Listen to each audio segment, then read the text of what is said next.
Check, check, check, Chuffy, 1, 2. Check, check, check, check, check, check, check, check, sound check, Chuffy, 1, 2. Hello, you're with Scott. I'm Ganji Kid. It's midnight, it's always midnight. This is my channel. I'm the Grave Kipper. I'm the Ganji Kid. I do a sound check at the start. I'm the Ganji Kid. I do a sound check at the start. I can hear it, it's working. You're up there in chat. You're up there in chat. You're up there in chat. Okay? You're up there in chat. Stream is healthy. Everything's rolling. Today, we're talking immigration. Oh, it's a big topic. Oh, it's a big topic. Right. We're listening to the relaxing vibes. I mean, it's quite loud in my ears, that is. Even though I've got it turned down as low as it can go, it's still quite loud in my ears, so I talk up. I haven't got my voice in my ears, can't hear my own voice. I talk up. What's Mario doing? He's on a little holiday. Mario's on a little holiday there, look. He's on a little holiday, he's having a nice time. Just like these people who are on holiday in France, and then they want to come on holiday in England, but we don't want to let them come on holiday in England. Instead, we're going to get them on another plane when they get to England, and we're going to send them on holiday to Rwanda. This is the lady who's doing it. The British people have repeatedly voted for controlled immigration and the right to secure borders, Madam Deputy Speaker. This is a government that acts and hears that message clearly, and we are determined to deliver that. She's one of the most vile, in my opinion, she's one of the most vile people in the world ever. I've seen her I've charted her rise through politics. Well, you know, I watch Question Time of a week. In the UK, we have a programme called Question Time. The politicians come on, they answer questions. It's a round table, it's a panel. You know, there's an audience. So I've seen her on Question Time giving her spiel, giving her stick. I spotted her for a wrong one from the start. Last night, Madam Deputy Speaker, we aim to relocate the first people from our country who arrived here through dangerous and illegal means, including by small boat. Over the course of this week, many and various claims to prevent relocation have been brought forward. Now, Madam Deputy Speaker, I welcome the decisions of our domestic courts, the High Court, the Court of Appeal, and Supreme Court to uphold our right to send the flight. However, following a decision by an out-of-hours judge in the European Court of Human Rights in Strasbourg, thank God for that. Minutes before our flight's departure, the final individuals remaining on the flight had their removal directions paused while their claims were considered. So what's going on? What's going on? Priti Patel, you know, infinite wisdom, has come up with an idea. These people come over from France. They come over from Europe. They're not Europeans though, they're illegal immigrants. They're asylum seekers. How many migrants are coming to the UK? We'll look at that. We're going to look at that.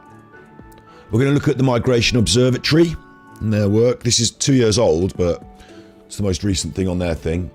We're going to look at Rwanda itself. We're going to look at the situation in the country. Here I'm going to be using the Nation's Encyclopedia. Just going to be giving a little overview of Rwanda. As part of that, we can open up Microsoft Flight Simulator and have a fly around it. That's coming up at the very end. If we're all good and we all behave, we can have literally a flyover, a little fly past over Rwanda. We're also going to look at the UK government's travel advice. Thinking of going on holiday to Rwanda. We'll have a look at our own personal government, you know, the government that's sending the people. We'll have a look at their travel advice, you know, it's the sort of advice we want to give them if they're going on holiday to Rwanda. And we're going to look at the Republic of Rwanda's own website, which encourages people to come to Rwanda. Welcome to Rwanda. If you've got anything else that you want me to Google, that's fine. If you want me to Ecosia it instead of Google, I can Ecosia it, because Ecosia plants trees on our behalf. And if you search for things like this, which, you know, certain people want us to search for, and you can't find anything on Google because Google blocks it all. Well, it's got it all. It's got it all. It doesn't block things like Google. You know, it's somewhere in the middle of DuckDuckGo and Google, isn't it? Ecosia. You tell me, is that acceptable? We'll use that instead of if If that's your bag, we'll use that. Oh, caps lock. So, I can't even spell the chuffing thing. So we've got that. We've got the internet. We've got you. We've got me. It's interactive. It's interactive, which means you say things in chat and I respond. We've got the chill music. Mario's on holiday. Let's talk. It's not holiday, Scott. You've got to get this out of your head. They're not going on holidays. First of all, if you don't know, better get to know. Yeah? Thank God. I thought we were binning off the European Court of Human Rights. I thought that was gone in the dust. Fuck that off. We voted for Brexit. I didn't. Some people did. And fortunately, our human rights in the European Convention on Human Rights, drawn up after World War II by the winners, us, the winners, you know, all on the same team, we got together to sort out some human rights because Hitler did some bad stuff against the human rights, didn't he? So we said, no more of that. We're going to get together as a big team. This is what the EU is all about. You know, people don't seem to think in this way anymore, but a lot of nationalism, a lot of British nationalism. Oh, fuck Europe, we want to be British, don't let them make our rules. Well, they forget that the whole point was we were all together on the same team when we fought against Hitler. So that British nationalism, that British pride and nationalism, that can be factored into European nationalism as well, because we're also Europeans. We're all on the same team. You know, we're also Europeans. And like it or not, vote or not, we're still in Europe. We're still a European country. Not EU, but we're still Europe, aren't we? It's still the continent of Europe. And we still fought with them. Hello, Angie. Hello, Angie. Not so interactive, don't worry. You get ready for work and try and keep it chill. You know, get your game face on. No worries. I'm going to try and keep this light as well, because it's quite a tough topic, so I'm going to try and keep it light. Fortunately, the government is still bound by the European Court of Human Rights. I didn't think it was going to be. I thought we were going to bin that off. But thank fuck for that our human rights are still being protected by an overarching court. Because if you go to court in England and they say, fuck you, we're putting you in prison forever and we don't care, you can say, oh, that's not part of my human... If you're in prison and they don't give you any food, you can say, that's not fair on my human rights. And they'll say, well, fuck you, we're the Court of England, we're the Court of Great Britain, you have to do what we say. And you can say, no, hang on, someone's going to keep you in check. So, that's nice. There's a bit of a conversation going on about it. There's a bit of a legal battle. I'm not going to get into that because I don't know anything about legal battles. You know, I don't know about the legality of sending people. That's the map. We're going to look at Flight Simulator later. Flight Simulator later. If we get past all this crap first. That's the map. Look how far it is away. It's all the way down there in Africa from America. So it's going to cost us loads of money to send them there, that's for sure. Anyone who's, you know, any flight that we pay for that goes over there is going to cost loads of money, innit? I wonder how that all works out. Rwanda have got their own asylum system. A 5-year, £120 million trial in which some asylum seekers get a one-way ticket to Rwanda. That's what we're paying, 120 million. We're doing the 120 million pounds. We're paying that. All the people who are opposing it, all the human rights people, all the charities, all the liberals, all the left, me. The Home Office says it's in the public interest. Public interest. It's good for the public. You know, it's in our interest to get these people gone. Get them on that plane. Get them out of here. Campaigners appeal the ruling. A last-minute judgment by the European Court of Human Rights has blocked it. And the judges will consider whether the whole policy is lawful next month. So we're going to have a little look. Now, I'm not a judge. I can't tell you whether that's lawful. I'm not going to get into all the, you know, the deeper meaningfuls about the law. I'm just going to talk about some other stuff. Some other interesting things that you might not have thought of, that might not be coming to the fore in this debate. The European Court of Human Rights in Strasbourg, minutes before our flight's departure. The final individuals remaining on the flight had their removal directions paused while their claims were considered. I want to make something absolutely clear today, Madam Deputy Speaker. The European Court of Human Rights did not rule that the policy or relocations were unlawful, but they prohibited the removal of 3 of those on last night's flight. Those prohibitions last for different time periods. So she's getting picky about the law. Forget her for a minute. Why do migrants travel to the UK? This has got to be where we start, hasn't it? Because if you're going to discuss this problem, this issue of immigration, I mean, I'm not accepting it's a problem yet. We'll get to that. I don't accept it's a problem yet, we'll get to that.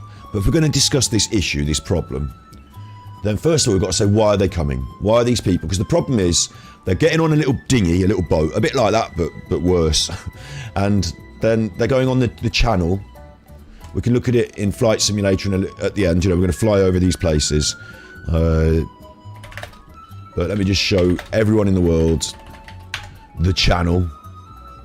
The English Channel on the old maps. So you know where you are. You're in the world. You remember that? The world. Yeah? You recognise all that.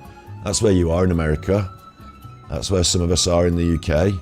And we even get people viewing this channel from South Korea.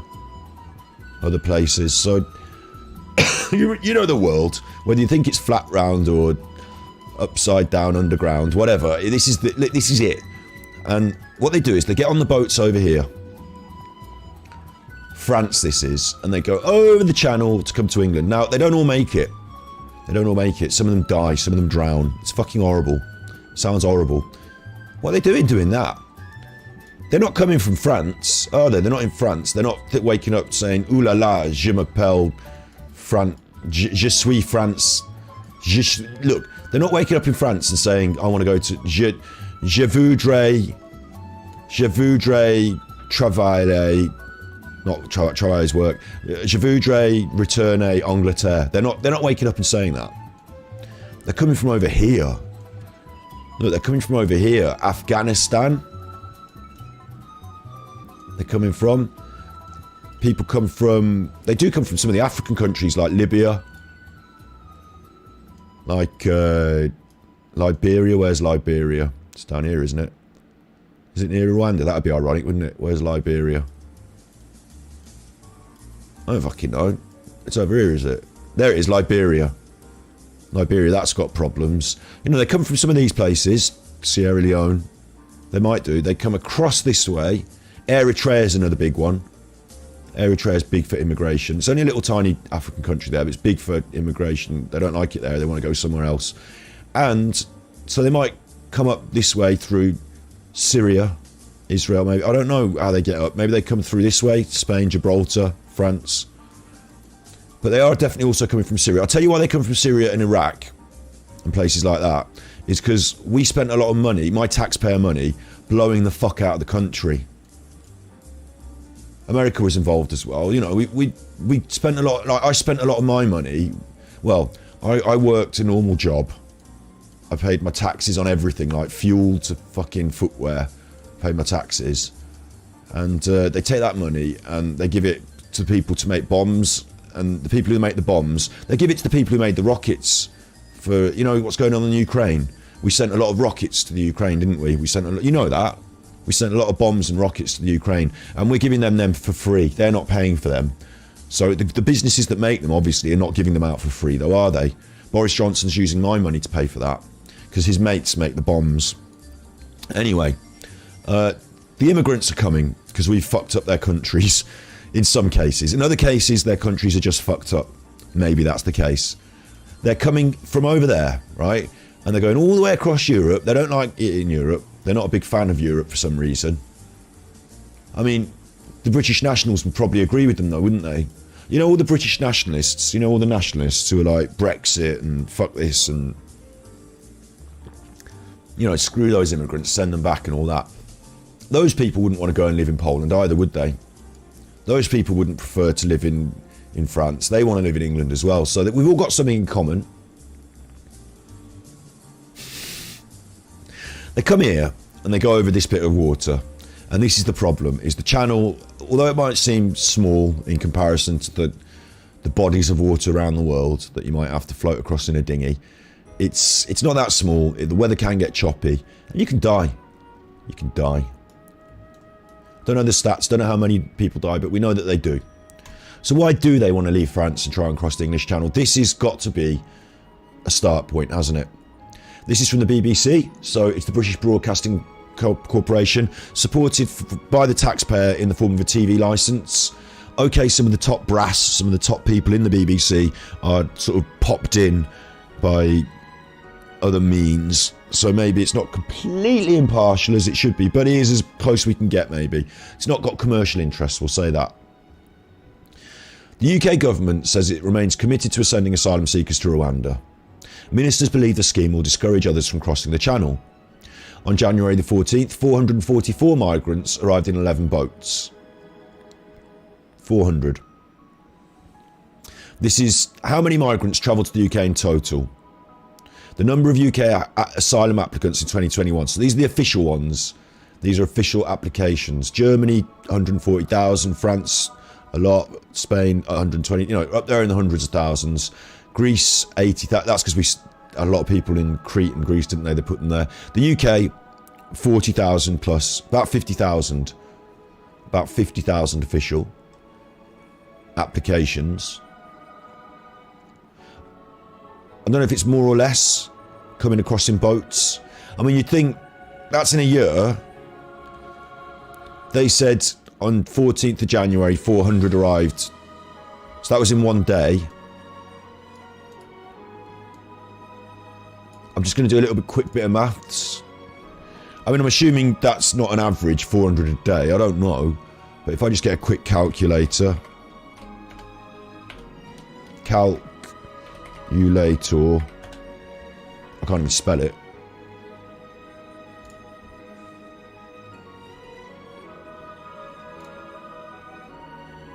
So we said 444. It's quite convenient, isn't it? 444 for all those people who like the numbers that seem to look similar.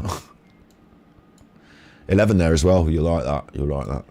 444. If we times that simply by the 365 days a year, we get over 160,000. Okay, but let's be fair. Let's be fair. That's not a good number, is it? I don't know if that's if 400 was a lot on that day or not very many. Don't know if other people got in round a different way, and I don't know if people put it off in December because it's cold, or January because it's cold, or I don't know if they go on a certain day or don't go because the weather's choppy. Maybe we can divide that by. I want to say two. I want to say half the time you don't send that many across. You know, half the days of the year it's too choppy. I don't know. Let's divide it by 100. So we get like 1% of the day. That's 1. And then let's times it. Let's say at least 20% of the days you can't come across. At least 20. That's fair, isn't it? So let's times it by 80 to give us our 80% figure. We're still at 120,000, 130,000. So I'm doing a really rough guess there. But of course, it's hard to do an accurate guess on how many people are illegally coming in across boats, because you don't know, do you? Because they're coming in illegally. So it's hard to do it. But give me that. Let me allow that. We're up to the same number as Germany here, but just illegally now. 140,000. But we're not going over any of these other countries. We're in the same ballpark. We could be somewhere between the 40,000 who apply and the 140,000 who don't apply. That's rough. But it's based on one day's arrival in January. And January is not nice weather, not good boating weather. So, you know, one day in January. Maybe it gets more in the summer, maybe it gets less in the winter. I don't know. But why are they doing it? Why are they doing it? Many migrants already choose to make an asylum claim the first country they arrive in. Do you know what? I've got to just check this. Brexit, asylum, increase, UK, can't send back. I thought there was a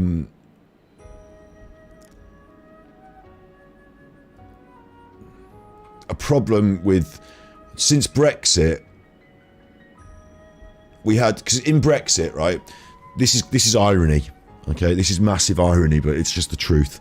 We had a system whilst we were part of the EU that if someone came to England on a boat, we could literally return them. The number of people who have been sent back to Europe after travelling to the UK has plummeted since Brexit.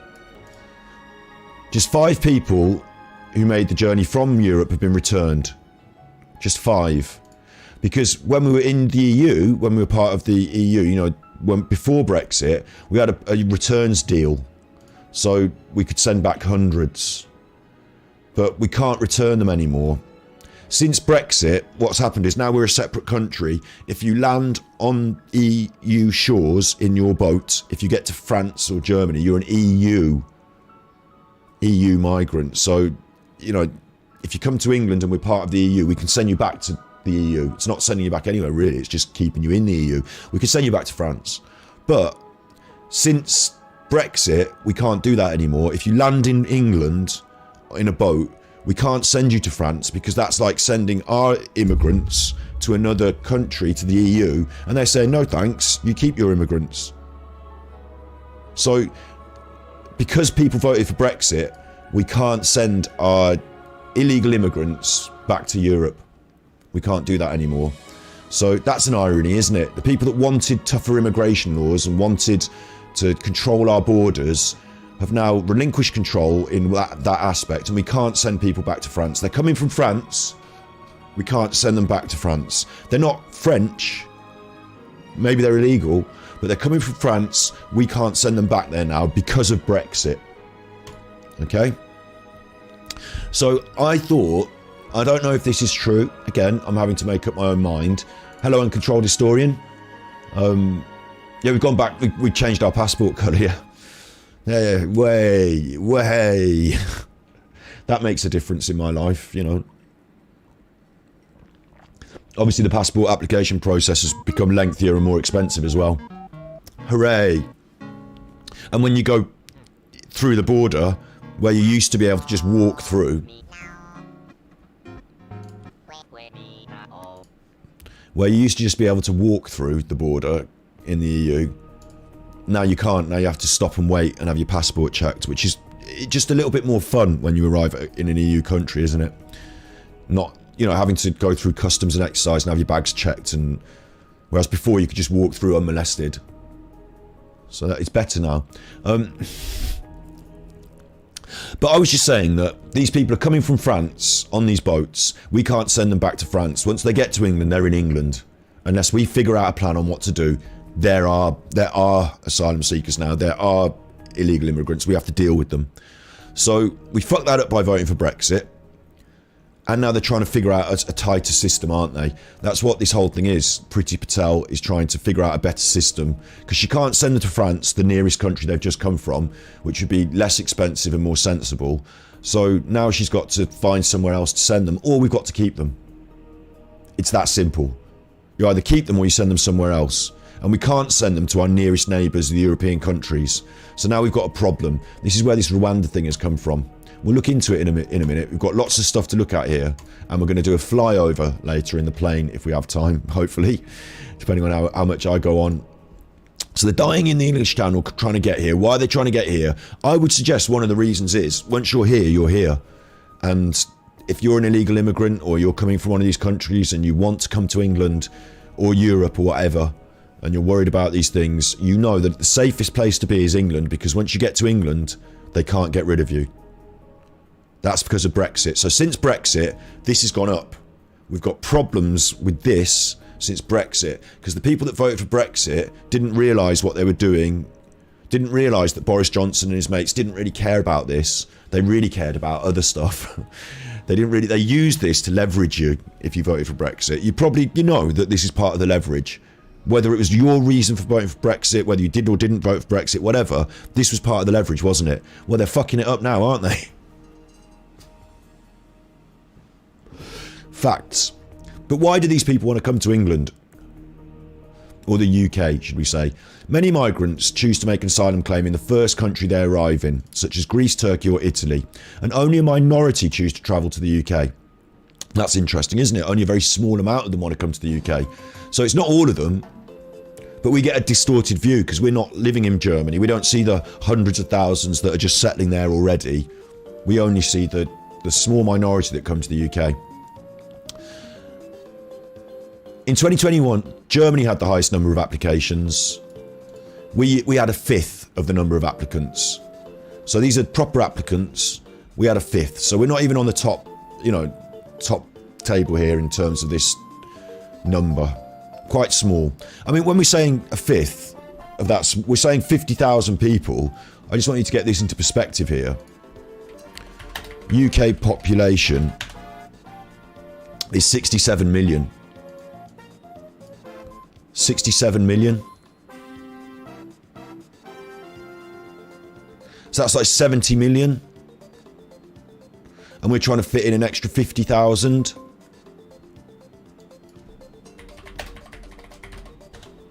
$1 million. Hang on, let me just do this on the. I've got the calculator. No, I had the calculator.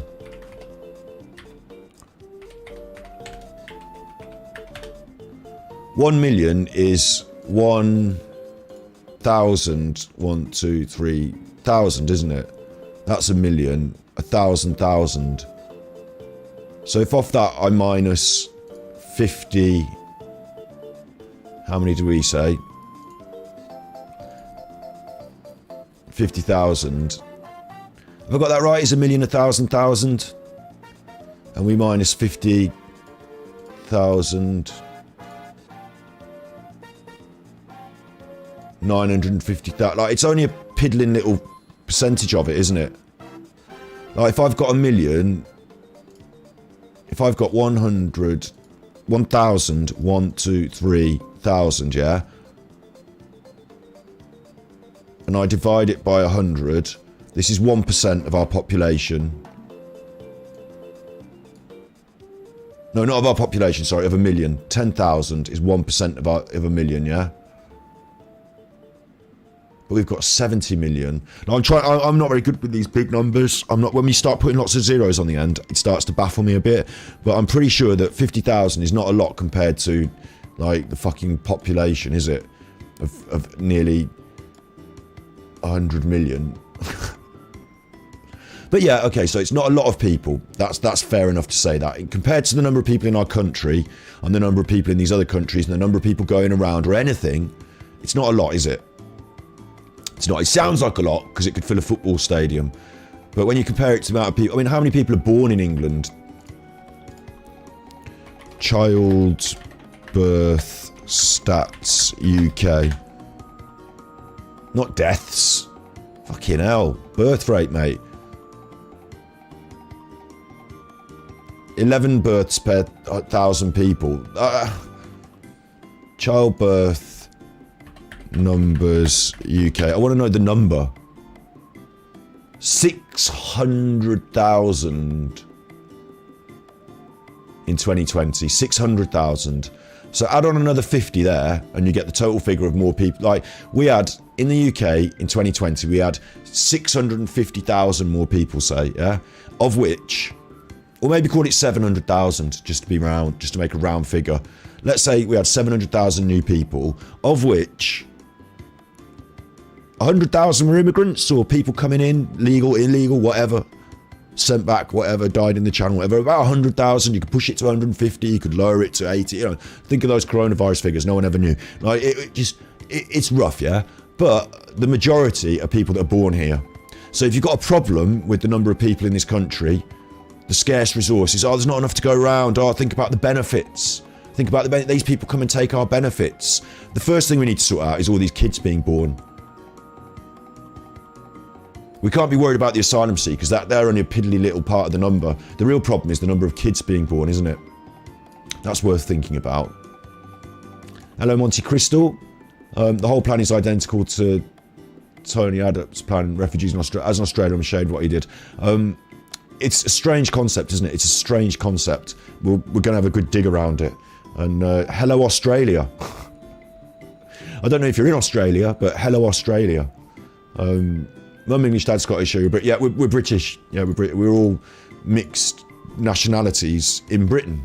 I'm part of a great chain of people that goes all the way back to the Vikings who came from Scandinavia, and I'm also part of the same great chain of people that goes all the way back to the Normans that came from France, and I'm also part of the same great chain of people that goes all the way back to the Celts that were the original English people. And then they got pushed out though to Wales and Scotland when the Romans came and invaded, and I've got some of that blood in me as well.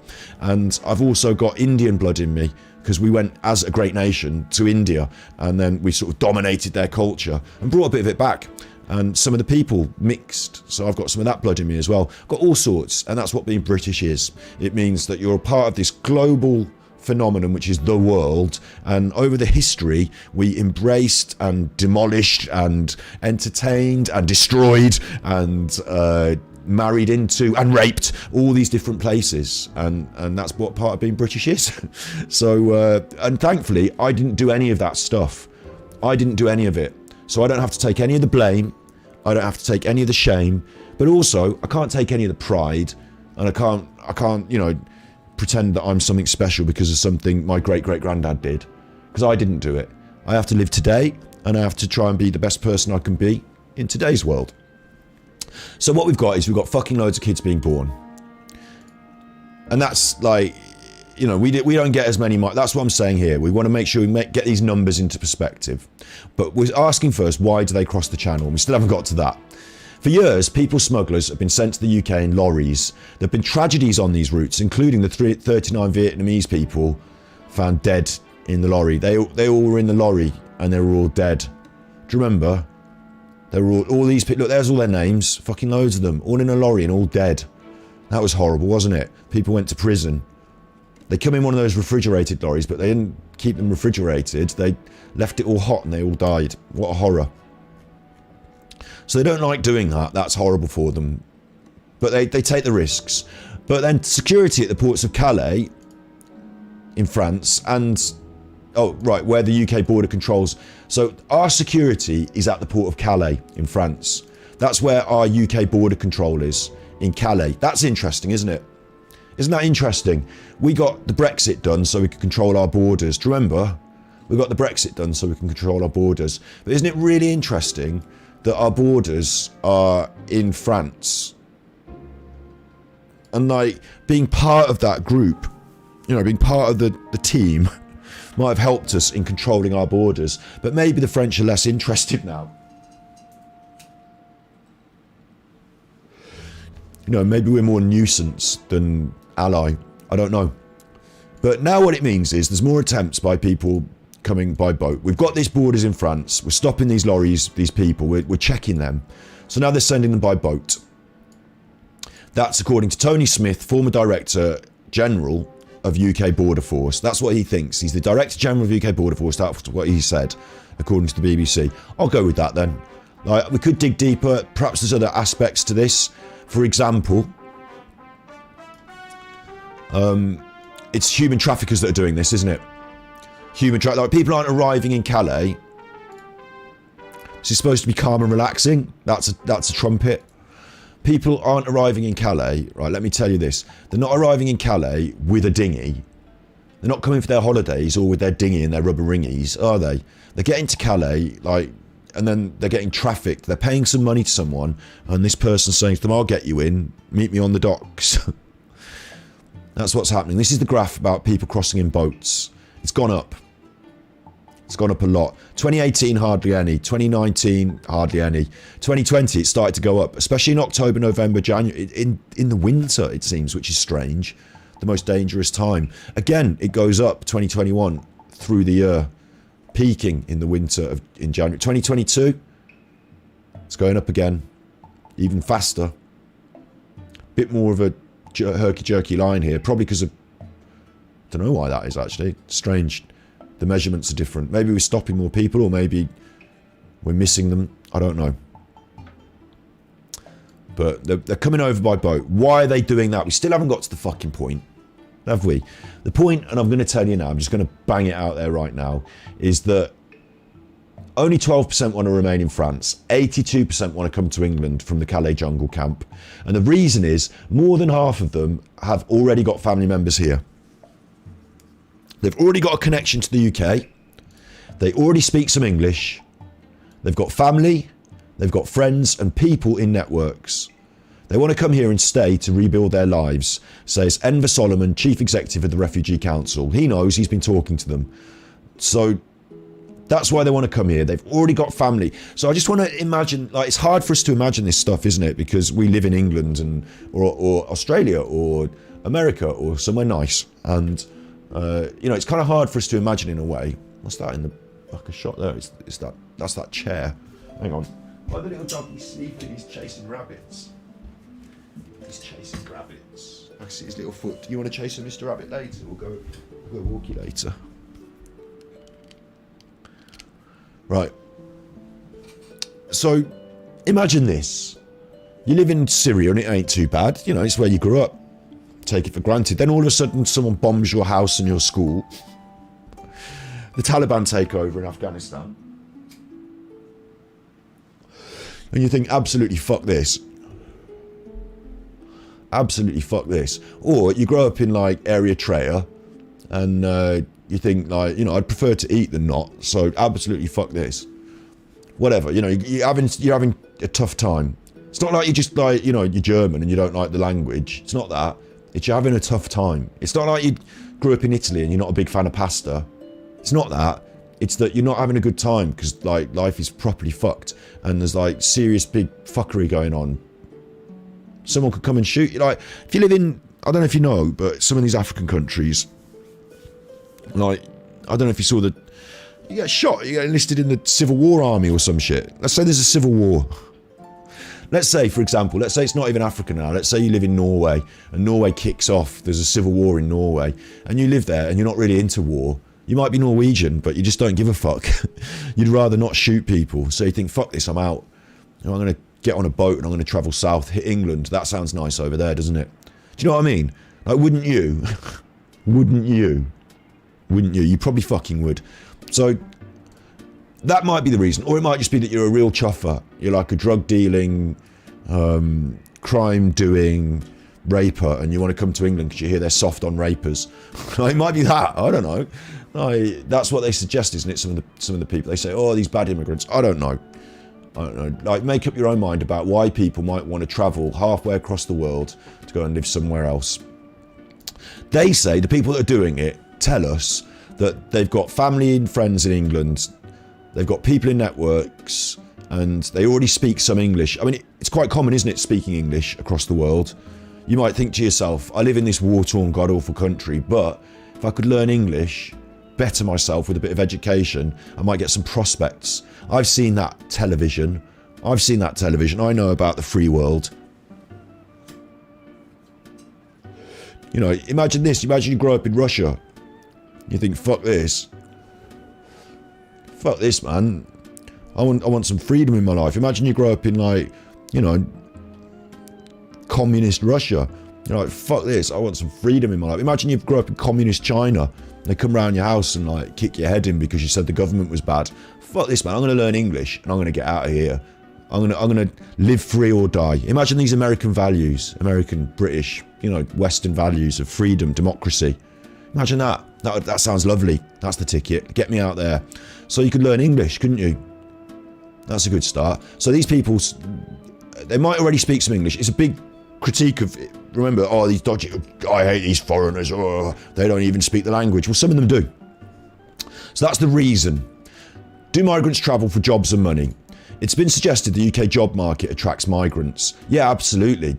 Absolutely. You know, would you want to work in some horrible, like, when I say horrible, it's not horrible to do labour. I've done labour jobs. I've been a roofer's Joey.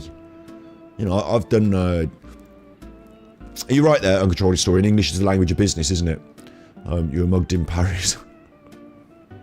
Fucking hell. The job market is a good thing, though, isn't it? Like, if you're being attracted by a job market, if you're being attracted because, like, first of all, I want to get this point clear that in economics, we have developing countries, underdeveloped countries, we have fully developed countries. We're lucky in the West that we live in this developed luxury. You know, I've got a radiator over there, I've got a roof on my head, you know, all that shit. And the job market means that I can go out and sort of get work. And when I get work, even if it's at the lower end of the scale, like, let's just start me off as a labourer, like I was a roofing labourer. Let's start me off there. I had boots. I had steel toe caps on my boots. They gave me a hard hat. I was taught how to use the ladder so I didn't fall off. They're not going to make me fucking work till 9 o'clock at night. Like, there were certain aspects of our legal system that protected my rights and protected my health and safety and all that. It wasn't too bad compared to if you were a labourer in Romania, say, or Romania's different, isn't it, because it's EU now, but go further afield, you know, choose your country, choose your illegal immigration start point. You know, I wonder what it's like working on a building site in Syria these days. So, you know, I wonder what it's like in Afghanistan if you, you know, if you want your ascribed days off, or whether the Taliban tell you what they think. So, the job market, that's a good thing to attract people. That's a good thing. If we've got jobs available, you know, available, and people want to come and try and fill them, it acts in two ways. One, it fills the jobs. Our economy is stronger. All aspects, whether you're coming in as a surgeon or you're coming in as a labourer, you know, we've got positions available. You come in, you fill them. Your work makes our economy stronger, so that's good. And if it creates competition for jobs, that's also good, because the labour force then is if you're running a business, you're getting a choice for a start, and you're choosing from a wider, diverse choice, so you can attract people that have the particular skills you want. And if people see this going on, then they're encouraged to get skills, to educate, to learn, to better themselves, and that encourages the people who are born here, the 600,000 a year, the million people every 2 years that are born here, to get in school, to get that education, which is given them for free, so they can get the jobs in the job market. So that's all good, isn't it? That's our system. That's actually our system. There's nothing wrong with that. Someone wants to come and join in, there's nothing wrong with that. Like, we're having children, we're producing more people, because all the time we're creating more jobs. We should be, because we're a Western developed economy. You know, we should have an abundance of this shit, whether it be a manual labour position or a service-based position or whatever. We've got it. You know, we've got it. We've got an economy. We've got it all going on. We should have, if the Conservatives weren't crashing it into the ground for their own personal profit. That's a different story. But yeah, so they're coming for the jobs. While we don't have ID cards, the policies introduced make it much harder to work illegally, and employers are fined for employing someone for not having the right to work. So we've made policies to make it harder to work illegally.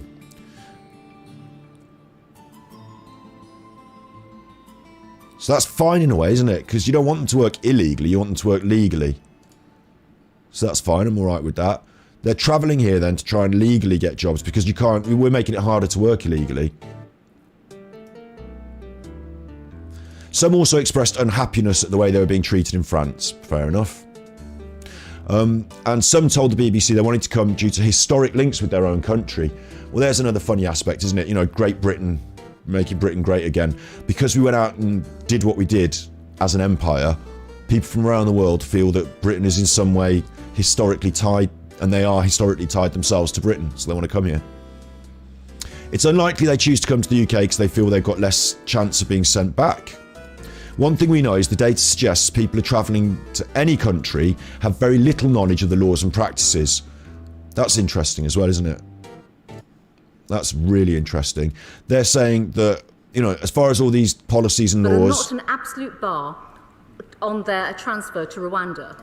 Like, as all this Rwanda shit, the people that are coming on the boats don't have any idea about this. If you're in the... they might, you know, word might get round, but if you're on the shores of Calais, in your bomber jacket and duffel hat, you know, if you're there waiting for your rubber dinghy to arrive with your life savings, then you're not reading the BBC News like I am, and you're not up on international law, so you're probably not aware that you might get sent to Rwanda. It's not really for these people that this policy is being enacted, is it? That's interesting. That's a really interesting point to get in your head, isn't it? To think about, to decide upon, to just let settle. You would think that this Rwanda thing... Where's my chill music, mate? Where's my chill music? Not Disney music, mate. Oh, look, Buzz Lightyear. Oh, he's real now. Well, he was real before, now he's a cartoon. But it makes no sense. Look, where's my chill music, mate? So it's really interesting. You would think that this is a deterrent. We'll send you to Rwanda. Come here and we'll fuck you off to Rwanda. It's not a deterrent because they don't even know about it. They're not even aware. Safe and legal routes. There's the UK resettlement scheme, opened in 2021, prioritises those from regions of conflict. So if you're in a war and you want to get away, like I said, we've got a set system for that. It planned to settle 5,000 in its first year, but it resettled 1,000. Do you remember they said we would take those refugees from Afghanistan and Syria? Do you remember that? They said they'd do that, didn't they? They haven't. They haven't. They said they'd take 5,000. They didn't. So imagine all the people leaving. This is one of the problems, right? They might not know about this scheme if they don't know about all these schemes. But if they did know there was a proper scheme, they might not get on a boat, might they? They might go through the proper channels. They might think, you know, let's follow this proper paperwork route because then we can actually be a real legal immigrant, not an illegal immigrant, and we can get our papers and we can go and work and we can, you know, join our families. So those people want to do that, but it's not working. So if they did know about it, they'd know that it wasn't working. So that's going to put them off doing that. Community sponsorship scheme opened in 2016 for local community groups to provide accommodation and support for refugees. Do you know what's really interesting about this is we used to talk about Syria, didn't we, in Afghanistan, and now we're also talking about the Ukraine. In 2021, 144 people came through this route. 140, that's like not even worth thinking about, isn't it? Community sponsorship scheme. It's like going to the sea and taking a mop to try and clear up the sea, to try and soak up the sea. It's like they have an earthquake in Haiti, the whole place is destroyed, there's a tsunami, and you turn up with your mop to help. Like it's like, you know, it's like trying to take a tea towel and soak up the sea, isn't it? It's like trying to take a tissue and soak up the sea. It's 100 people. It's something, those people, it changed their lives, but it's not really working out, is it? Refugee Family Reunion opened in 2011 to partners and children under those aged of 18, already granted protection. So the adult has come, like, and then their child can be brought over to them. That sounds like really important to me. 6,000 visas were granted through this route. 6,000 kids. 6,000. That's a lot. Good. At least that's happening, but you've got to get here first to get your kids over.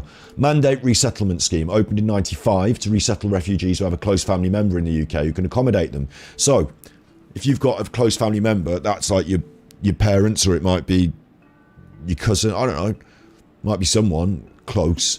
Isn't it fair enough that you want to go and live with them? Isn't that fair? I think it sounds fair. 430 since 2004. But just 2 people were resettled in 2021, 2 people got through that system. Now, all these people that are coming illegally are saying they've got friends and family. That concerns me. Should we not be linking that mandate resettlement scheme up to those people in Calais? Should we not be having a big look at that and why that isn't working? Either they have got friends and family and they can come through this scheme and that should be working, or they haven't and they're lying, and we need to find that out. Because they shouldn't be getting on those boats and dying in the channel. There's an actual scheme for them. But only 2 people got through that. I don't know why. That's worth looking into. Your local farmers employed Ukrainians. To a man, they all went home to help their families. You would, wouldn't you, though? Could you imagine that? If you were working abroad, you were just like on a bit of a thing, whatever. You know, maybe that... Maybe you're... I'm just going to pick some random shit out of the air because I've got a mate who works CNC setting, CNC, like in factory, and maybe let's say the price of CNC, the cost, you know, whatever, goes up in the UK, and the in Germany all of a sudden there's a big drought. CNC machine setters, they need them, and he can earn double bubble. You know, he goes over to Germany. Do you remember Auf Wiedersehen Pet? You know, people from the UK going out to Europe to earn more money doing their jobs. The labour market, it's a good thing. You know, we looked at it earlier, didn't we? The how the economy works. People go in places to get jobs when they're needed. And you go, let's say you go to Germany and you're working in Germany and, you know, you're getting double bubble and it's good. And then all of a sudden, shit kicks off in the UK. I don't know how, but, you know, Boris Putin goes a bit nuts and starts bombing places. And you're like, I want to get back, and, you know, my family's there. I want to get back. That's all you'd want to do, isn't it? That's all you'd want to do. I don't know what about Neville and Moxie and Dennis, but all right, yeah, no, sorry, of course I do. They're the people from Auf Wiedersehen Pet. I thought you meant Ukrainians. Yeah, Auf Wiedersehen Pet. Yeah. So gives a job, mate. Like we're nearly at that now, again. So yeah, you'd want to. You know, I can understand these people and their motivations. I think I think that's acceptable. Even if you're a British nationalist, this is what's worth thinking about. Even if you think, oh, Britain for British people and England for the English people and all that, and the borders and all that, if that's your bag, then surely you think these people are right to want to come here. Because you think their countries are shit and that our country's good, don't you? Or you might think they should stay in their country and build up their country. But you at least accept that our country's good and that people should want to come here because you want to protect it from them from coming. Do you know what I mean? It gives a job, boys from the black stuff. I thought it was Alf Swedish and Pet. I'll tell you what, I'm certainly not going to get them up though because we'll get kicked off YouTube for copyright. So we can find that out in our own time. Here's something else I want to get onto then. Because I'm only just going through the first bit here. We haven't even got to Rwanda yet, remember?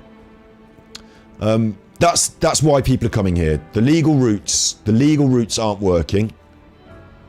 If you're going through the legal route, it isn't working. And they say they've got friends and family here and they want to come here. They travel for work. Do you know, it's good if people want to come here and contribute, isn't it? It's bad if they want to come here and leech off the system and get free stuff and, you know, commit crimes. But it's good if they want to come here and be hardworking, isn't it? You've got to accept that. Because if you think it's bad they want to come here and do the crimes and leech off the system, then you should say, but it's good if they want to work really hard and pay taxes. Because that's what our economy thrives on, people working hard and paying taxes. So if someone wants to come here from another country and work hard and pay taxes, follow the rules, put their kids in school and teach them to, you know, behave properly, is that not a good thing? Isn't it? I think it is. That's our country anyway. If you don't like it, you can fuck off because we all came here from other places originally, way back.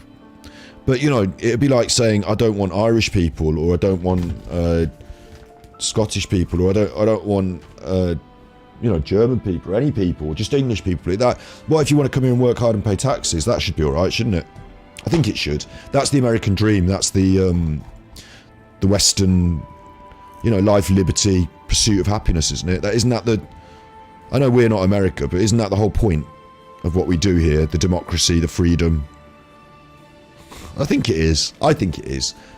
I think it is. So anyway, next. What's this? What's this? 12.52 million. What the fuck is that? That's a big number, isn't it? 7.21 million. That's a really big number. It's not as big as 12 million. What's this?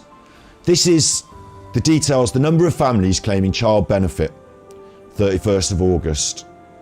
The number and ages of those children within the families and the geographical location.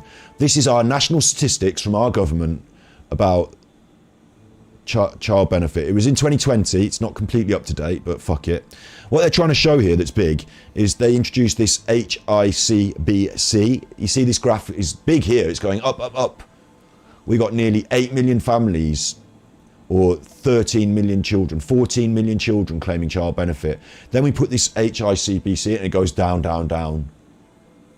It's down now to 12 million. These are the regions, lots of them in London. Also lots of them in the north, Scotland, all over really. And what is that thing that made it go down, down, down? That thing that made it go down, down, down, the HICBC thing, that was a new law that said if you're getting more than 50 grand as an income, you can't claim these. You can claim the benefits, but we'll put extra taxes on you. And the people that were earning over 50 grand said, fuck that, I don't want extra taxes. I'm going to stop taking these child benefits, thanks. In the UK, we want to make it harder for people to take benefits. If you're on universal credit, it's already hard for you to get benefits. I was on, you know, we had the COVID. You know, we had the COVID. I don't know if you...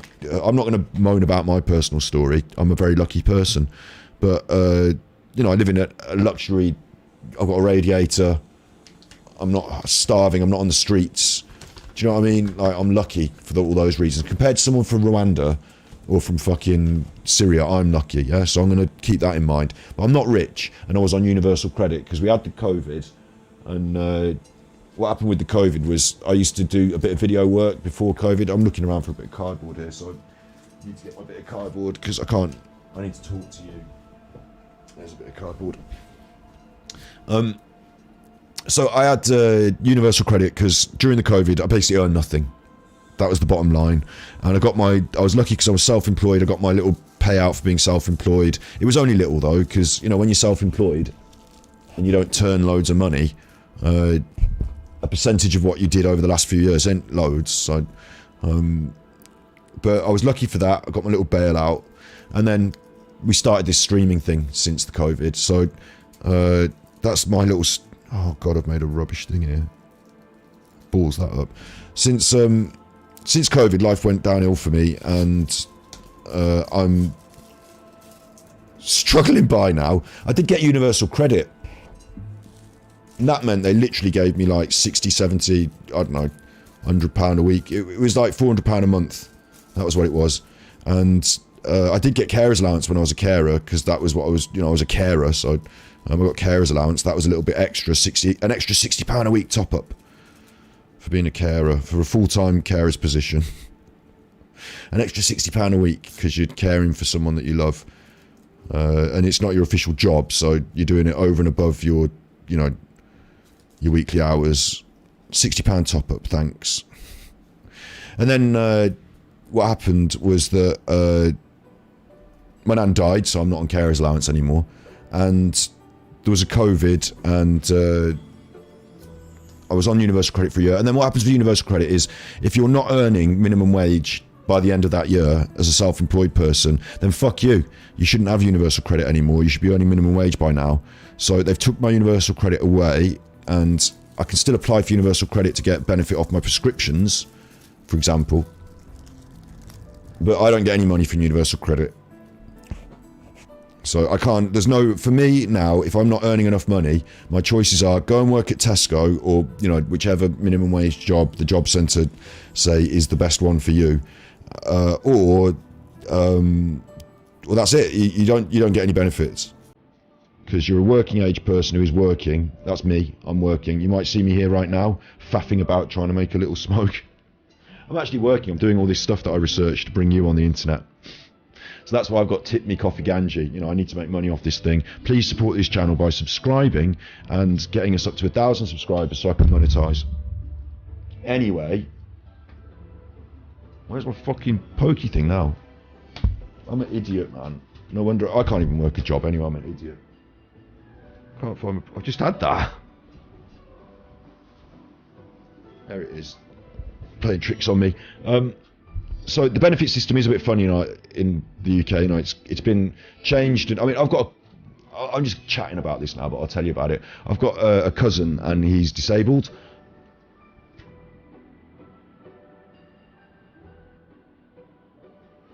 On my mum's side, he's like my uncle, really, Mark. I love him, you know, obviously he's a family member. I love him, and he's not like he had cerebral palsy when he was a kid, and he's like, his walking and one of his hands is a bit of an issue, and maybe he's not so good with his money and bits and pieces like that, you know.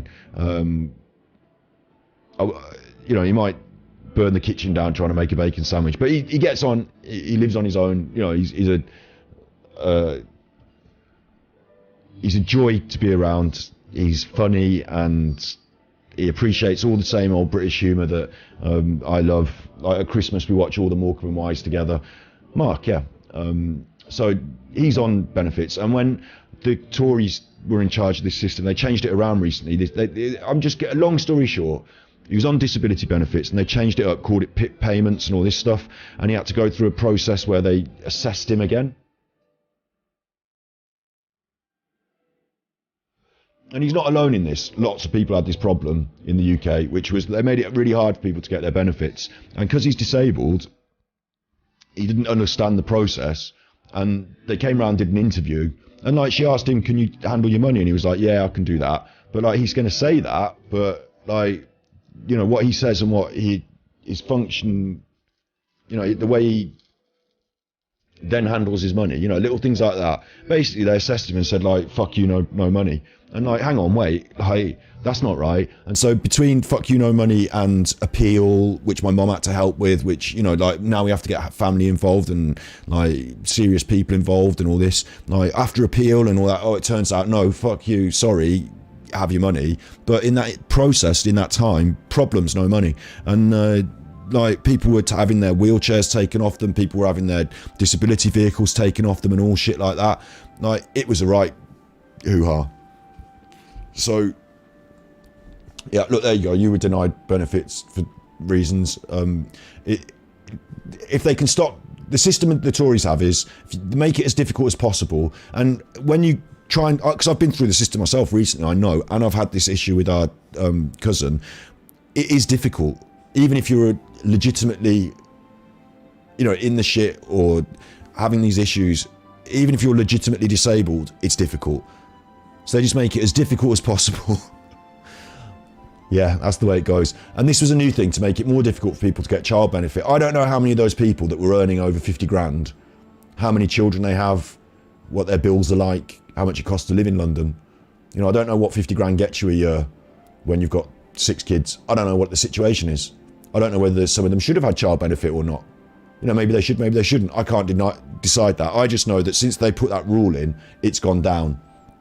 But it's gone down to 12 million, right? We're now 12.52 million kids getting benefit. Yeah, it's fair that kids get benefit. I mean, I want these kids to get this money. That's what we pay our taxes for. I want the NHS to work, and always, hello, drink water. How you doing? So the thing to consider here is that 7 million families getting this benefit, which is fair enough. 12.5 million getting. I'm not saying it's bad that they get it, but it's worth putting that figure against.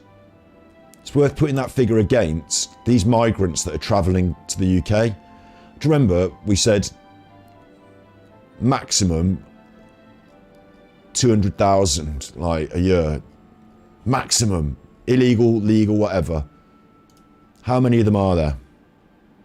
We'll look at that in a second. But we did our own little working out from these people crossing in boats and from these figures they gave us, and we said that legally we get 50,000 and illegally we get about 150,000 on boats.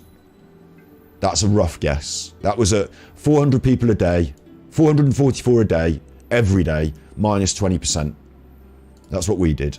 So let's say a big number for us could be 200,000 people a year. And they're illegal immigrants, so they're not getting benefits, remember. They're illegal. If they're illegal, you can't go to the sign up to Universal Credit. You're an illegal immigrant. You have to be quiet about it. So what the fuck are people going on about when it's a problem with the benefit system and it's a burden on the economy? What are they going on about?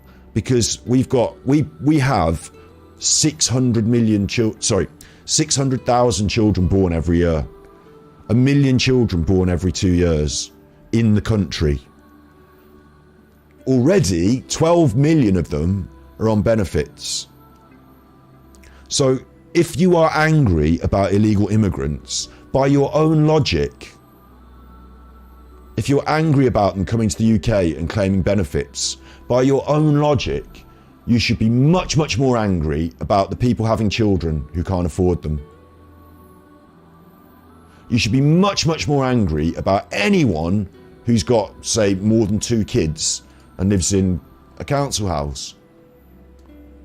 Because that's the big burden on society. The Tories have done a good job here, a good job of stopping children from getting money to help them support them through their young adult, their growth as a member of our society. Maybe we should be putting money into children's benefit. Maybe we should be giving children money to survive and flourish in our economy. Maybe we should be putting that money in because they're the people of tomorrow who are going to be the economy. I think maybe we shouldn't be cutting this. But anyway, this is the politics. Yeah, exactly. You don't want to be angry about poor kids either. That's the right. Yeah. It's worth thinking that if you're going to be angry about these people, you're also being angry about your neighbours, your friends, about me. Because my mom certainly had to take fucking child benefits when she was a single parent raising me and my sister. Do you know anyone who's maybe had to supplement their income with some form of government benefit for their child? Maybe your parents did. Fucking hell. So we can't. There's 12 million of them plus another 2 next year. 14 million, 15 million the year after. That's the issue if you're talking about economy if you're talking about benefits, that's the issue. Yes, we can discuss immigrants, absolutely, and we're going to get onto Rwanda as well. We haven't even got to Rwanda yet, but we're going to get onto that. But I just want anyone who's watching this, who probably isn't now because they know my point of view and they're, oh, fucking this chuffer, but anyone who is ever going to moan about illegal or legal or any kind of immigration to the UK, asylum, anyone who's going to moan about that, you can say, oh, all right, good point, really good point. Let's put that on the priorities list right down there at the bottom, and let's just forget it for now, because the big issue, I mean, obviously the people who are dying in the water, we don't want that to happen. Let's stop them from dying in the water, but we might as well just open the fucking door and let them in, because the bigger issue is child benefit, because 100,000 of these people, yeah, they'll contribute to the child benefit issue, they'll have some kids, but there's only like 100,000 of these, and there's 12 million of these. Like, I need to show you this. I'm going to show you this because it's Recful and I love Recful.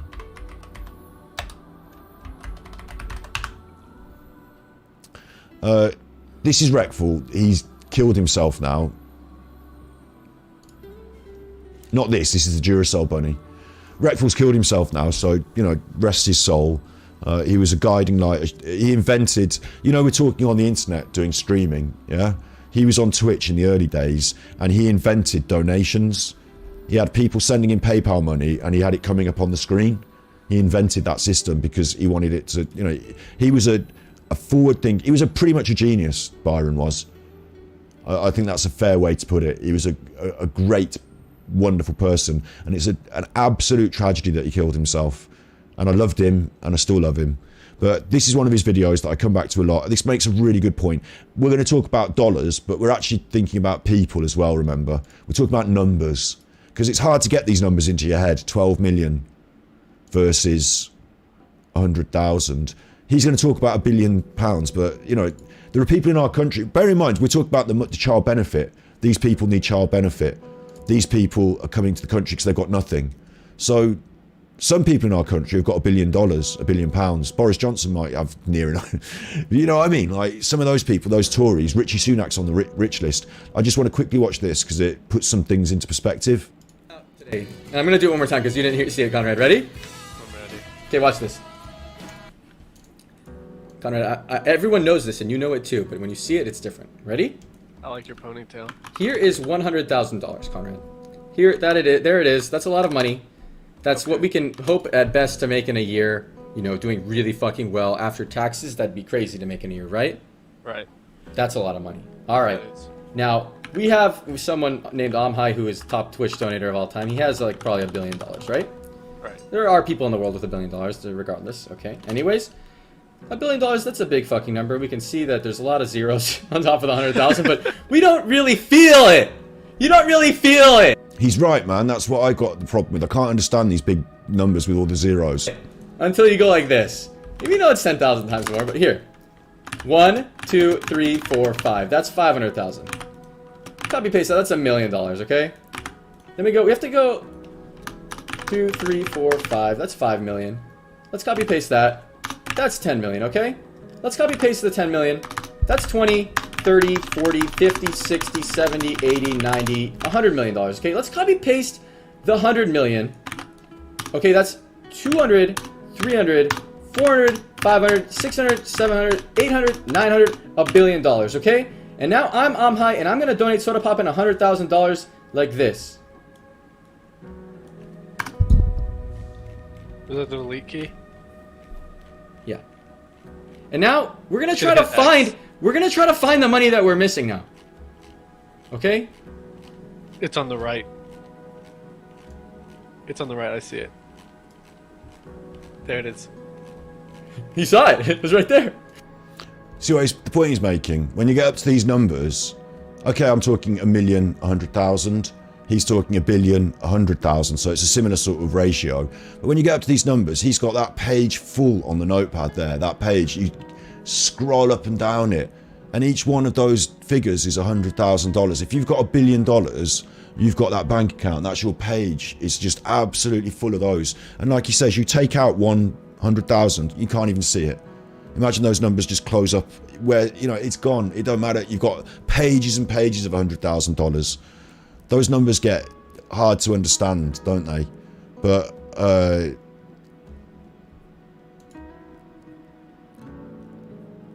you know, it's big numbers now. But it's kind of hard to feel it. If I put it somewhere in the middle, you guys probably wouldn't find it. But you know what? You wouldn't find it for sure. Let's donate $2 million to my good friend Venruki, and he could actually. And this is equivalent. What he's doing now, deleting that 2 columns, 2 rows, whatever they are, off that is equivalent to the number of immigrants compared to the number of children being born, isn't it? It's similar sort of ratio.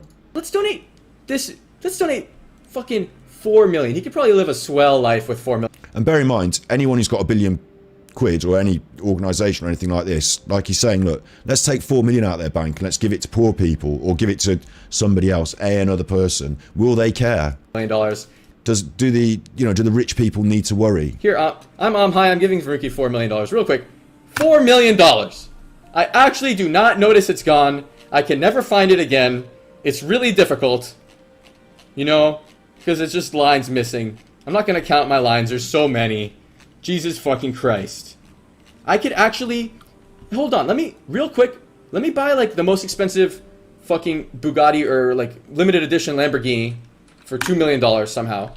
And let me just drive it over to, like, a valet. Let me leave it there. And I'm gonna get really drunk and I'm gonna just... I'm gonna go home with my friend. And I'm just gonna leave the Lambo there, man. I don't even want to pick it up. Because you know what? Next day, let's buy another one. Okay, we got another Lambo. It's cool. This one has a nice... I like yellow. Do you see what I mean? Like those numbers, you just disappear in those numbers. God bless Shrekful, rest in peace. So when we're talking about this child benefit figure of 12.5 million, and we're talking about these immigration figures of possibly 150,000, and we're talking about a population of 70 million, a population of 70 million, these numbers are piss and nothing. Yeah, they're piss and nothing. You might as well just open the fucking doors for all the difference it makes. The real conversation should be going on around the bigger numbers. If you're angry about the problems in our economy, then you need to be angry about like other things ahead. And maybe, like I said, I'm not angry about giving kids money. I'm not angry about supporting families who don't have a lot of money. Maybe I'm more angry about the billionaires who have got all these numbers. You know, the millionaires and billionaires, the people who have got all that money, the Richie Sunak's mates. Maybe I'm more angry with the hedge funds, with Boris Johnson's hedge fund mates, than anyone else. Maybe they're the people that we should be looking at. Anyway, that's just a little note, a side note. Let's carry on with this irregular migration, and then we'll get to Rwanda, because we're literally going to look at Rwanda, like holiday in Rwanda. Welcome to Rwanda. And we're going to fly over it in simulator in a minute. So this is another factor to bring into this conversation. I just want to have a different conversation about this, I guess. Irregular migration into the UK. This briefing examines irregular, not illegal, but irregular, also called illegal in the UK, including the difficulties in defining and measuring it, and the evidence on its nature and scale. This was 2 years ago, again, 11th September 2020, but it's part of the modern conversation about this, for show. For show. Let me just move it down to underneath. Make it embiggened. The key points. There's no legal or broadly accepted definition of an irregular migrant, although the term is most commonly used to refer to people who are in the UK without legal right to be so. There's no actual definition. There's no actual accepted definition. There's no legal or broadly accepted definition. The term is commonly used to people without the right to be here without the right to be so, and that can include someone who enters the UK regularly and breaches the conditions on which stay was granted. You come as a student visa and you just stay here, or you do work that's not permitted due to a criminal conviction, or due to a criminal conviction. So you come here normally, legally, and you become a criminal, and you are now an illegal, Or you do work, you come here because you said you were going to be a builder and you end up being a surgeon. Now you're not allowed because it's not permitted, something like that. Or you came here as a student or something, or on holiday, and you stayed here. You could also be an illegal immigrant through deception, such as making of false papers. You could be an illegal immigrant because you don't leave the country after your application has been rejected. So you come here for asylum, they say no, and you still stay here anyway. Or 4, you can be born to UK parents. You can be born to UK parents who themselves are irregular migrants, which is not a covered definition. And because the UK does not have birthright citizenship, if you're born here, you're British. No, if you're born here, you're not British. That's irrelevant where you're born. Some of the children can acquire citizenship directly, and this category is included here because they often include the estimates of the UK's irregular population. So there's lots of different ways to gain irregular status. Lots of different ways. That's point 1. Point 2, irregular migrants are not permitted to access benefits. We sort of covered that in that last bit of conversation, didn't we? This conversation about money and benefits only really applies to people who are British citizens. The main problem is the child benefit. Not a problem to me, but you know, the main economic, and probably, I don't know, actually I haven't compared the different benefits. I haven't compared them. I just wanted to get this up because I thought no one could be angry about British children, can they? So let's compare. But the main problem is UK people accessing benefits, not illegal immigrants, because legal immigrants only make up a pissy little tiny number, and they're not even permitted to access them. They don't get social housing, they don't get free hospital care. Reliable and accurate estimation of the UK's irregular migrant population has not been possible yet. We checked that. We had to make up our own number. Exit checks do not provide an accurate measure of visa overstaying, and the government does not know with any degree of accuracy how many visa overstayers there are. So in the last 3 financial years, there was an overall recorded compliance rate with visa of about 97%. So about 55,000 non-EU visa nationals who were expected to leave were not recorded having left.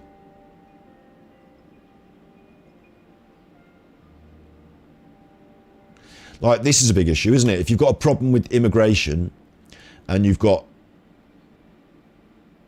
like half as many who we say are coming in on the boats. Remember we said that was about 100,000, but 50,000 legitimately with asylum seeking, and we said about 150,000 rough figure. Well, fucking nearly half of them aren't even coming on boats. They're coming legitimately, and then they're just not going home. That's really interesting, isn't it? That's really interesting. My nan was an evacuee in the war. Just chatting with you in chat there. But yeah, that's really interesting. We've got a complete confusion here about where the immigrants are coming from, where the problems are, and it's being politicised. Remember, this is a big political thing. Anyone who's been ordered to be released by the courts will be tagged while we continue to progress their relocation. While this decision by the Strasbourg court to intervene was disappointing... Why is she pissing away her time, fucking about, sending people back on planes to Rwanda? Why is she fucking about with people on the borders with the boats, when the real issue for immigration is that people are coming legitimately and they're not going home? That should be a much... 50,000 of them, and that could be sorted, couldn't it? Because you know who they are. They're coming in with their papers. It's almost as if the politics is a pantomime for the working classes to say to them, oh, we're doing this border control. We're doing the border control. We're sending them back on the planes. It's almost as if this is all a pantomime for the right wing to show them that, you know, they're being tough on these foreigners.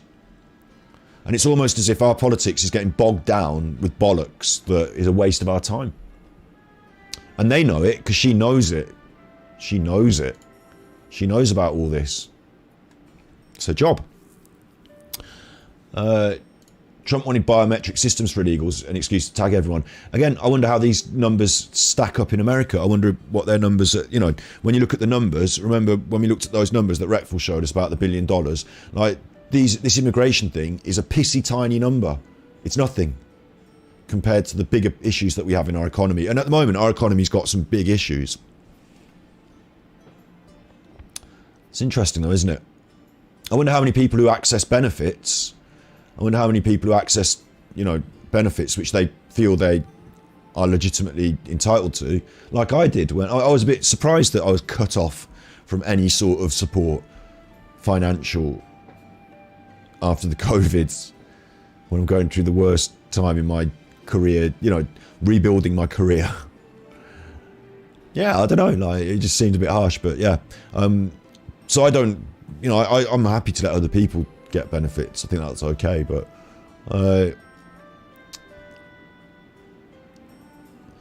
we found that exit checks do not provide an accurate measure. They don't even know. The government don't even know how many people.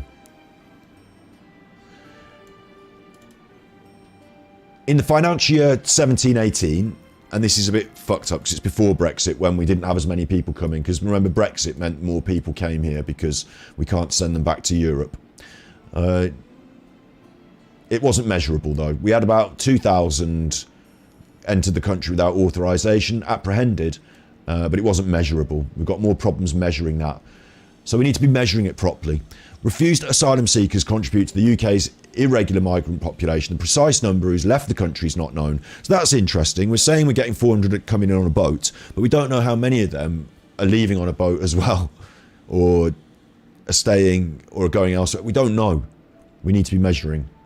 In recent years, fewer people considered without the right to be here were removed from the country. Fewer people were removed in recent years. The Tories aren't doing that job properly. There are no statistics on how many people have been regularised through the 14 and 20-year pathways to regular status. We've got no statistics on how many people have been regularised through the regular status pathways. And there's little evidence on whether amenities increase future irregular immigration. There's very little evidence to suggest that the quality of the amenities in the country are what's drawing people. We saw it was because English is a common language and they've already got people here. But the bottom line of this report from the Migration Observatory is that we need to do a lot more observing, which that's not a surprise because they're the observers. They're going to say that. They're going to ask for money to do more observing. But they're saying we don't know enough. And what we do know says it's a pissy little figure. So well done, Priti Patel. By the courts will be tagged while we continue to progress their relocation. While this decision by the Strasbourg court to intervene was disappointing and surprising given the repeated and considered judgments to the contrary in our domestic courts, we remain committed to this policy. These repeated legal barriers are, Madam Deputy Speaker, very similar to those that we experience with all other removal flights, and we believe that we are fully compliant with our domestic and international obligations, and preparations for our future flights and the next flights have already begun. So we're going to fly them out to Rwanda. Welcome to Rwanda. Where is Rwanda? This is England over here. Get on the plane, you fuckers. We're going to fly you over here. You're like, yeah, it's over here. Yeah, it's next to the Democratic Republic of the Congo. In up here by, right in here. Yeah, you're there now. Fuck off. Heart of Africa. That's where you're going. And start the long journey back through Uganda, up through Ethiopia. Say hello to everyone in Eritrea where you probably came from. Start the long journey back. Look, so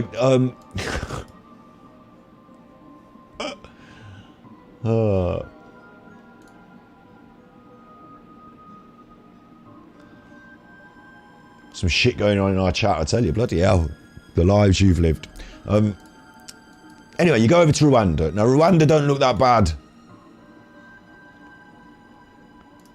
Here come the lilt man, lilt, with a totally tropical taste. With a totally tropical taste. I don't know if that is racist. Is it racist, what I just did?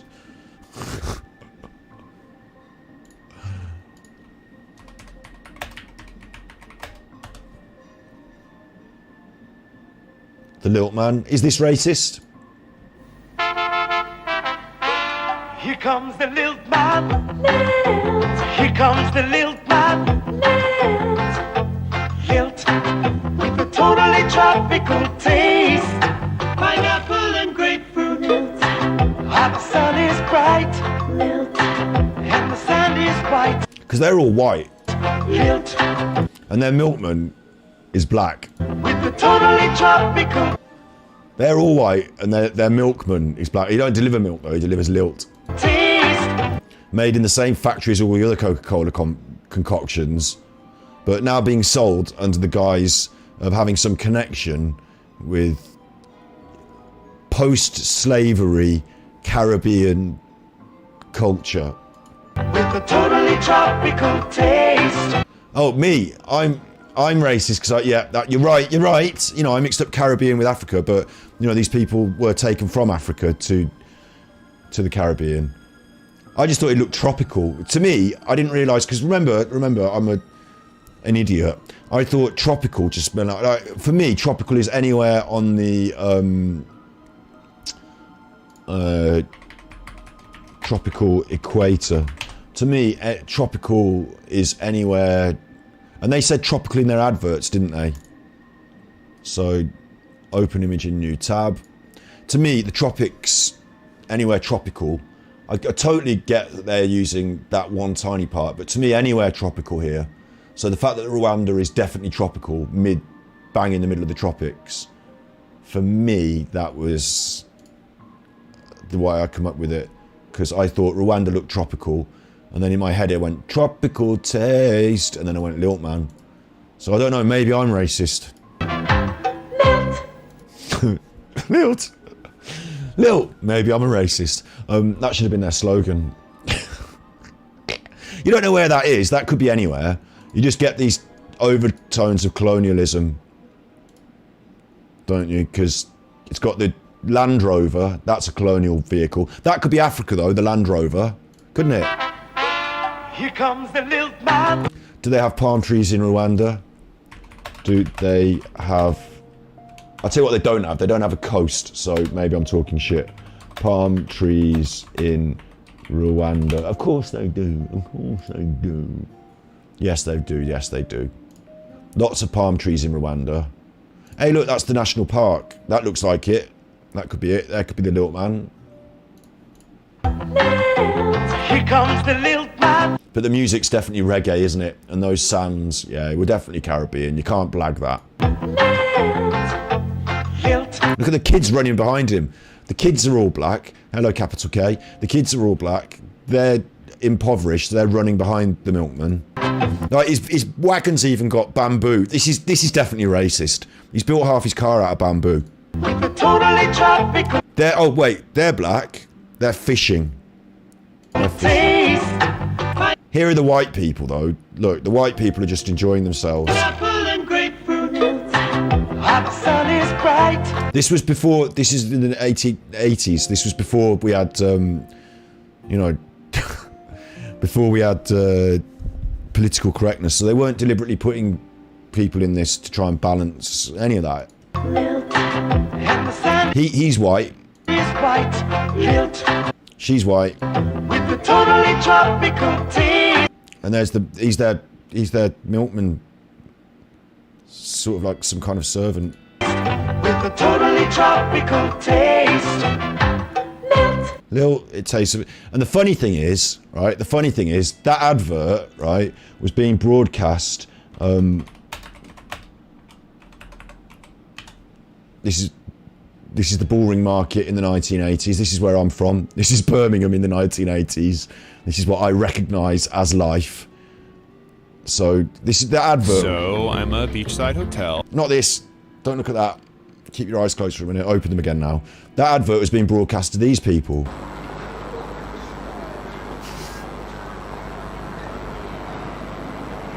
So, lilt with the totally tropical taste. This is who was drinking the lilt.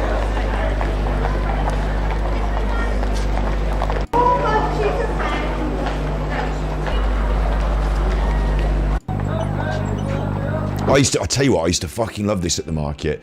They used to have these things at the market, right? And I also used to watch when I'll tell you a couple of stories about me and then we'll get back to Rwanda. But the market used to have these, you'd get normal stores, then you'd have these big ones, and there'd be a fella, mainly a fella.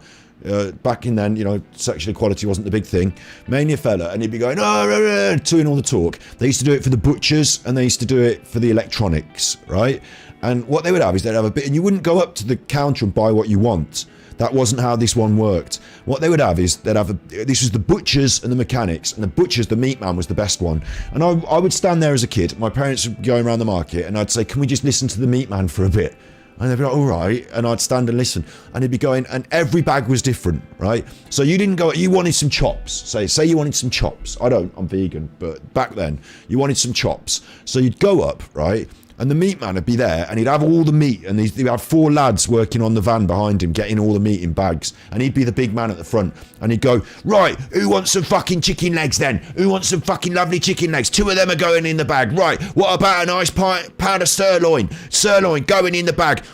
Andrew, chop me up some liver. Andrew's chopped me a little bag of liver. Little big bag of liver going in the bag. Spin that one round, weigh it up. That's £2. That's going to go for a tenner, that bag. Anyone want that bag for a tenner? Who wants a bag? They weren't in London. I'm just doing a London accent.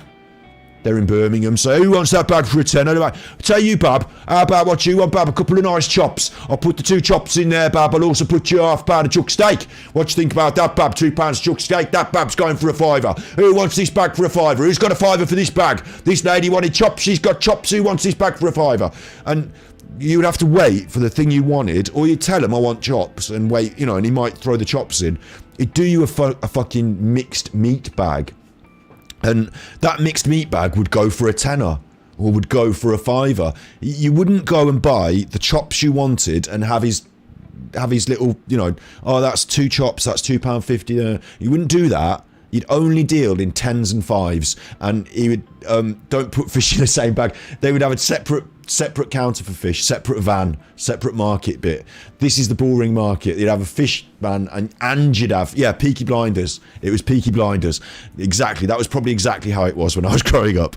But you'd have a meat man and a fish man. And the electronics would do this as well. You wouldn't be able to just go and buy a video recorder. Not that you would off the boring market. God help you. But it'd be there with like all the electronics on display, and he'd say, I've got a video recorder and it's come from Japan, and I'm going to put in a telly with that, and that's the whole thing all in one shebang. Who's got 300 quid for me for that? Like, you wouldn't be allowed to just order what you want.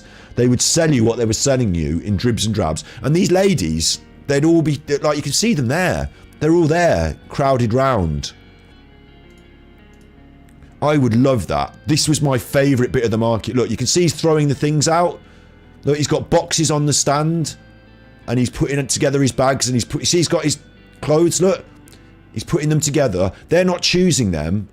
He's putting them together as like a mixed bundle, and then he throws them out to whoever's got a tenner for that. Whoever wants, look at that, a dress and a nice card here, I'll put that together. And the ladies, it's like bingo or some shit. They wait for the bag they want, and then they throw up their hand with the tenner. That looks like a good bag, I'll have that one.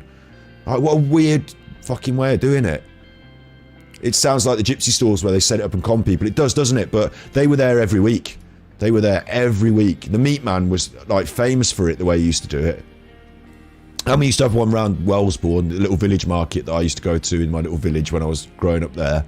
The Wellesbourne market meat man do the same thing. And like, God help you if you just wanted £1/2 of sausages, because you come home with £1/2 of sausages, £2 of chuck steak, 3 chicken wings, and a fucking, you know, sheep's eye. Like, it just all go in the bag. And like, that sounds nearly what I wanted. I'll buy that. Like, fucking hell. But they're the people drinking lilt.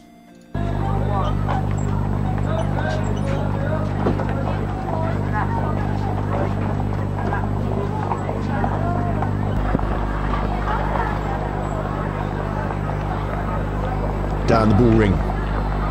They're the people drinking the lilt.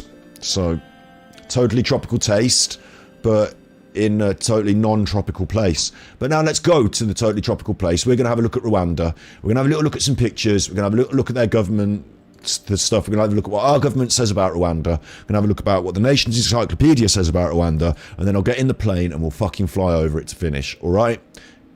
In that order. Here's the pictures. It looks like a tropical paradise. Doesn't it? Well, I don't know. Don't know about that. They haven't got any paving on the streets there. That looks quite upmarket at the top there. That looks nice. That looks nice. They've got paving on the streets there. That looks nice. I mean, what the fuck do I know? There's a squirrel. So, what the fuck do I know? Rwanda. I don't know nothing. I know their government's built a great big stadium. And I know that there are some places that don't look that well off. That don't look that nice. They look like... It looks like there's a lot of... from what I understand, there's a lot of arable farming, living in sheds. Rwanda. A lot of pictures of the stadium. Right, that were the pictures. We might as well just like look at the pictures when we fly over it, isn't it? Because how am I going to take you on a tour of Rwanda? If I drop you anywhere, it's going to be like the jungle. And then you go, oh, tropical jungle. But it's not really the jungle because they've cut it all down. Look, that's all arable. It's all farming, but not modern farming with tractors, like more subsistence farming, tough work in the land. There's a lot of that. And then if I drop you down in like city centre, it's going to look like an African city centre, isn't it? It's going to look much more urbanised, modernised, stuff you recognise, paving, streets. You know, that's going to be the case, isn't it? So I don't know what I'm going to be able to say just by looking at it. So we're going to have to dig in deeper. Welcome to Rwanda. Welcome to Rwanda. Now bear in mind this is what they say about it. Rwanda is a country situated in Central Africa, bordered to the north by Uganda. I can see that on the map, you fuckers. Population...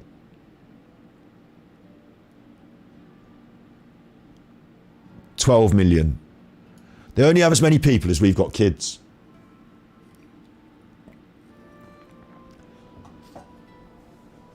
Are gorillas real or just men in suits? They're definitely real. We're not having any funny chats about fucking weird shit. Gorillas are definitely real. If you want to know how real they are, get in with one at London Zoo. Go and get in with one at London Zoo. Find out how real they are. Do not. They won't let you. Look, 12.3. They haven't got as big a population as us. That's important to note because any influx of immigration will have a bigger impact. The temperature there. Life expectancies similar to ours. GDP per capita. Capital should be per capita. 787. I don't know what that... I'll have to have a look at the GDP. Per capita means per head, per person, so it's an average. And, you know, just because the GDP per capita is good in our country doesn't mean that it's... Hang on, where the fuck are we? GDP per capita, yeah? This is it. This is Worldometer. This is not some dodgy thing. This is Worldometer.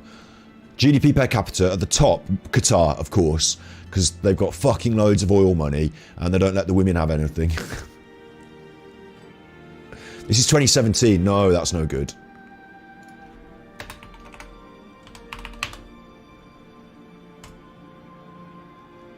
Let's see the... Just disagree. What's going on here? This is no good.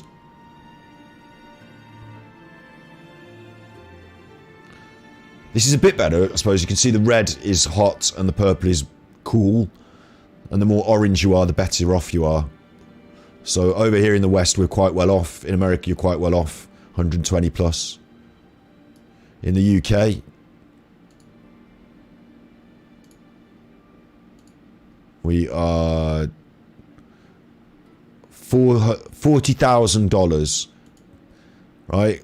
GDP per capita, $40,000. GDP is gross domestic product, and it means how much a country produces economically. All goods and services factored together, how much people are paying us for our goods and services, internally, externally, exports, how much stuff people in Britain produce, goods or services, doing stuff for people, and how much money they bring in by doing those goods and services. I need to search PPP. Murders in the Rue Morgue. God, that was a story I had to read at school. I did used to love Edgar Allan Poe. I think tigers are real, but the jury's still out about gorillas. We can come to them at some point. No, they can't be animatronic. We had them way before we had animatronics, so that doesn't stack up, because they were in Victorian zoos and Edwardian zoos. They probably had seen a gorilla in Elizabethan times. Probably hadn't brought one back. Hang on. I'm not going to let you derail me, but I'm just going to quickly, I want to know now, when did we, I say we, when was the first gorilla captured UK zoo? I mean, it'll be ages ago. 1930 was the first gorilla zoo in the UK. That's a surprise to me. That's a surprise to me.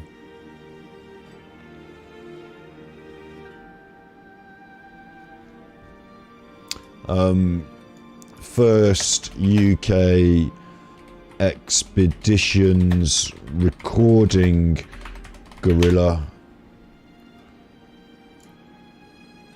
was the 1860s. A travelling show in England possibly had a living gorilla in the 1860s, but the first official so it's been a while, it's been a while. And you've got that film of that woman out there in the jungle with them. So I would be more likely to believe that they're real than animatronic. It would be a great leap to think anyone had the resources to create animatronic gorillas. Anyway, these are the countries that aren't doing so well. And you can see the countries that aren't doing so well, GDP per capita, right around there, Rwanda is right in the middle of them. They're not doing so well economically. So wouldn't it be strange that people come from these not so well-off countries, GDP per capita, isn't it strange that they come from these very difficult circumstances to these much more rich and wealthy countries, the UK, and then we send them on our rich and wealthy plane all the way back there to where it's fucking hard work. GDP per, you're much less likely to get a well-paid job, or even if you work all your life and do really well, you're gonna, on average, produce less, earn less. It's gonna be worse. Seems right fucked up, that does, doesn't it?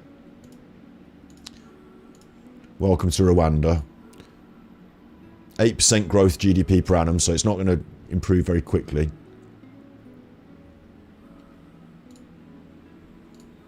This looks a bit worrying. Look, we've got, at the top here, we've got some buttons. You can't see them. I'm just going to allow you to see them now for the first time. We've got overview. That's what we're looking at. We've got geography. It's a landlocked country in Central Africa. Land of 1,000 hills. It's got 5 volcanoes, 23 lakes. We're going to have a look at the geography when we fly over it. So that'll be interesting. It's got national parks and Great Lakes. It's interesting though, isn't it? The people and culture is the next button. With an estimated total population of 12 million, Rwanda is a relatively young country. 50% of the population is under 20. Fucking hell. That's insane, isn't it? What happened to all the older people? History. For centuries, it existed as a centralised monarchy under the succession of the Tutsi kings. Oh, hang on, the Tutsis. I've heard them in history, haven't I? Cattle chiefs, military chiefs. The king was supreme. But then the rest of the population, the Batui, the Batutsi and the Batwa, lived in symbolic harmony. But in 1899 it became a German colony, and in 1919 the system of indirect rule continued with Rwanda as a mandate territory of the League of Nations under Belgium. So they were colonised. And then what's this? What's this one? Genocide. That doesn't sound very good, does it?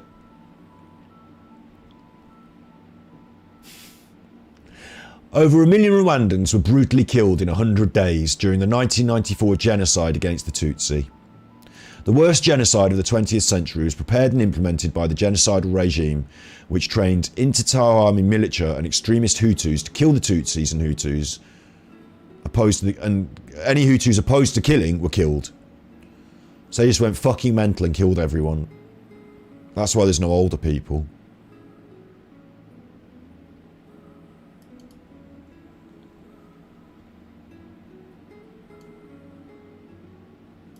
So, yeah, welcome to Rwanda. We've got blood on our hands. Not me. I mean, the people of, maybe, I don't know, who survived. Probably the ones that were doing the killing. I don't know. I mean, Jesus, that doesn't sound very nice, does it? Obviously, other people survived as well, and who knows what's going on today. It seems a bit extreme. I just want to find out, just because that sounded a bit extreme. Because we're considering going on our holidays there, remember? Or at least getting exported there as an immigrant. I wanted just to know, is Rwanda a free country? Say that. Let's say that. Ooh, it's rated not free. In Freedom of the World 22, Study of Political Rights. What's the biggest problem in Rwanda? Intense demographic pressure. The shortage of arable land and lack of access to the Indian Ocean have been 3 critical problems in their economic development. They haven't got enough arable land. Send them more people. Does Rwanda have human rights? They've been violated on a grand scale. They had the genocide, obviously, but the post-genocide government is responsible for grave violations of human rights? What do you mean? Let's just go to nearly present day, 2011.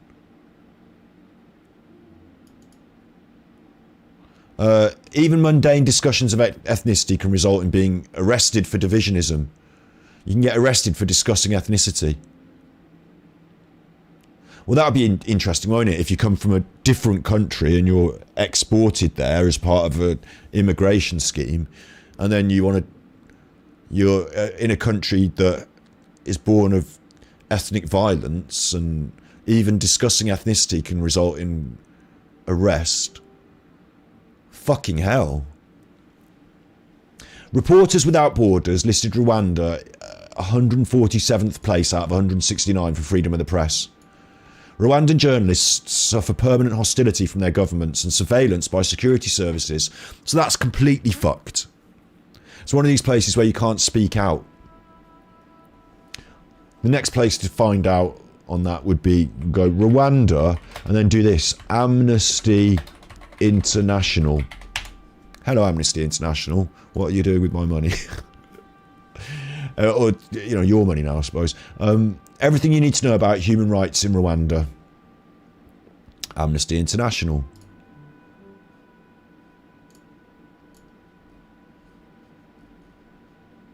Can I just accept what I've done there now? Thank you. Fair trial violations. Denmark is sending asylum seekers there. Regional human rights bodies struggle to uphold rights amid political headwinds. Urgent actions. The pastor's daughter arbitrarily detained. Further information. Missing journalist reappears in Rwanda. Journalist missing for more than 6 months. Investigating the murder of a different journalist there. This is a problem, isn't it? Rwanda Civil Society open letter. Rwanda activity report on the special report of human rights defenders. So they've got problems with their human rights. The problems with the human rights stem from an ethnic division. They've had the genocide. It's a very poor and impoverished country. They haven't got enough farming land. Work in Rwanda jobs market. Rwanda is a growing nation. It's an opportunity for skilled workers to support the tea and coffee industries, the services sector and the mining industry. So if you fancy being a miner or picking tea or, you know, processing coffee, or your services sector becoming a prostitute to the people that do the mining, you're well in. You don't want to go on holiday to Rwanda, do you? Do you want to go on holiday to Rwanda? You're having a conversation. I will remind you in chat to be careful. Historian, be careful. Drink water can... I'll just say this and drink water will understand. Drink water can sometimes be controversial to the point of leading you down a discussion narrative that might not be the best use of your time. But if you're having a good chat, that's fine. But don't get too diverted, maybe. And drink water. You just behave yourself. You're naughty. Or, you know, I haven't read all your chat, so I don't know if you're being naughty or not. So I'll give you the benefit of the doubt.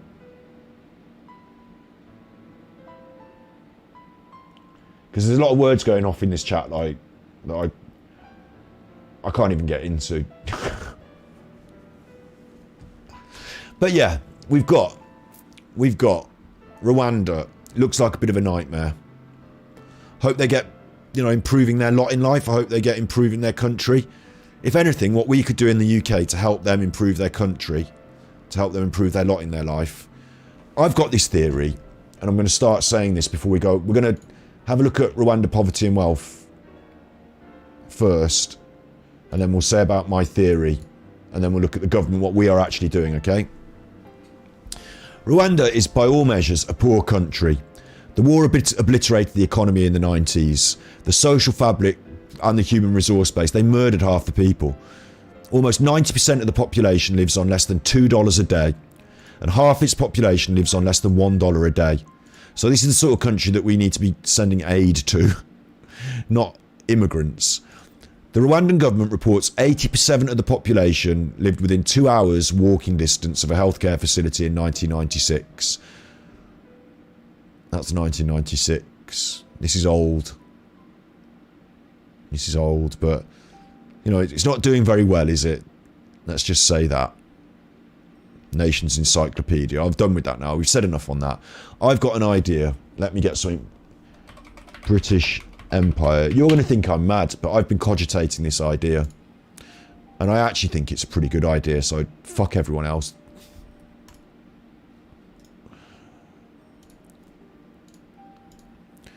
We shouldn't be completely proud or ashamed of anything in the past, because we didn't do it. This is an image that the Flat Earthers used the other day, so I'm going to use this one. Because we didn't do it. We weren't there. But I've done a little bit of reading about it, because my ancestors were there. I got this really lucky position, because I've got an ancestor who was Indian. So they were repressed by the you know, they were repressed. My great-great-great-great-grandmother was repressed by the empire. But the person who did the repressing shagged her and got her pregnant. So now I've been born. There's a long story, but that's just enough as you need to know for now. The idea I've got about empire, right, and I'm going to say this, but it might come out wrong, I don't care. A lot of countries don't like the British and their empire and what they did in the past and all that.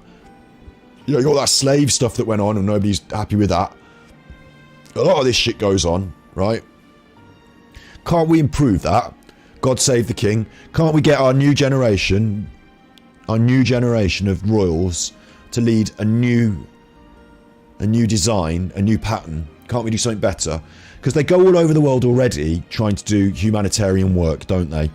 And they went recently to Jamaica and other places in the Caribbean. Some people said, oh, I don't want you here, fuck off. We don't want to be part of this empire. Fuck off the Queen. Let us be a republic free from all this. I've got a better idea than that. I've got a better idea. Let's rebuild the empire. And when I say rebuild the empire, I don't mean rebuild the empire on the terms that it was originally put together of nationalism and domination. I mean rebuild the empire on new terms of cooperation and charity. rebuild the empire on the basis that we are one of the wealthiest countries in the world. And should we... We're now out of Europe, remember. We're not in Europe anymore. We're Brexited, right? I'll talk to you in a minute about a one world government, but I'm not suggesting that here. What I'm suggesting here is that Prince Andrew, not him. He's got a lot of time on his hands now, but not him, the other ones. Prince Charles, soon to be king. Prince William, soon to be king. And the future monarchy could well improve everyone's lot in life by doing their humanitarian work under the guise of a new empire. And that new empire could offer a lot to these underdeveloped countries, couldn't it? It could offer a lot. We could have like programs where we help them develop, because we've been through it all. We've done it all. We were the we were the developing countries. We've done it all. We've been there. We've done the industry and the trade, the arable, everything. We know the score. We've got most people on benefits. Do you know what? I'll come to that in a minute. We are one of the richest countries in the world, though, and there is no real argument to say that people should have to struggle. Why not give them stuff? We've got food banks and benefits. Like, obviously, I think they should have them. We shouldn't be on food banks. They should be on benefits that are of more value. That means they don't have to work as hard because you get more free stuff. We should have free 3D printers printing our goods for free. Instead of people hoarding all the money and keeping it back, we should share it out and all do well. So, yeah, we're not... but no, we are one of the richest countries. You can say these things, but you live in a house, don't you? Like, you know...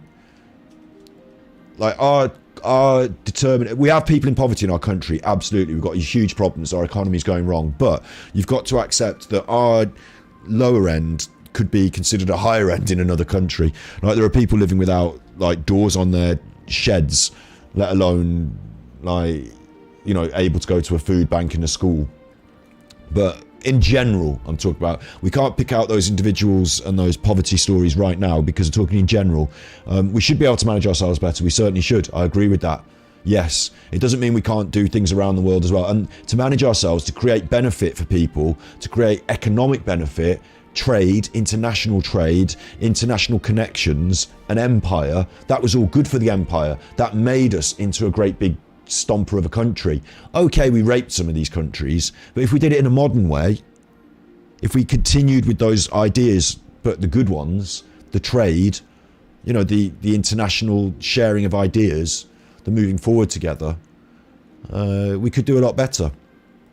So my idea, simple idea, I'm just going to suggest it here, is that we rebuild the empire on a new foundation of positivity, cooperation and support for nations that could need a little bit of a lending hand, and then they develop, and through their development we benefit because we are part of their development. That's part of the world's development. We are part of the world. So going, regardless of today's economic issues in our country, which wouldn't be issues if they just quickly sorted a few things round. Because you can say all this stuff in chat here, drink water, but Richie Sunak's not worried. He's making money. He's got richer. He's got more money. You know? Boris Johnson's hedge fund friends.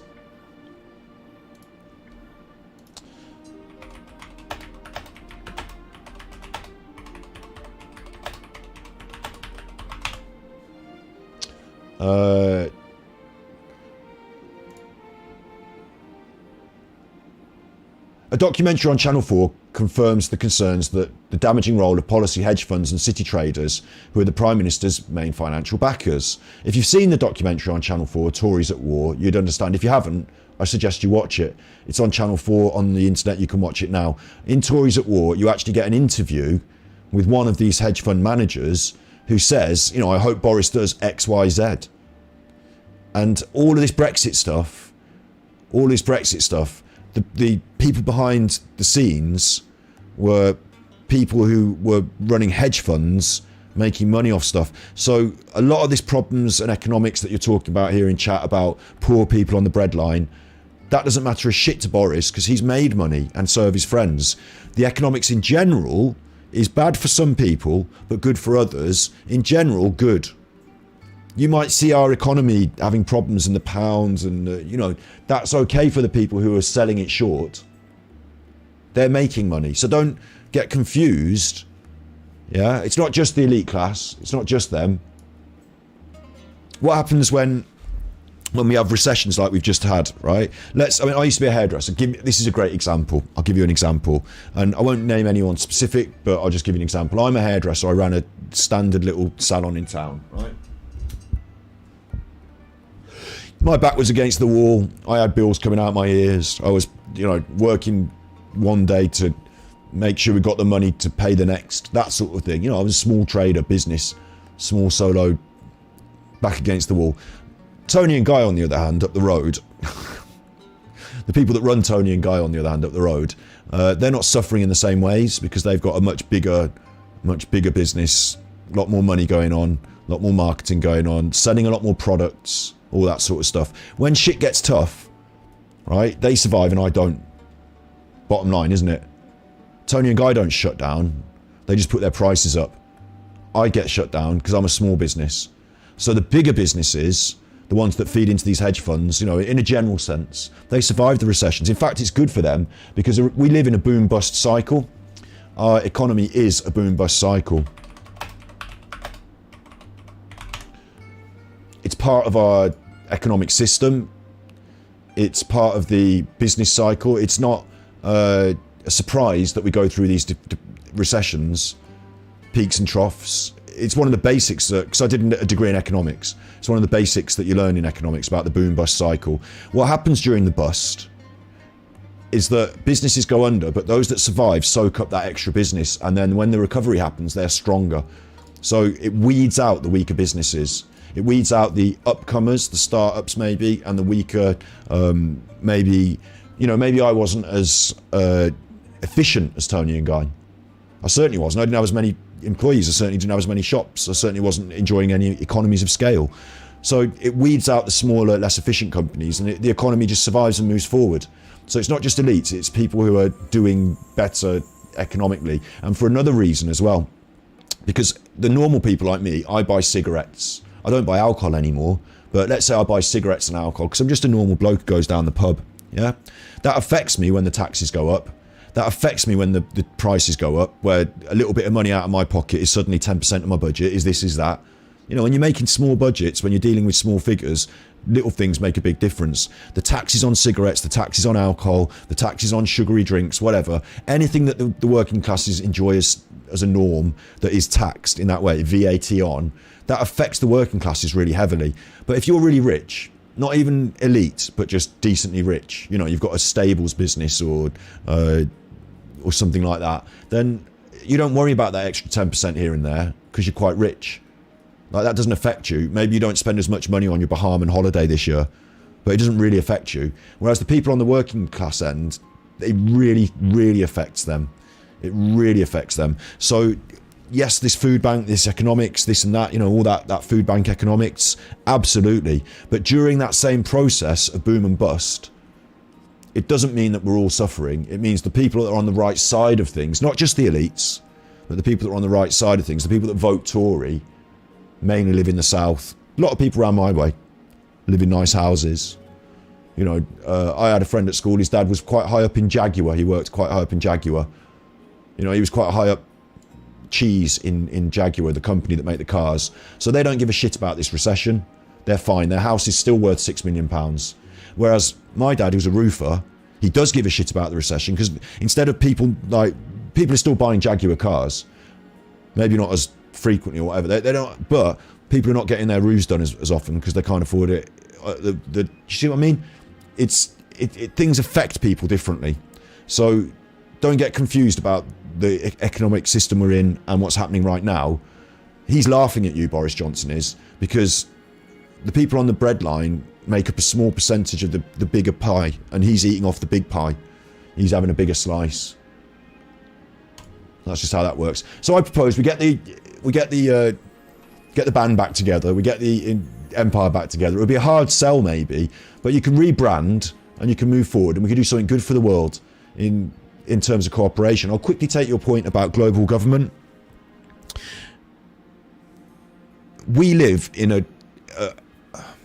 a world, yeah,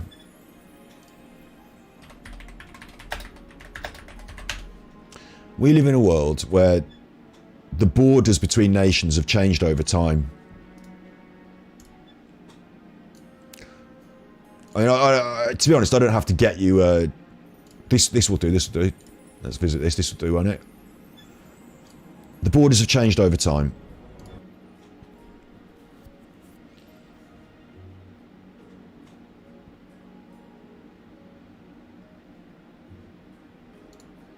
Let's just see it. This will be really interesting, won't it? This will be really interesting. Not many people... In the north here, you've got everyone who's there originally at the moment. I say originally, you know, we're talking BC. Before Christ, yeah? So we're sort of saying these are the people that way, way back, the Britons, the Picts, the Hibernians, the Norsemen, the Germanic peoples, the Celts, you know, they came up through the ranks. They didn't travel on a boat to get there.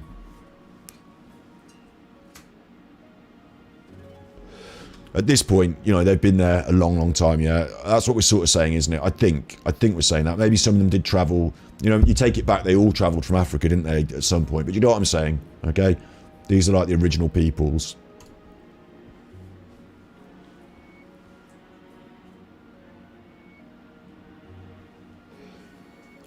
It's an 11-minute video, hang on. Double the playback speed. Starting to get Rome developed now. Rome's starting to take over. Rome's taken over now. Whole of Italy, that. Taken over whole of Italy. Now they've taken that island. Rome's faltered and now it's bigger and it's smaller again. Oh, it's going to end up taking out, you know, approaching Constantinople over here, isn't it, and stuff. It's taken a bit of southern Spain as well. Now everything's Rome. Now everything's Roman. Now we're all Romans. We decided that now. You're all Romans now. Have that. Enjoy that. Be Romans. All over here it's going on underneath my face. Let's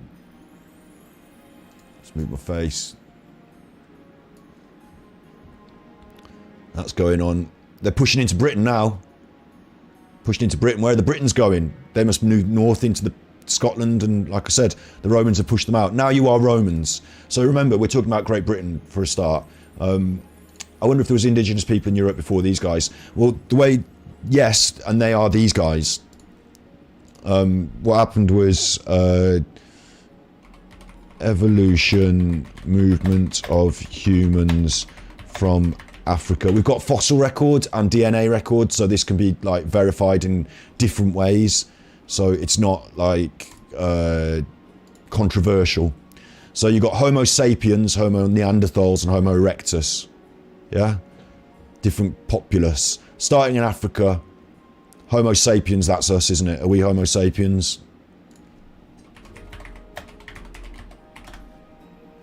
That's us. So we started in Africa. We pushed out. We moved into these other places. DNA record here. We've got DNA record. Then we push into north, like across where the Suez Canal is. We push out into the north, what you might call north of Arabia, and up into Europe. So 2,000 years ago we're in Africa. Sorry, 200,000 years ago Africa. 100,000 years ago north of Arabia. And then they actually pushed to the right into Asia 70,000 years ago. All the way out. Takes a lot longer to get to Europe, and then finally Americas. So yeah, that's what the Homo sapiens, you know, these are the first. You don't believe we came out of Africa. But, you know, that's okay if you want to believe that. But the reason we believe that is because you dig in the ground and you find these bones from these people and you can date them. Whereas over here, you don't find them. So, also back in the day, the geography and the what's the word? The environment was different. So Africa was like a fertile basin of life, whereas Siberia was totally frozen. So like there'd have been different landscapes, and there'd be a lot of different reasons why it makes sense that human life started here. And since we've got all the record of it, You might not believe it. And there would have probably been, you know, it's fair to say there would have probably been a humanoid species like Homo sapiens, Homo neanderthalis, Homo erectus, Homo arcturus, Homo asius or something. There might have been other, you know, but when these Homo sapiens got there, they fucked them over and did them in. So that's it. That's it there. That's what we know of it. It's not because the Royal Masonic system controlled it. You know, there are people that are not Masons out there doing this science. Do you know what I mean? Carbon dating and fossils. I mean, that's what they're doing. That's not a conspiracy, because anyone can do that and no one's going to stop you. If you want to do it, you can go and do it. No one's going to stop you. You don't have to be a Mason to do that. So,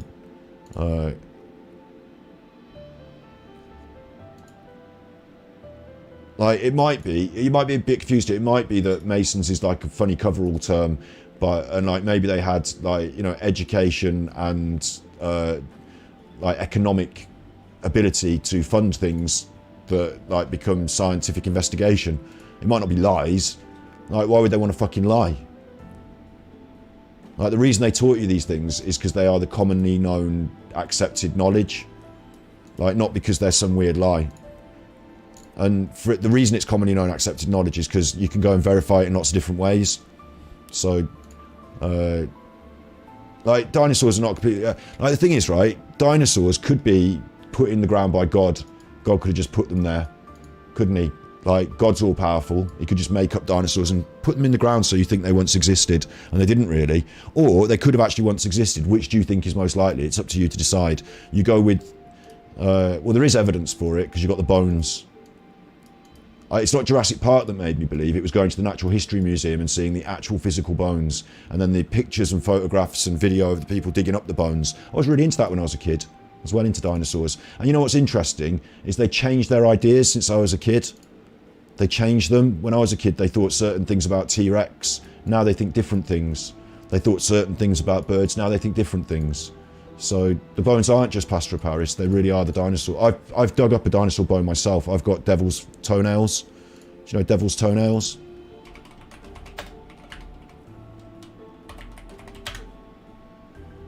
See that? It's not a dinosaur, but it's a fossil. Fossil's a better way of saying it. I've dug up a fossil myself.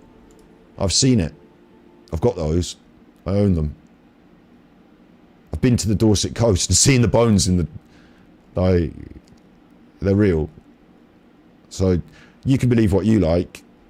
That's fine. We're not going to get totally sidetracked. The modern humans moved out that way. Anyway. So I'm suggesting that it's all just a matter of drawing lines around the map. Different people do it at different times. We're going to skip on because Rome was quite a lot of time. Look, it changes there. What's going on there? Rome falls. Rome falls. Watch this. Rome falls. The Britannic kingdoms, the Western Roman Empire, the Hunnic Empire, the Eastern Roman Empire, the Visigoth kingdom. Wait, if I just pause that there, right? You've got, right there, 500 years after Jesus, you've got Britannia, Ireland. You recognise those places. You don't recognise the Anglo-Saxon portion of it being a separate country. And you don't recognise France being this shape, do you? The Frankish kingdom, that's France. So why is that France then, 500 B after Christ, but now we give it a different name and draw a different line? Because the answer to that is because we as humans just draw our fucking lines where we want to draw them, don't we? Our governments get together and make their decisions, and we have wars, and, you know, all this was war, wasn't it? All this was conquest and politics, Holy Roman Empire, France, Poland, Hungary. You know, like, all this was that. It's arbitrary. It's arbitrary. Arbitrary.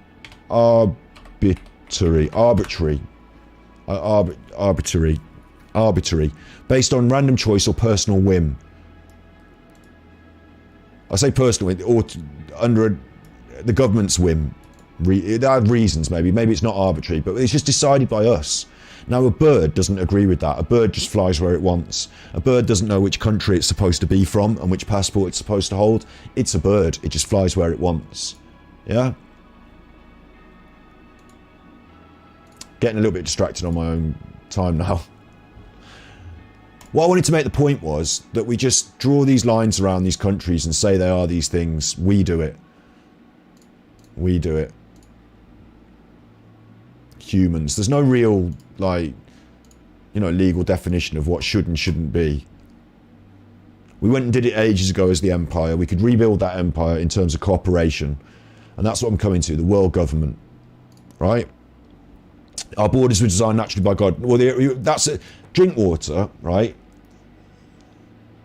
Now it's time to take a break and a little... I like the comments. I like a lot of comments. But Scotland and England have a border between us. We used to have a different king and a different queen. Scotland and England have a border.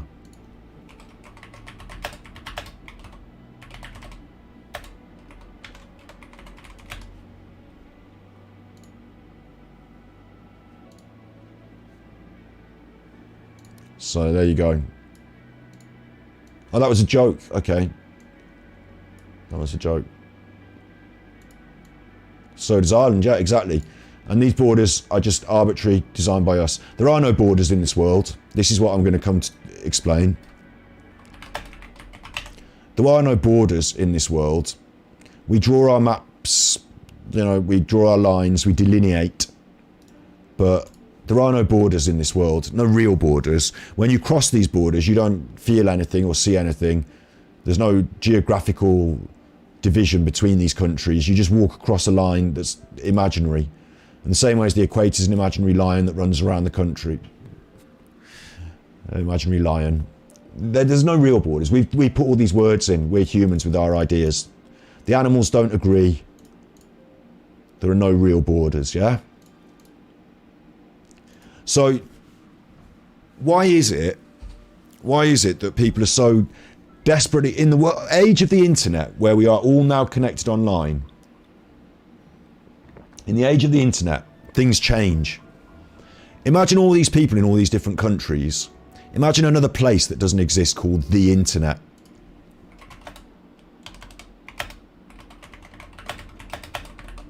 Now, we're not all in this place because, like, we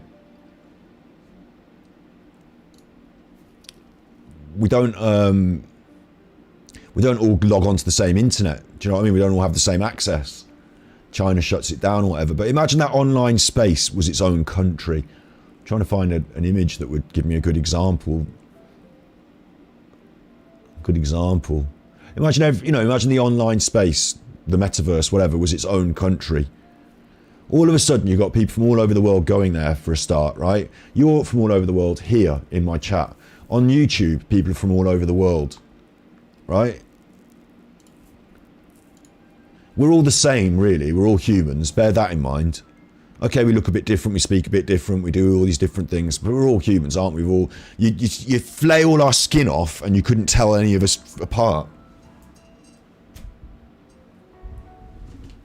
I wonder if I can get an image of the flaying of human skin to exemplify that. No thanks. You take all, you peer us and we all look the same.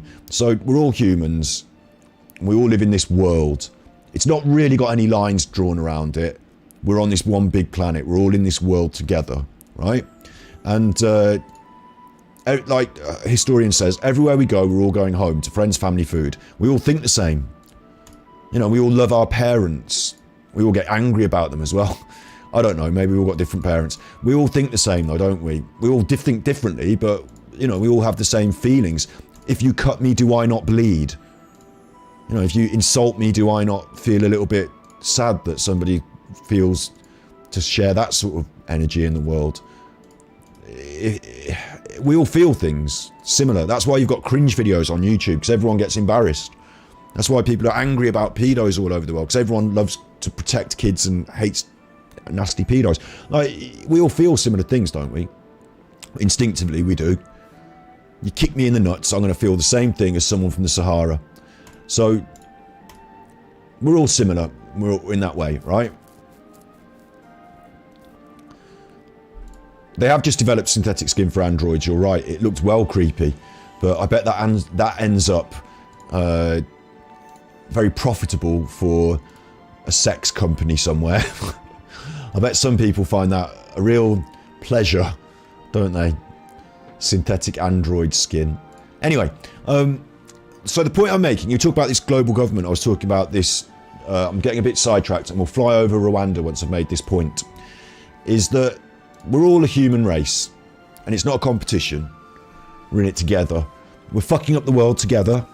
Well, we're not together because we're not doing it together. Over there, they're fucking up some of the world. Over here, we're fucking up some of the world. You know, if we all got together and made a plan together about what was the right or wrong thing, some limits, some rules, maybe we don't want to spuff a load of oil into the ocean. Let's get together and sort it out. You can't do it on your own. Little United Kingdom over here, or little America over here. It's quite big America, but it's still little on its own compared to everywhere else. None of us can do any of it on our own. You can't do it on your own. It doesn't make sense. The way we work now, you are not, you know, talk about one world government, you are not an island. You're getting your beans from fucking Africa. You're getting your cheap plastic goods from China. You're getting your propaganda from Russia. You know, your political propaganda from Russia. You're getting, do you know what I mean? There's lots of things coming all over the world now. It's a mix. It's a big mix. It's all going everywhere. The people are, the goods are, the services are, the ideas are. If you imagine the internet as a separate place, you know, a greater than a separate, you know, a planet, that internet is populated by all these people, right? On YouTube today, you are on YouTube following YouTube rules in the comments, whether you like it or not. If you want, you can say something really rude and I'll block you. YouTube will block you before I do. It won't even let you say certain things. You're following their rules. Their rules are a global set of rules. YouTube rules are global, aren't they? I think they are. I think the rules for YouTube, they might be slightly different in different countries, but, you know, the general rules about what you can and can't upload on YouTube are general. Like, if you want to go and shop on Amazon, you can do that all over the world, I think. I think you can. I'm not sure. Maybe not in China. Maybe some governments are being a bit more restrictive. But, you know, the internet's got its own set of rules, hasn't it? You might say there's no free speech. You might say there's no free speech, but Tor browser, like, you're free to say things. You're just not free to. You have to. You have to. The problem is that you find is that whilst you're free to say things, you have to take the responsibility and the. You have to take responsibility for your actions. So if you say something that is, you know, unacceptable in some way, people will question you. Will, like, you know, you'll come up against. It's that adage of saying you're free to speak in America, but you can't shout fire in the theatre. You know, Amber Heard is free to speak, but when she's spoken, she has to be accountable for her actions. And if it turns out to be defamatory or wrong or whatever, you know, there's that aspect. So, a one world monopoly system, right? I'm not suggesting we have a one world monopoly. That would be strange. In all of these countries, these Western countries, you're not allowed monopolies, not properly. Obviously, governments have sort of monopolies, and sometimes maybe they should, like nationalising the railways. But like, that means that we, the people, should own the monopoly. But we've got a Monopolies and Merger Commission. However, the oil-producing countries are a monopoly. They exist. So there are certain economic factors. Now you're talking about an economic system. That's different. That's an economic system. Oh, obviously our economic system doesn't work. We've got people in food banks while Boris Johnson's taking their money. I'm not allowed to go on universal credit, but Richie Sunak, who made the decision to like, you know, about universal credit, he's getting really rich. So, like, obviously our economic system doesn't really work. We've got a supply and demand boom bust cycle where you can create demand and, you know, regulate that boom bust cycle through the monetary system. The monetary economics of Keynes are controlled by the governments. The people who are in the governments are the people who control the monetary supply. Well done.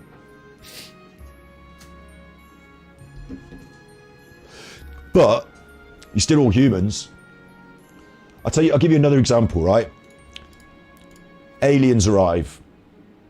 Well done, aliens are here. What have you done now? I didn't do it. Aliens are here.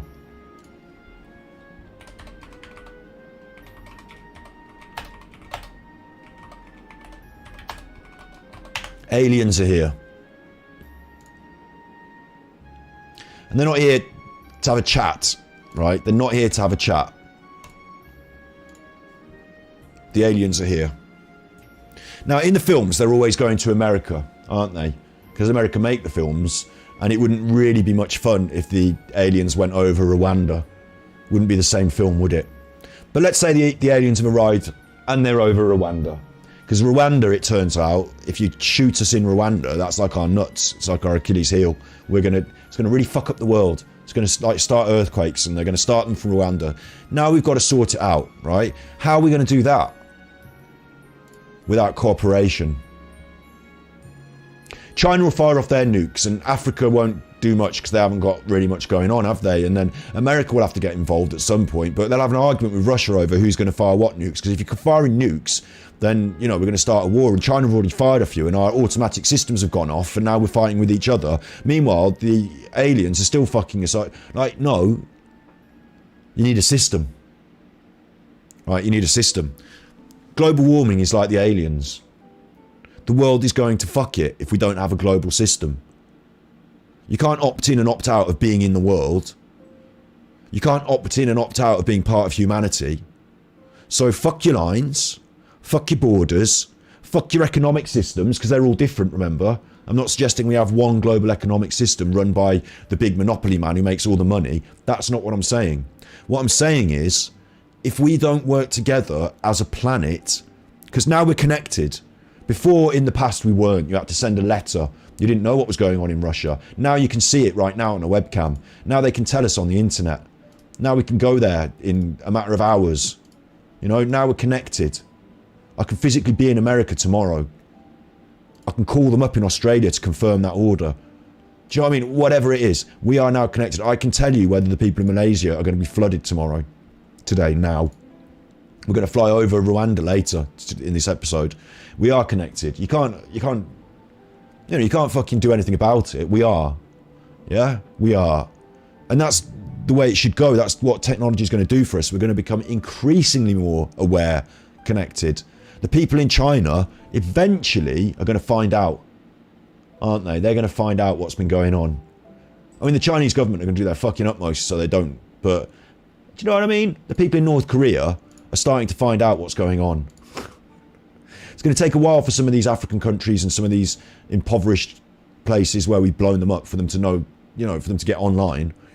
But everyone's going to get there, aren't they? Isn't that the point? That we all get, like, you know, more advanced and do well? And isn't it the point that when we get, like, 3D printing, imagine 3D printing, but you only do it for profit and you're not allowed to share things, and God help us. Do you know what I mean? God help us. When you were a kid, the future was supposed to be, right?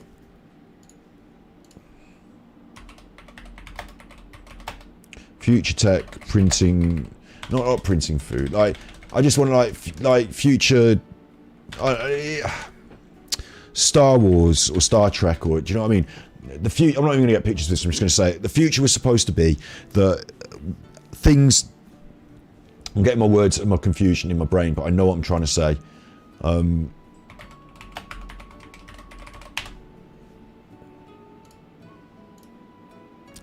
The future was supposed to be the idea of mass production. The future was supposed to be that things got cheaper. We produce them easier.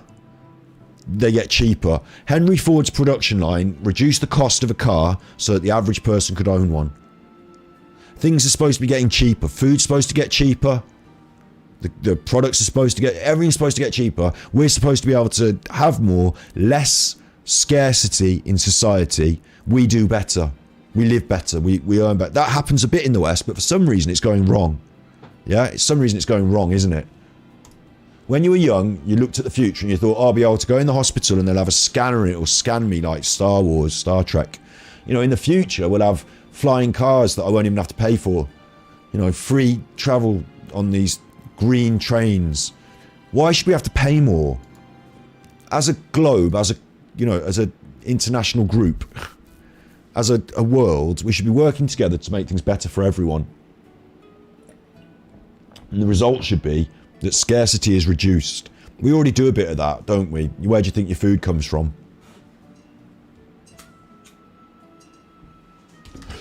If you don't want, let's not say a one world government, let's say one world corporation instead. And to do that, you have to have some sort of overarching group that discusses how that corporation is going to go into action. They might be called a government. Forget the word government, just say group. What I'm saying is, if you can't decide, you're going to get things like the war in Ukraine where all of a sudden we can't get access to our food. Well, we could fix that tomorrow just by saying, right, we've got the One World Group, and the One World Group is going to start producing a lot more grain in a lot more countries, and we're going to help those countries to develop, and we're going to pour some funds in or what have you, and it's going to benefit everyone because our food prices are going to come down across the world. Like, we could just do that tomorrow. We could fix that problem. Instead, we're going to suffer because all our prices are going to go up because they can't get their shit together. And nor do they want to, because Boris Johnson isn't in it to try and help people get cheaper food. He's in it to make himself richer. So that's why it's actually a good idea. You get economies of scale, which means whoever's good at producing the coffee produces all the coffee, and then the coffee's cheaper, because if you tried to produce it, each individual country produced their own coffee, coffee would be really expensive. So we have these systems already. They're one world systems. You just have to make them work, you know, in sync, in harmony. You've got to accept it as well. You've just got to accept it, because otherwise you can't drink coffee. Because we're not going to start growing it in the UK. We're not going to. So there we go. That's my thoughts on the new empire. If the aliens came, who's going to control the story? Who's going to put us... How are we going to get our heads together? And as a world, fight the aliens. We're going to be all different. It's like going to war, but everyone's got their own plan. And there's like 6 different teams. And we're all fighting the same enemy, but we're all got... What the fuck? We all want to get together, don't we? And help do the plan. Same thing with global warming. Same thing with world hunger. That's my analogy. And we could have a go at that by restarting the empire. Maybe. Maybe. At least we could get in there and sort out these human rights problems, couldn't we? If you want to travel to Rwanda and you're coming from the UK, first you need to check the entry requirements. And the government of Rwanda is taking measures for COVID. And it's generally safe and crime's low, but street crime does occur. You should take precautions with your valuables. The security situation near the border is unstable. There are armed attacks in the forests and the volcano parks. Armed attacks. Armed attacks. So if you're travelling near those borders, you should be aware of the risk of attacks. So terrorist attacks can't be ruled out. They've got Ebola. So you want to watch it if you go there. That's what our government says. At the same time as sending poor, vulnerable people with nothing by their plane loads as part of Priti Patel's plan. Our domestic courts were of the view that the flight could go ahead. We've looked into it. It's been interesting. The only thing that remains for today's sesh, 2.5 hour sesh, let's do a bit of flying. Let's get up in the plane. Let's get up in the plane. Right then, I have to use my brain, and I have to open up my folder with Flight Simulator, ready to launch. Oh my god, view updates. I haven't launched it for a while, it's going to update. If it takes too long to update, we can't play. 7 seconds, downloading. So, let's see what happens. Play the game.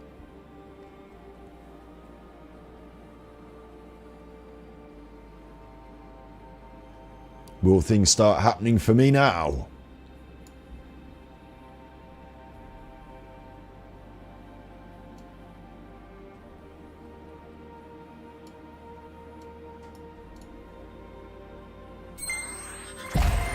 Yes. Asbo Studio. Do you remember Asbo's? Good old David Cameron. Do you remember Asbo's? Go and hug a hoodie.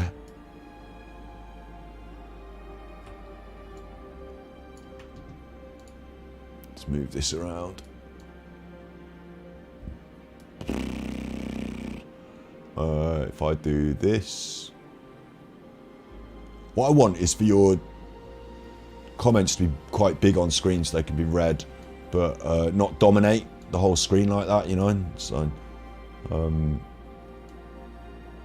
it's a bit of a, you know, I suppose it's YouTube, so the comments will be recorded now on YouTube underneath anyway. So what's going on?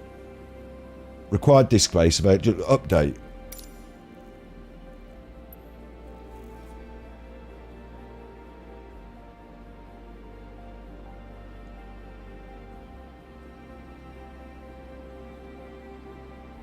What do you think? Is that going to be quick enough? I think it might be quick enough. If you crash, you get a refund. You don't get a refund if you crash. You have to send the money on to your family because you'll be vaporized by jet fuel. We'll let it load. We'll let it load. Mandatory update. So I've heard this, people complaining about this on the flight simulator, that it takes a while to update sometimes, and you know, they want to play the game but they can't because it's updating. It's your own fault for not opening it 2 hours before you want to fly. You know, if you want to get on the plane, you don't just rock up at the airport, do you? You have to be there 2 hours early. This is why, because they have to update it. So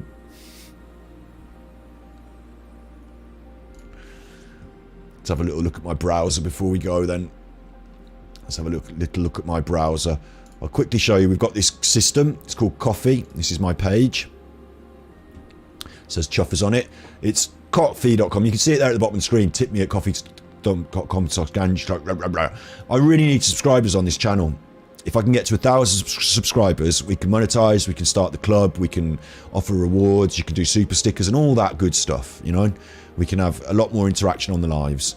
Until then, we're sticking with this. Coffee.com Ganji. I get more money out of this than I do if you donate through Twitch, or I've got a Patreon page as well. But this one is a much more straightforward system. Limmy does it.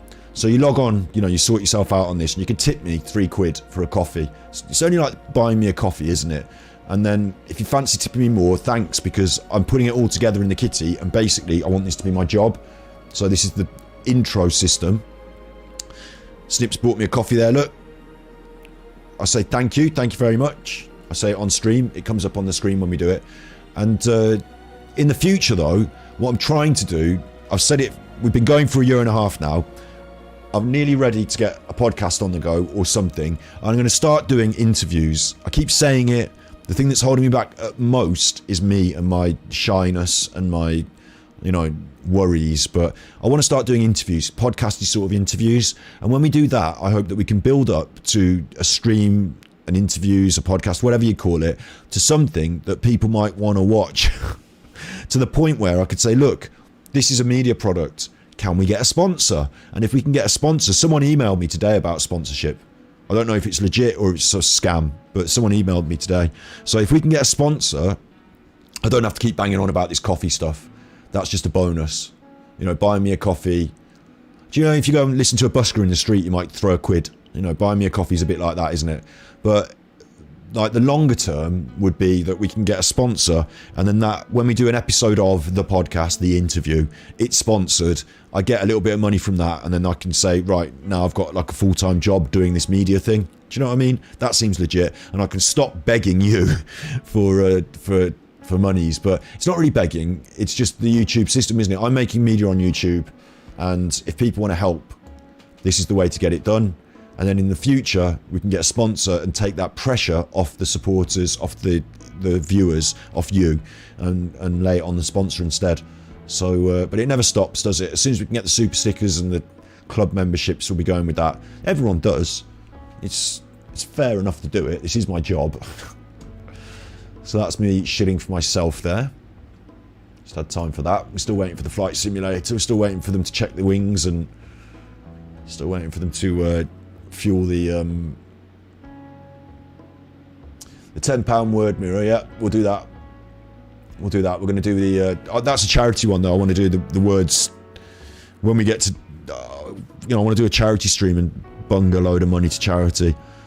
First I need to earn a bit of money so that I can give it to charity first. But that's what but yeah, we will definitely be doing that. We will.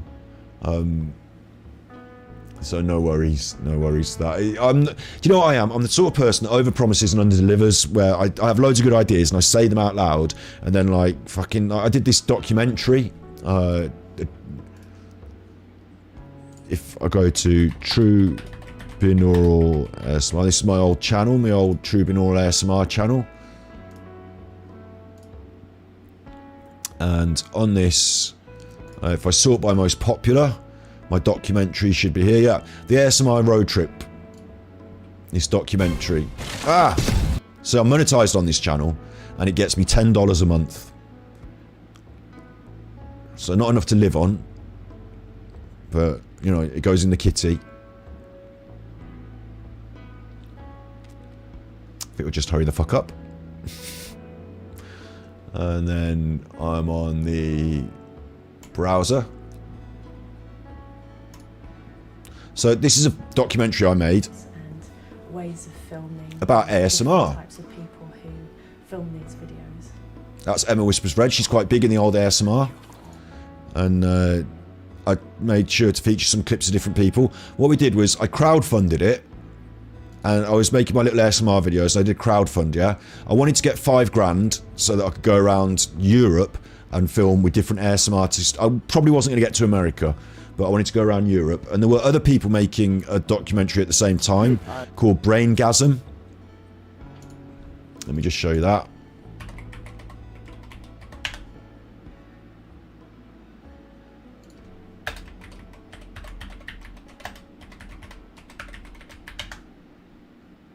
So these people did this Kickstarter for Braingasm.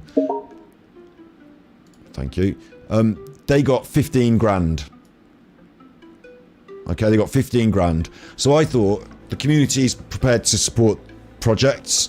I'm a media producer. I'm in the community making my ASMR videos. I don't want 15 grand. I was quite happy with less than that.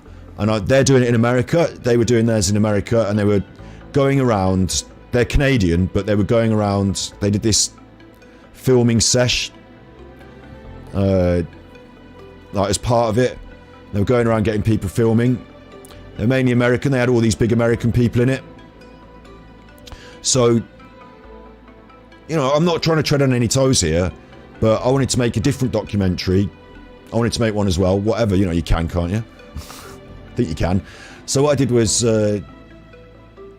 what's in my ears there? Oh, it's probably the installation manager, isn't it? Making that noise. Or is it this? It's this. So what I did was I crowdfunded my own documentary, right? And I got how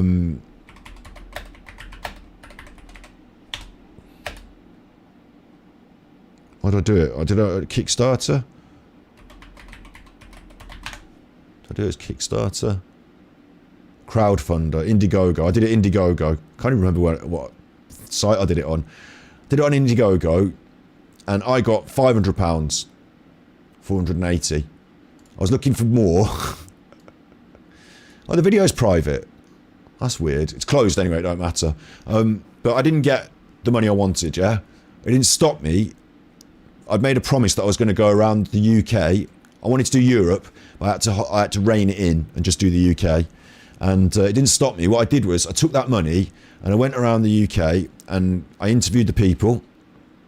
We cut back from 15 to 4, but I wanted to make it egalitarian. I got a few of the smaller people who were very happy to be in. Great. But I also managed to get a bigger person, Emma Whispers Red, and she is probably one of the biggest ones in the Great Britain ASMR community. Like, she's probably one of the biggest British ASMR artists.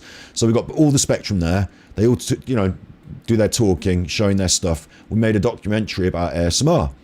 So that was good, wasn't it? It took me a year. You can watch it on the YouTube. It's on my True Binaural channel. It's out for free. It's the full 45 minutes with a little bit of introduction by me at the start. 2-minute introduction by me, but the rest of it is proper documentary. And look, here we are doing it. That's me with my headphones that you're wearing the headphones, wearing the ASMR Road Trip t-shirt. Which I got a load of these printed because I thought it would help the crowdfund. I've got 50 of them upstairs still. This is us making the documentary. So we got it done. It took me a year. We went out and filmed it. That bit didn't take me a year. The filming, it took me about 2 weeks. And then going little trip, we did 3 in 1. And then a couple of weeks later, we went and visited one person separate. And I spent the £480 on petrol and Travelodge and a little bit of lunch. So that's what we did. That's us doing it. Got a bit of reception, got a bit of... I'm surprised it hasn't had more views, 66,000 views, because remember I said there was another one? Braingasm. They got 16 grand, they got 15 grand Canadian dollars. I don't know how it works out, but they got Canadian dollars, and they didn't finish their film. It never came out. No one ever got to see any of it. Not for free, not for money. It didn't come out. So they took the money and it never happened. They did those little bits of filming to like promote it with all the, like, got a bit of film in the can with the, they did a bit and then it never came out. So that's someone there. She was too nervous. I went to an ASMR meetup. She was too nervous to meet everyone at the ASMR meetup, but she was happy to go to McDonald's and have them meet her there. Fucking people, man. But anyway, theirs never came out. It never happened. They got all the money. It never happened. But mine took a year to come out. I will say that. I finished the crowdfund, and then a year later, this hit the internet. I mean, that's making a film. That's making a film for you. One of the things I had to do is I had to learn to edit, not just edit little videos, but edit a 45-minute piece. And I had to edit it. I had to learn to colour grade, and then I had to colour grade it. And then I had to have it critiqued, and then I had to take it apart and put it back together again, better. And I had to do all the sound mixing. I did it all myself, Did it all myself. My mate Matt came with me to film it. I'm eternally grateful for his help in that. Like, he's filming this while I'm doing the talking and the sound thing. But yeah, we made our documentary, and it came out. Well, pleasant, should I say, nice, and yeah, tingly. That's how people often describe it. It's there on the internet. So whilst I was a bit stressed while I was making it. I had other film jobs as well, bear in mind. I had a wedding and a thing, and this had to take a back seat to the money-making film jobs that, doing someone's wedding for 500 quid or what have you. Do you know what I mean? But this was my little passion project, and I was worried that the community felt they'd given me £500 and I hadn't delivered. But eventually I did deliver. A year later, bottom line, it's there, it exists. It's on the internet. And I deliver. And what I delivered for £500 was a full 45-minute film. Like, not just a load of bollocks. These are actually people talking about ASMR. Like, they're interesting. They've got their things to say. I explain what ASMR is, where it came from on the internet, like, the early proponents of it. And I do an overview of who's, doing what these days, showing that there's a diversity. We make a few comments. It's an ASMR documentary. It's the first ASMR documentary that actually came out. Hooray! You can go and watch that yourself in your free time on my True Binaural ASMR channel. But my point there is that I was talking about this crowdfunding thing, about this supporting the channel and stuff. I bought a new computer recently. I'm trying to support myself through making media. So I don't just take money and use it to buy cigarettes and alcohol. I don't even drink. But the point is that as a media producer, I do deliver. And I hope that as we grow this, what I'm doing here, I talk about the podcast and I talk about these things. I talk a lot and under-deliver. Eventually, I deliver. It might take me a long time to make that film. That other film that I made, Indie Development Paradise. That indie game development film I made, I promised a lot to the people. I'm going to make them this film. I'm going to make a film. And Matt, my friend who was working with me on the project, he was involved with Netflix. So, they got Netflix in their head. And I'm really ashamed that it never went on Netflix. Matt left the project. I was left doing everything again. So I did everything and I got it on the internet eventually. So again, I delivered, but it just took me a long time. No one was paying me for that. I put my own money and time into that. I wanted to sell it to Netflix. But for the people that are in it, for the people that gave me the good grace of coming to their project and allowing me to film, I want them to see that, fucking hell, man, it took me ages and I broke my heart over it, but I delivered. There it is. It exists. So if you pay into my stream, I buy a computer, I buy some lights, I bought a camera, a lens actually. I already had the camera, but you know, I buy this stuff. Eventually we'll get enough stuff that I'll be delivering on that podcast, and then hopefully I don't seek your you know, hopefully it's not about the people that watch the content supporting it as much as a legit sponsor paying me for my work, you know. So that's how I feel about that. Go and watch my films, you chuffers. But before you do, Rwanda. Flight Simulator. Comments. I never underdeliver. I underdeliver all the time. You know, I have these great ideas. I've already said about this. I'll give you another example. Have we flown around the world yet? Step by step? No, I haven't had the evenings to do it in, and I've got Waylaid and Waylaid playing Genshin Impact. I underdeliver. I have great ideas, and then, you know, they're ideas that I say and they're nice, but then putting them into practice is actually a lot harder. I think we all suffer from that in life a bit. Sorry for being human. Let's get to Rwanda. God, it's night time in Rwanda. Where's that?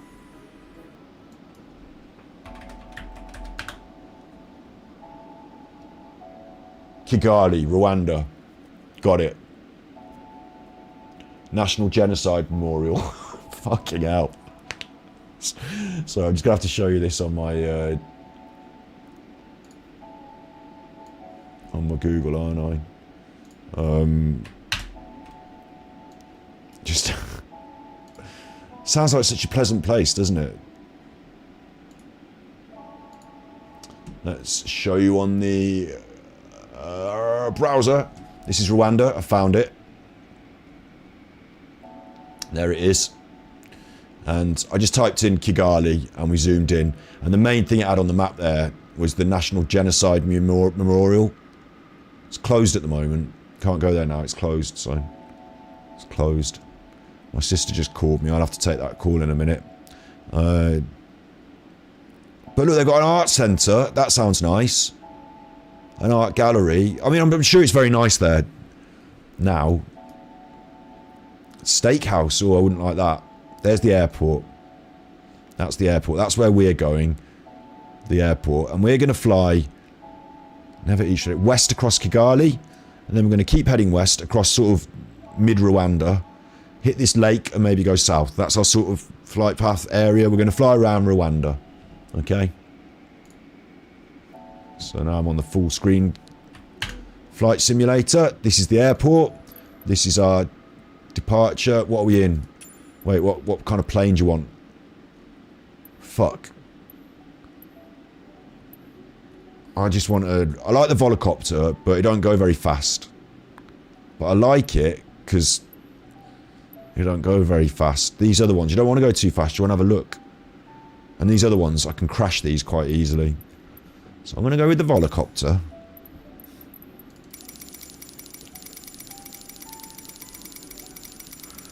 I'll move my face so you can see it. Look. Volocopter. Cruise speed 48 kts. Compare that to this. 451. It's small, isn't it? It's like the lowest. Look, you can get in one of those. You can cruise 3 times quicker. Don't want to. I want to cruise slow. Thanks. We're going to make it green. We like it in green. Weight and balance. I'm not going to mess with that. Failures. I'm not going to mess with that. You can enable a failure. Why would you want to do that? Enable a... Why would you want to do that? Customization. We don't need that. So now we're ready. Ready to take off. Set as departure. And we want to fly over this way. Don't we? Set as arrival. I'll just put a marker over there just so it's somewhere near there. It doesn't matter. Do we need that? It's going to take us an hour to fly over there. We're not flying over there. I can't delete it now, so forget it. We'll just fly around and then I'll take us over there by magic.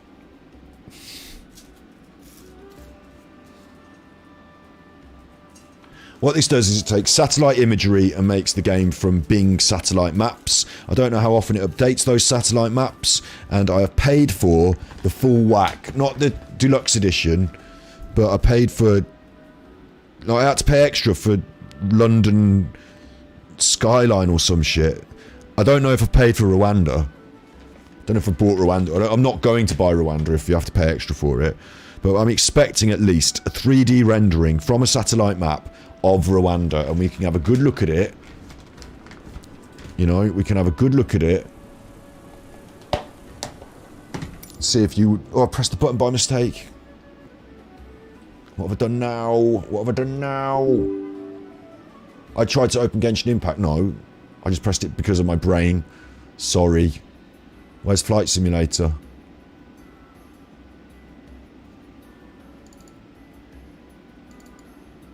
What's going on?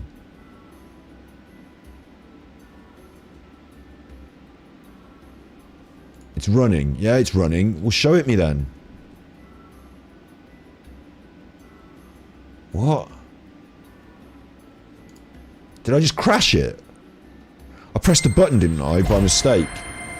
Hang on, I can't have two instances of this going, can I? No. I haven't. This is it. It just crashed. I pressed go, flight, ready to fly, and it didn't have it. So I'm gonna fucking fly Rwanda. Maybe, you know, and I can't believe I'm questioning this now with the kind of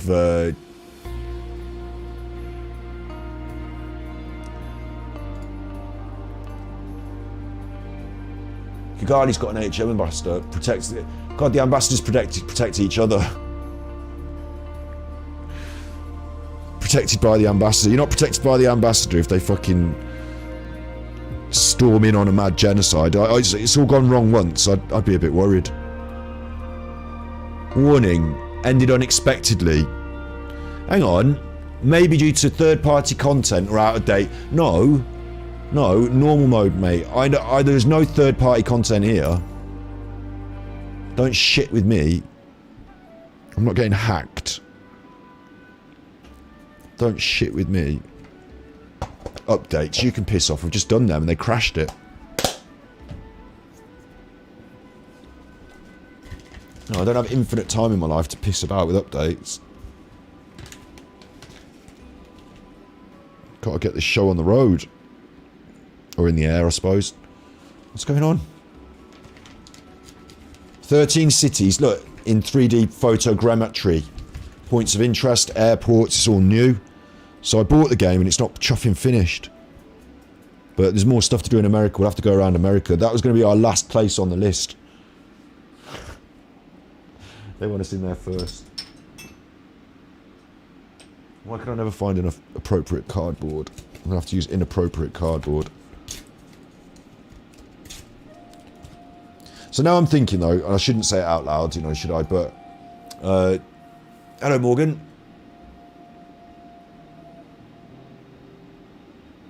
It's Isabella Live here to help with Jade and everything.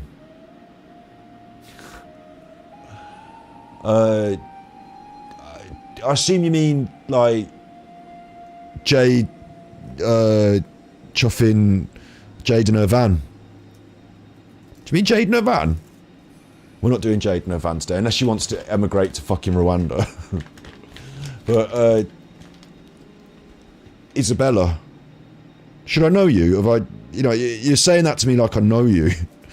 I'm going to be rude here and say, do I know you? And then you're going to tell me and I'm going to go, oh. Or I might just go, oh. It's nice to have you here though. You just confuse the chuff out the pilot here.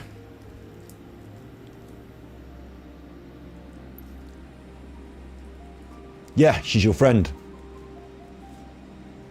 You've got 150 subs. Well done you. Well done you. I've got, or had. Had's probably a better word. I've got, what have I got over the years? Like millions and millions of views and thousands and thousands of subs. I think I was up to like, you know, 30,000 subs at one point on the old ASMR. Before I decided just to fuck it off, because numbers are irrelevant to me. Well, they're relevant now, because I do kind of want to grow this media product, like I was saying. But At the time, it was like everyone was going on about subs all the time, and I was like, oh jeez, man. I had to turn off my subscriber count because, like, when I went to one of these ASMR meetups, there was some people who, like, honestly, and I'm not being funny about myself and my status, but they were like, oh, you know, you've got loads of subs, and I was like, yeah, but so and so's also got loads of views, and I like you, and you're good, and your work. I'm sure the people who know me from the ASMR meetup that I went to will attest. I mean, they're in my fucking film. They would attest to my modesty in that aspect and not really paying much mind to it. But yeah, she's your friend. That's cool. That's cool. How's her van? How's her van going?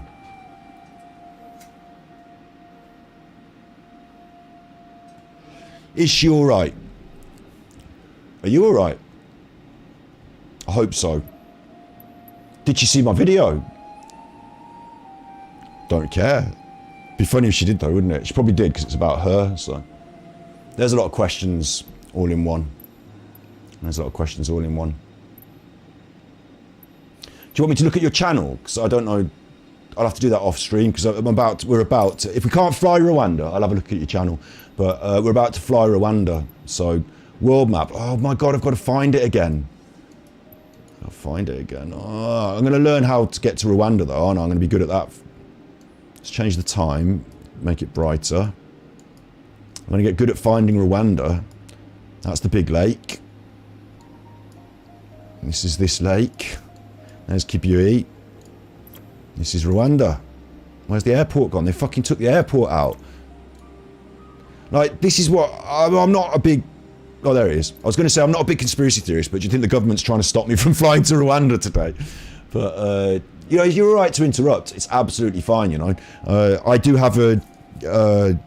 when I produce a stream, what I try and do is I have a plan in my mind as to what we're going to do, and then we sort of do it. I'd say at the start of the stream we're going to do this, and then we do it. I don't just come on and just talk nonsense. So it's like not a full script, but it's a plan. So we're going to do the plan, and I'm not going to get diverted. But I'm quite happy to make other plans in future and include you in them. And I'd be quite interested to have you on and like do an interview if you want.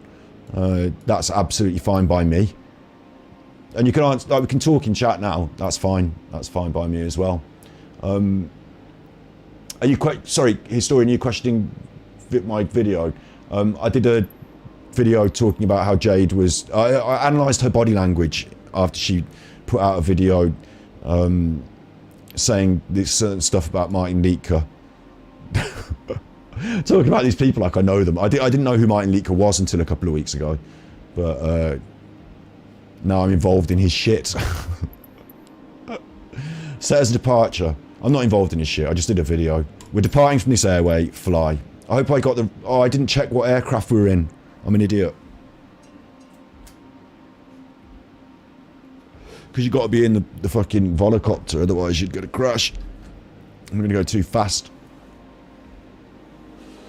I realise this is forward, but you care about people. I really like that, mate. Thanks. It's not too forward. People say all sorts of shit to me on the internet.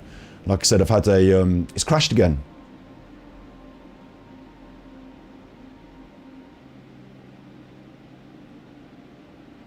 Has it crashed again? It has, hasn't it? Where's it gone? Fucking hell, man. I paid 50 quid for that. Unbelievable. Like, do you know what I'm saying? I paid 50 quid for that. You can't possibly... What I'm going to do is I'm going to open it one more time. I'm going to see if we can go there at normal time without the time change. Because I think that might be fucking it. But on the third time, I'm going to give up. Because there's a limit, isn't there? Imagine binning me out of my own game that I paid 50 quid to own. Fucking Microsoft. Microsoft. Bill Gates is watching this and he's like, ha! Keeps pressing the button, ha! Fuck you, Bill Gates. Fuck you, Bill Gates. Fuck you, Elon Musk, and fuck you, Bill Gates. Leave my fucking Microsoft alone. Thanks for saying I care about people. I wanted to say as well that as I've been on the internet before in a former life, with the ASMR, there was a little drama that happened, and someone used a part of my video, and I didn't like that they were using it, so I said, can you please not? And also, because I didn't monetize the content, could you put the money that you made off my content into charity? And that caused a big backlash against me. It was probably the way I said it, to be honest. I sort of said it like, fuck you, do what I'm saying now. Or I'm not threatening to copyright strike you, but you don't want copyright strikes, so please take my work off your channel. I didn't do any copyright strikes or any of that. I'm not a meanie. I tried to sort it out behind closed doors with an email, but I got no response. So I went on Twitter and said, are you deafing me? And that was the wrong place to do that, because all of a sudden, like, a bajillion people who thought this guy was brilliant. They're all like, oh, you're a fucking prick. Oh, I hate you. They all went on all my videos to say how they hated me. My channel took a bit of a nosedive. You know, it's a disappointing feeling to wake up in the morning and see that what I consider to be quite entitled, petulant young people were angry at me for something they didn't really understand, like ethics and stuff like that. And since then I've had to give up, and I've had to sort of say, fuck it, people use the internet to make money, and YouTube are using my content. I didn't advertise on my, I didn't have marketing and no ads on my videos, but YouTube put them on there anyway. So I had to give up in a way and just sort of accept the new world. And nowadays, if someone took a little bit of my video and used it in a bit of their work, and they wanted to, like, there's a lot of fair use involved. They can do the fair use, absolutely. But I would still be a bit aggrieved about somebody not contacting me and cutting a bit out of my video and using it, like, you know, they needed some good sounds for their work, so they used my sounds. That was the bottom line, without asking me. If they asked me, I'd have probably just said yes. That was the irony. But yeah, so I got a lot of backlash and hate. And when I say hate, I mean, like, people were sending me some really fucking awful stuff. At one point, I had to actually get the police involved because someone said, like, they made these weird accusations about, like, that I'd been to prison and done domestic violence and stuff. And, like, obviously I haven't done that. And, like, haven't done that, so I was like, you know, I'm not going to accept that as a, you know, not having that. But the other stuff, you know, the kill yourself, the all that sort of stuff, you know, just I just had to accept it. So I've heard a lot of funny stuff on the internet, and if you can trust yourself when all men doubt you, but make allowance for their doubting too, you know, if you can walk with kings and keep your virtue. If you can walk with crowds and keep your virtue, or talk with kings and not lose the common touch. I'm just gonna have to get the whole thing up and read it because it makes me feel, look, this is gonna work now, isn't it? It's gonna fucking work, the truffer. Flying over the UK is fine. Flying over the UK is fine. We can fly the UK. Right. Escape. Main menu. Continue. I'll take us over Rwanda again, and then if it doesn't work, we'll know why. Rwanda is a crash. I won't change the you can change the time, you know, whether it's light or dark, and I won't fuck with that either, but it'll just make it really hard for me to find it.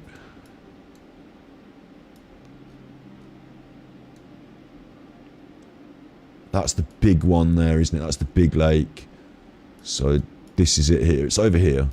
And if I use the approved airport, that's got to be alright, hasn't it?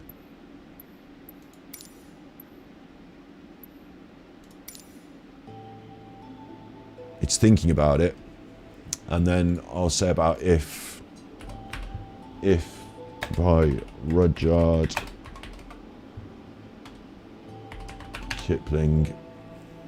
The point that I wanted to make about from if today, because I use it a lot to make lots of different points, but today the point was that it's nice that people say nice things to me on the internet, and God help, you know, God help them. They do. Some people actually kind of like the stuff I've done over the years, the ASMR, the music, the helping people, the mental health support. I didn't mention that we've got a channel called Mental Health Monday where we do mental health support every Monday. So some people actually quite like it and believe in me, and I'm really grateful to them because they help me to move forward in my life. So that's wonderful. We can fly, yeah? We can fly. We can fly. I just don't know how to take off in this, so I have to escape again and put us already in the air. I need to learn how to use that volocopter. And the point I'm making is that it's wonderful that people say nice things to me, but if I take the things that people say to me nice and make a big thing of it, then I should equal measure take the things that people say to me horrible and take it to heart. And actually what I shouldn't do is either of those things. What I really should do is, okay, if people are saying mean things about me, they might be right, you know, they might have a point. I might want to look at myself in the mirror and say, hang on, you've been a bit of a jerk here, time to tone it down, wind your neck in. Or, you know, it might be time to say, hang on, don't listen to them, you know, you're actually a decent guy. Like, temper these opinions that come in with, like, just take everything with a pinch of salt. Don't get big-headed, but don't get downhearted. That's the point. So it's through this, and I'm going to read it to find the exact line, so I'm going to read it, and you just have to listen to me because I love it. If you can keep your head when all about you are losing theirs and blaming it on you. If you can trust yourself when all men doubt you, but make allowance for their doubting too. If you can wait and not be tired by waiting, or being lied about, don't deal in lies. Or being hated, don't give way to hating. And yet don't look too good, nor talk too wise. That's the first bit, that's it there, isn't it?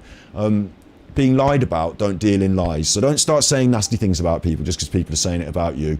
Being hated, don't give way to hating. My response to that trolling that I got on the internet wasn't to, like, in some comments I did argue back, no, you're fucking wrong, no, you think this and you're stupid, and, but I didn't start any sort of campaign against anyone. I did my song once. After months and months of it, I did a rap song to diss track because I thought it was funny. That's funny, it's not hating. You know, and don't look too good nor talk too wise. Let's not get big-headed. Let's not say I'm the superstar, I'm the clever one. Let's not say that. If you can dream and not make dreams your master, if you can think and not make thoughts your aim, if you can meet with triumph and disaster and treat those two imposters just the same, if you can bear to hear the truth you've spoken, twisted by knaves to make a trap for fools, or watch the things you gave your life to broken, and stoop and build them up with worn-out tools. If you can make one heap of all your winnings, risk it all on one turn of pitch and toss, lose, start again at your beginnings, and never breathe a word about your loss. If you can force your heart, your nerve, your sinew to serve your turn long after they're gone, and so hold on when there's nothing in you except the will that says hold on. If you can talk with crowds and keep your virtue, or walk with kings nor lose the common touch, if neither foes nor loving friends can hurt you, if all men count with you but none too much, if you can feel the unforgiving minute with 60 seconds worth of distance run, then yours is the earth and all that's in it. And what's more, you'll be a person, my child. I'm not going to do the sexism at the end because it's tired, but yeah, that's the deal. You know, that's the deal. So it's good to have you here, and it's nice that you said something nice to me. But it's made me cry, and yeah. So now we're in the air, and I'm not crying really. I get emotional because that lesson, that poem that I was just reading from the other screen, that was taught to me by my coach and mentor, and when I was growing up, my life was kind of difficult in ways. I was lucky that I live in the West. You know, I was lucky that my divorced, unsupported mother got, the court made my dad give a certain amount of money every week and she got child support or whatever, you know what I mean? But really, you know, we didn't grow up in a fucking mansion like Boris Johnson. No, I didn't grow up in like the world's greatest, finest luxury. We had holidays and I didn't want for much. My mum did work full time so that we could have that. And, you know, I live in this Western luxury. I've got a roof over my head. I'm lucky. But, you know, I went through emotional turmoil growing up and saw a lot of things that maybe I shouldn't have seen. And then life has not been easy since. I'll say that. But learning these lessons in my teenage years, being taught them through a process of discipline and love, was really important, and it made me who I am today. So when I reflect on those lessons, because the person that taught me those lessons recently died, really sadly died of the COVID, and it was a real shame because, you know, kind of could have been avoided, couldn't it? Kind of could have been avoided if, you know, certain other decisions had been made. But A real shame. Didn't have to die of that COVID, but did. And it was a tragedy in my life recently. So when I talk about these things, it makes me emotional. But that's okay, because having human emotions is good. And if I didn't feel this, then I wouldn't be human. So I'm to feel it and allow it to pass. And I'm not going to be depressed by it. I'm not going to let it get me down. In fact, it's a source of strength. And it reminds me that the most important thing you can do in life is to pass that on. I'm trying to pass on some goodness over the airwaves, aren't I, on the internet? I'm trying to pass on some ideas, trying to reach people with ideas. But in a day-to-day time, if I've got the time, if you're out walking the dog, I'll stop and talk to the people who want to have a chat. I'm not going to, do you know what I mean? It's about passing that on. When you can offer someone support and you're in a position to do so, I think it's about passing that on. So anyway, I'm pressing the mouse by mistake. No, we'll use the mouse for this. Ready to fly. Ready to fly. Here we are. This is it. This is it. Welcome. Welcome one and all to Rwanda. Rwanda, this is the main city in Rwanda. We're flying in a volocopter because I can't crash it.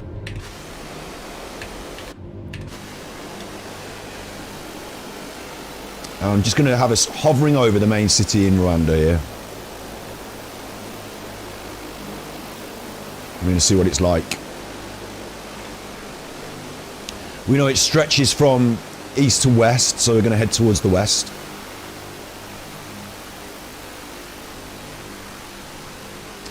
Thanks for the historian. Thanks for the prayer. I'll have a look at that. I'll tell you a story about a nun another time, because I met a nun once. But tell you a story about that another time. I can't seem to turn the copter. Oh, there we go. There we go. There we go. I like this volocopter because it is smooth, isn't it? Look, like you say in chat there, Isabella, it is smooth. It is smooth. Tell you something else we're doing. Tomorrow we're doing Needy Streamer Overload, a Japanese game about being a needy streamer. That's happening tomorrow at 2 PM GMT. It's going to be a lot of fun. And assuming today's Thursday, and that's tomorrow. And we are also going to be doing starting a Discord, and what's going to happen on the... This is your captain speaking. Sorry, when I come into the cockpit, I have to say, this is your captain speaking. We're going to be starting a Discord, and I'm looked into it. I've been recommended it by lots of different people. Hello, Josie, if you ever watch this. I've been recommended it by a lot of different people. What it's going to mean is there's going to be like another way of chatting, always available to us as part of our stream, called the Discord, and you'll be able to be part of it and talk to each other as you do in chat all day and night, whatever. I'll sometimes be there looking on it. Now, I'll tell you something. I don't want to open up a 24-hour chat line to me. I don't want to do it. I hardly give out my phone number. Like, I don't want... And when people ring me, I look at it and go, who's that now? Oh, I feel a bit like uncomfortable and anxious. And by the time I've tried to get over the anxiety, I've missed the call. And then I'm like, when do I call them back? And then if it goes over 2 days, I think, shit, they're going to think I'm ignoring them and I haven't called them back. I've got friends of like 20 years that I think I wish I'd maintained better friendships with them. Gilly, if you ever hear this, I wish I was still talking to you day to day. And it's only my own fault because I'm just too scared or never find the right time to pick up the phone. So anyway, I don't know if I'm going to enjoy having a Discord. But one of the facilities it allows us is through voice chat, literally your voice in a microphone, or even like Zoom. Like Zoom, you can get people up on the screen. It will afford us the ability to interact in that way. And certainly offline as well, ideas for streams, other things like that, continuations on after streams, it will exist. So we're going to get that set up. I'm saying that now because Isabella, it'd be interesting to have a few more of a chat to you. Maybe even Jade. I've said it before about getting Martin on the show. Our future of this stream is to start getting people on, start getting guests on. It can be by Zoom, in which case we'll talk over Zoom, have a bit of a chat. But we're also looking to build up a budget and get this room sorted so that you can come here and sit in this room. You can do a podcast. You talk into the microphone. I film it. We edit it and put it on YouTube. And then I pay you actual cash. PayPal or cash. And you get to go away with a lovely bundle of money for your work, which is being a guest on a podcast. So And that way, if we start to do that, we might be able to get like some guests as well, like not just any old, you know, not just my neighbour who delivers the papers, but I might be able to convince a comedian or an author or someone else, you know, to come on the show, because you pay them money and they come on the show. That's the system. Sounds good, huh? That's what I'm trying to achieve this year. So Discord is going to be part of that. It might be that we do a chat show once a week or once every now and then where we can talk, conversations. I'd love to find out more about what's been going on with Jade and what Izzy has to say. I haven't seen your channel yet, Izzy, so I'll have to have a look at it and you know, chat ideas. And maybe getting on that Discord would be a good start for that, because like I say, I don't even know of a, you know, if you email me, I might not even respond, but you can email me and you can talk to me on YouTube comments and things like that. But you know, I think we do need one you know, cover all place to say this is our, you know, if you needed to send me a message and I need to respond, this is where it's going to happen, and that might be Discord. So that's the announcements over. One thing I am noticing about Rwanda here is it's not very urban, is it? How do I get the camera moving? I can get the camera moving down, can't I? I'm sure I can get the camera to move closer to the earth, can't I? Yeah, like this. We'll just leave our little copter hovering there, look. A lot of factories here. This is by the airport end. A lot of factories, a lot of storage or industrial stuff. What I'm not seeing is a lot of tower blocks.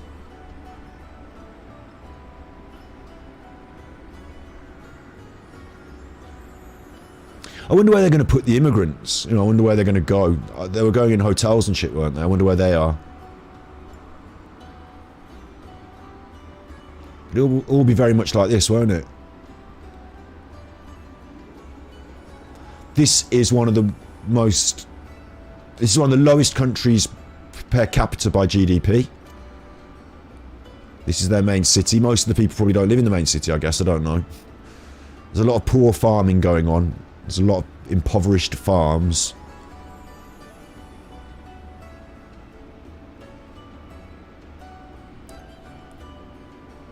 But to be honest, it looks reasonably pleasant, doesn't it? You know, I'm not slating it. You got some urbanisation. These blocks look like there might be schools or apartments.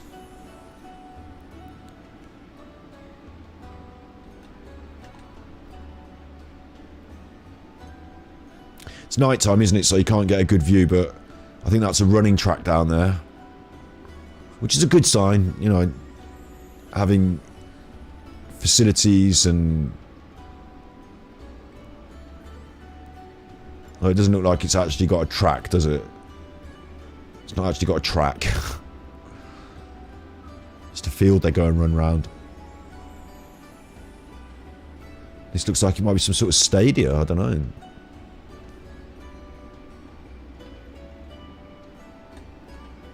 Can't seem to get our horizon line right.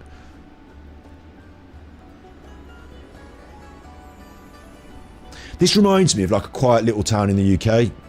You know, it's not much bigger than the town I live in. It's a bit bigger, but not much bigger, I guess. No, it's a bit bigger, isn't it? It's a bit bigger. What do you think?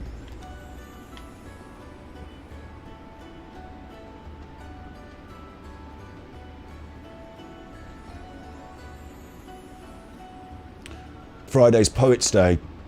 You pee off early and write a blog or a poem. That sounds nice. Writing's good for the soul, isn't it? You'd have to come and read them out sometimes. See, we can get you on the Discord reading out your poems one of the days. I'd like to get a bit of a vibe going on with that. I'm a little bit afraid of it, of course, because if it's a free-for-all and anyone can start talking, I'm not going to do that.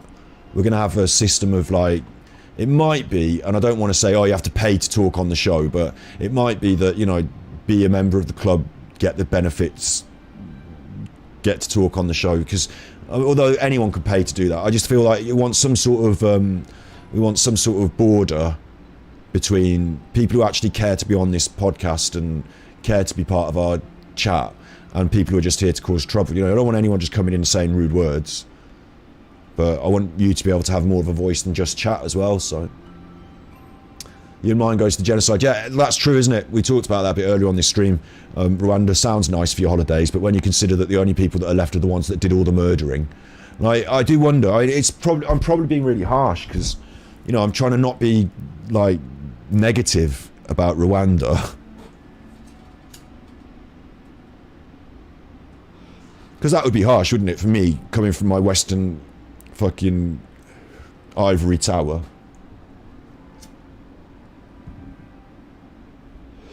You know, being a white privilege, 10% Indian privilege, being a mixed race privilege, 10% mixed race, in 40% Irish, 40% English, 20% Indian. Look, being me and saying Rwanda looks shit, that's not very nice, is it? But I do wonder, right, I really wonder, like, if they had that genocide, which they did, didn't they? My question is, the people that did the murdering, did they get done for it? How many of the people that did the murdering ended up just buying a nice little house? Are the people that did the murdering in a higher position in society now? I mean, they were murdering the royal family, essentially, like the Houthis. From what I understood of what I just read of it earlier, the people that they were murdering were the ones that were already in charge. Seems a bit fucked up, doesn't it? Like, for that to be the subtext of the 90s. Like, remember what was going on in the 90s in the UK was we were wearing baggy clothes and listening to Rage Against the Machine.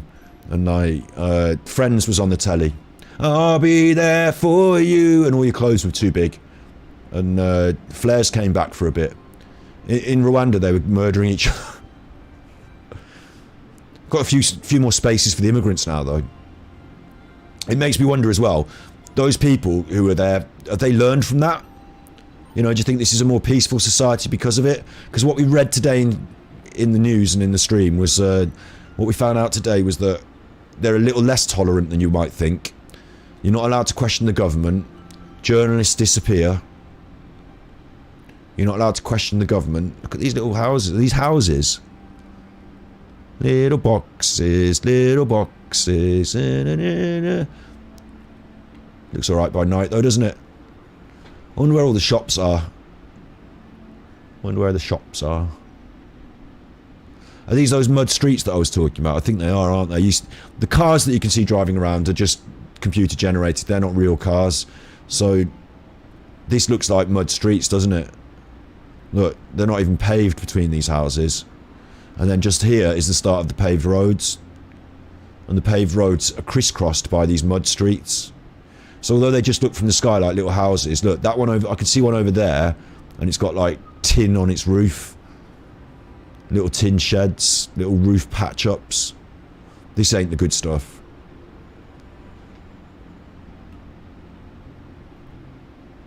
That's what I mean. Like, I'm not seeing a lot of towers, skyscrapers, or any proper urbanisation that you might recognise as Western. I'm seeing the beginnings of... I don't know what the building regs are like. I don't know what the bottom end of the poverty scale is like around here. I don't know whether you want to walk down these streets at night or whether they're safe or not. You know, they might be lovely, but they haven't got a paved road. It's because it's one of the poorer countries in the world.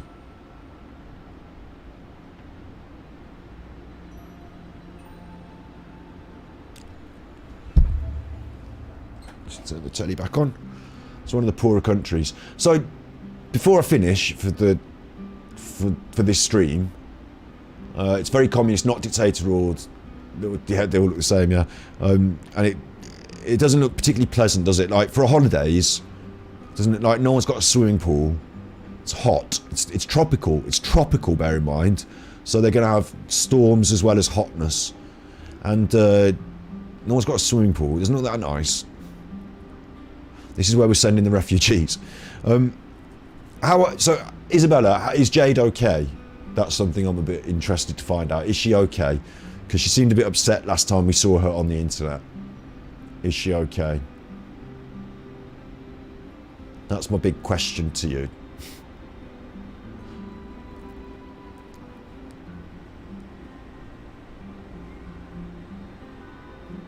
Is she okay?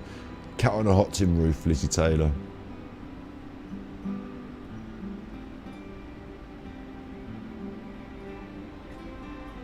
You've been looking to my work to try and find out. I don't know her. I don't know her.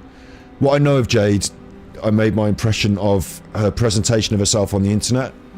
And when I do my body language reviews, I'm careful to qualify them, they're entertainment. You know, I did study social psychology, just like the body language professionals that are on YouTube. But unlike those body language professionals, I don't claim to have some superior insight. I just say what I see and how I feel, and you know, people either want to jam with it or they don't. I explain my reasoning and where I've come to those ideas. In other videos on other channels, I've explained, you know, where neuro-linguistic programming comes from, the science behind it, the scientists who did the papers. You know, I've looked into all of that. Yeah, I'm a bit knowledgeable, but it doesn't mean I'm expert on other people's insides, what's going on in their head. I feel like I've got a good grasp. And like I said, I can explain myself, and if you agree and my explanation sounds like valid, good, fair enough. But I can also be wrong, so, because I'm a human. You know, things aren't always the same size as they appear in the rearview mirror. And it's important that, like I do with the body language videos, is I qualify all that with, it's important to make up your own minds.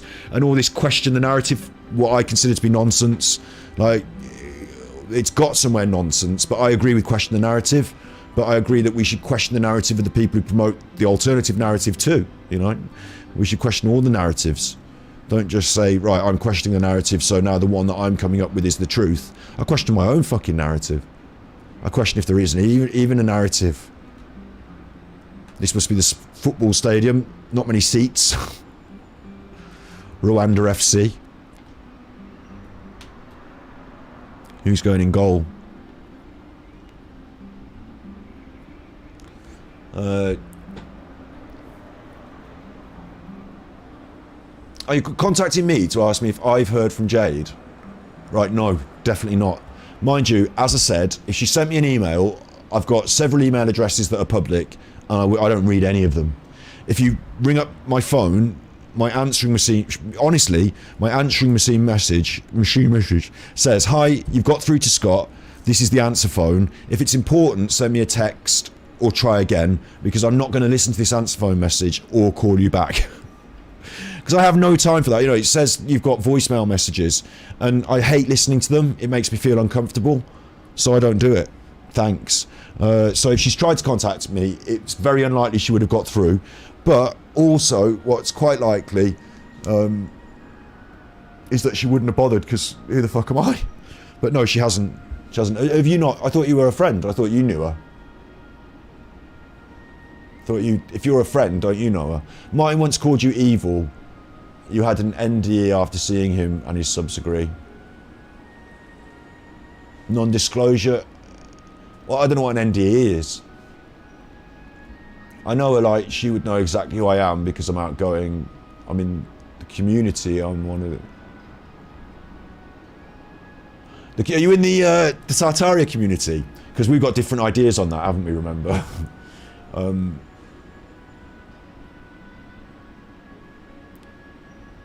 I do, I don't need a number. I was making sure you did. I don't have a number. Like, if you want me to call her, I can call her. I don't care. I'm not afraid of calling Jade. Even though I go on about my my feelings of social anxiety in that context, I don't think I'd be afraid of calling her. Like, in terms of like being afraid of her having different opinions to me and being angry at me, I'm not afraid of that. What is it that I don't like calling people for then? That's weird. It's my friends, it's people I like that I find more anxious about calling them. It's weird. If people are in my close circle, I don't have the same problem. I'll call you, you know, we're going to... This is what I do on the phone. You're right, going to the pub later? Yeah, alright, I'll see you there then. Bye. I don't talk about my feelings and stuff over the phone, but...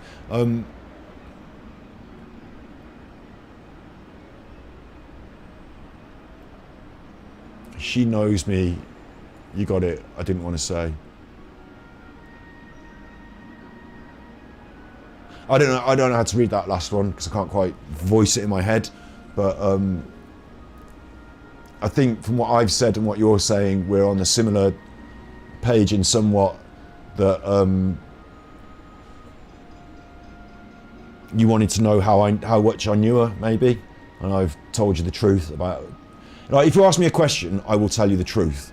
So if there's anything you want to know, just ask, because it's easier to tell people the truth, because then you can never get caught in a lie. It's much, much easier that way. So that's good.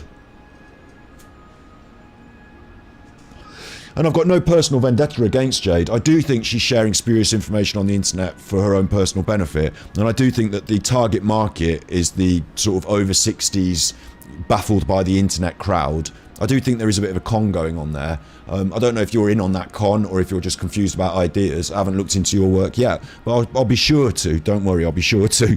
And I won't do it in a mean way, but when we talk about ideas, I'll tell you what I think. And if it comes across as like hurtful or whatever, then fuck it, because I'm not trying to be hurtful. I'm talking about ideas, and ideas aren't you and your personality, and ideas aren't you and your actions. Ideas are things that go on in people's heads, and none of us can be convicted of thought crimes. You know, if someone's a paedophile, it's because they've gone and touched a kid. But if in their head they're thinking, "Ooh, that kid looks sexy," I can't know that, and I can't punish them for that. But the minute they start touching kids, get them in prison. Do you know what I'm saying? So I'm not going to be angry at someone for their ideas. I'm angry at someone for what they do, if they do bad things. I'm angry at someone for trying to... I believe ethically we should be good to each other and try and support each other and not manipulate each other for cash. So when I see that going on, I sort of... A bit like, you know, Watchdog or something, I want to call it out. You know, I feel like that. But again, I'm not Watchdog. I'm just a streamer. So I talk about all sorts of shit on stream. And it's entertainment.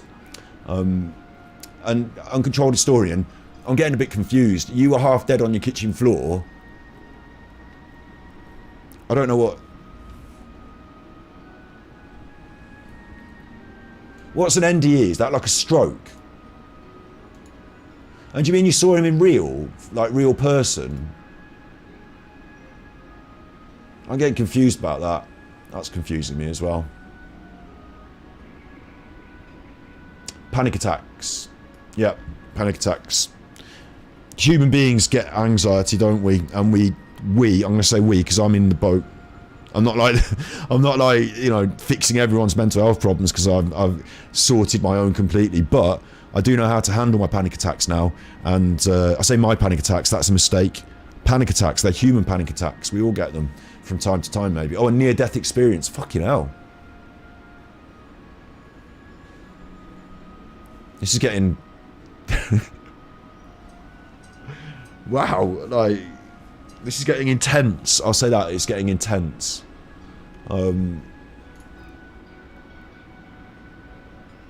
Isabella's gone a bit quiet now. I think have we got to the bottom of what you wanted me to say there, Isabella? I don't know. She knows you. You got it. Like, is it that she and you are actual communicative friends, or are you sort of saying that like you haven't spoken to her, which is weird because you're in the community and you're all friends, but actually she's not really... You know, earlier I talked about this ASMR thing. Hang on. I might be... Is this bad of me, or is it fine? I don't know. I don't know. I mean, again, this is me. This is what I do, right? So I don't know if this is right or wrong to do this, but I'm going to tell the truth, and then it's going to come out how it comes out, and people are going to get cross. But I'm pretty sure I uploaded it to one of my channels, ASMR Meetup. I'll put, who will I put? Battery exhausted. I can't even spell battery exhausted. Exhausted. I mean, it probably won't bring up my own videos, will it? It's not even bringing me up. You fucker. We had an ASMR meetup. I swear I uploaded it somewhere. I edited it and uploaded it, didn't I? Years after the event. Let's just go to battery exhausted and go videos and go ASMR.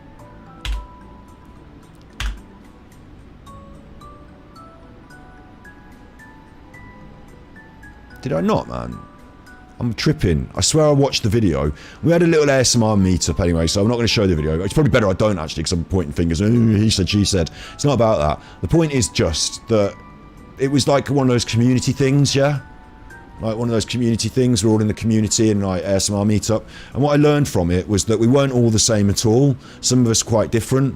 One of the kids that was there, one of the young lads that was there, there were some questions over his character regarding his attraction to children and him being a pedo. Honestly, it might have been this weird woman that was trying to cause trouble, but she was saying he was asking her if he could look after her kids and stuff, and I just stayed well out of that. I didn't talk to him. I didn't talk to her either. And she didn't even come to the actual meetup because she's got a chip on her shoulder about this, he said, she said, and they said this, that, and that. You know, all that shit. And then there was someone who was, she was going to go to the meetup, but she got social anxiety. I know social anxiety. I had it. I went to the meetup. I had the social anxiety at the meetup, but I went to the meetup, but she was so socially anxious she couldn't go to the meetup, but she could go to McDonald's and we could all go there and meet her, which was fucking weird because that was just as, it was more social than the meetup, because the meetup was behind closed doors in a hotel like conference room, and the like, you know, it was like just us, but she wanted to go somewhere more public. I couldn't handle that. I didn't go in McDonald's because I didn't want to. I'm vegan. We also went to the Sea Life Centre, and I'm vegan, so I didn't go in the Sea Life Centre and pay them money to abuse animals, so I didn't. And like, we had differences of thought. We weren't on the same page about everything. We all like ASMR, yeah, but I didn't like all those people. A couple of them I thought were really good people, and I had a good time with, a good chat with. Still got time for them now. One of the two of them are in the documentary that I made. A couple of them aren't, but that's the way it goes. But another couple of them, not all of them, but a couple of them, I thought, fuck you, you're real chuffers. I just don't have any time for you. You're selfish, you're up yourself. One of you might be a pedo. The other one is like some sort of antagonist. Everyone gets in an argument with her because you can't be in the ASMR community unless she validates you. Like, fuck off. Like, you know, I started making ASMR videos and that shook them up because all of a sudden now I'm in the community and I'm saying all this stuff. They didn't like me. I think that whole concept of we're a community, therefore, you know, all pulling together. As we've seen today, we can't even get it right in the world, generally. Like, we're all humans. We can't even agree on that. We're all humans. No, I'm Kazakhstani and you're Nigerian and you're from the States of America and I'm from Botswana and I can't have it like you and you can't have it like me. Like, let alone when we all start liking ASMR and putting a ring round us for that. It's just another ring that goes round us. But I don't know. I don't know. You're haters. Don't worry, historian. In this part of the world, in this part of the internet, in our space, historian, don't worry. I've got your back in general. You know, you've been here, we've talked. Don't worry, I see you. And also, these people can't be your haters here. Like, they're not going to say mean things against you here. Like, the Tartaria stuff, remember I say stuff about Tartaria, but they can come here and talk. And they're not them and us and them. It's us here. Here, Isabella is part of us, as well as, like, it's difficult, it's hard for us to deal with, but it's the fucking world. I'm not going to ban any Tartarians unless they say mean, horrible things, yeah? Not mean, horrible things. Isabella, just before I didn't read this, we are friends in the community. I just wanted to know how she felt about the fact Martin is back in a big way in the Tartarian community, right in with the people as he's hemorrhaging subs. I don't know about hemorrhaging subs, but Martin, I'll discuss what Martin has done on a human level about being back in the community quite happily after I've just finished with this historian point. Yeah, historian, you know, it's important to me as well that we don't alienate the Tartarian people and say, even though I'm doing it now, I'm saying us and them. I really want to make it us and us, because if we're to move forward as a group, as a world, as a whole world, we need to get past these, like, you know, I support Birmingham City Football Club, you support Aston Villa, so we should hate each other. You think the Earth's flat, I think it's a triangle, so we should hate each other. It doesn't matter what shape the Earth is. It doesn't matter what shape it is. It doesn't matter whether Tartaria exists or Kazakhstan was the big empire. That's the past. What happens in the future is dependent on us either working together or fighting each other, being mean to each other or helping each other. So I think we need to find the common goals, and at some stage not everyone, but some people that thought differently to us earlier might end up abandoning all that shit and being mean to each other and get on with some of the good shit. And we're only at the very start of that process, so it's going to be difficult. It's going to be difficult. But yeah, I see where you're coming from, historian. Don't worry, it's not going to be a big deal. And don't feel bad if we engage in conversation with lots of different people on this stream. We certainly will do over the coming years. We certainly will do over the coming years. So be there for the ride. I see you, and I value your voice. So don't worry. Don't worry. And I'm not going to go any deeper on Tartarian history in this stream today, because of course, you know, I've talked about it before and I will continue to do in the future, but I just want to feel this little bit from Isabella because it's popping up in my brain now as well. Martin, continue to work, and working within the future, your conscience hurts. See what I was saying about this community thing? You know, whether you're a Jade fan or a Martin fan or whoever, now we're divided. Like, if I'm a Tartarian, now I'm divided between Jade and... Now it's going up the wall. Humanity's come into it again and we're all arguing. We'll have a genocide. Sort it out with a genocide. Send them back to Africa. See what I'm saying? It's fucked if that's where it's got to. And I personally believe, I don't know if you'd agree with me, Isabella, or not, but I believe that there are bigger people at play. I haven't done a lot of investigation. Martin was talking about this other voice, this person called India, wasn't he? About somebody else who was holding the money. There are people in other countries like JonLevi, like Autodidactic, who've got their own agendas. And overall, there is one big pie. There's one big Tartaria pie. And everyone wants a slice. Everyone wants a slice. Everyone wants a bit of that money. Everyone wants to be the big one. You're in YouTube. You're on YouTube. You're working for Google. And you're working to sell advertising on Google.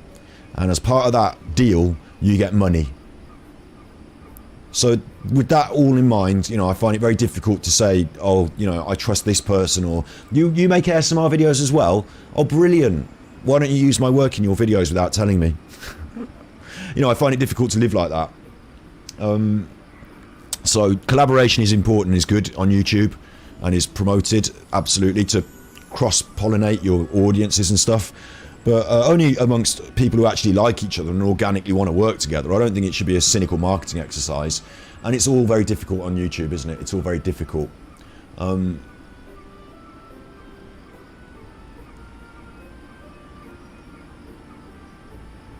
India is Holistic Media Bully Books. They printed his books, right?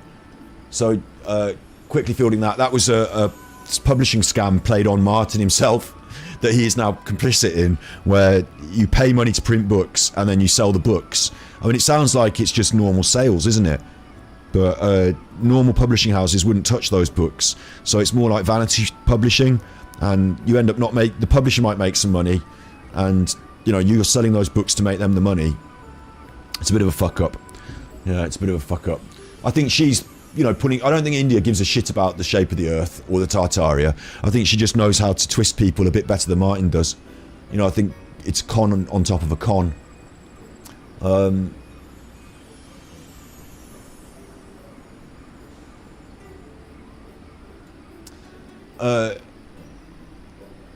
Martin continued to work. This is the point I wanted to make, right?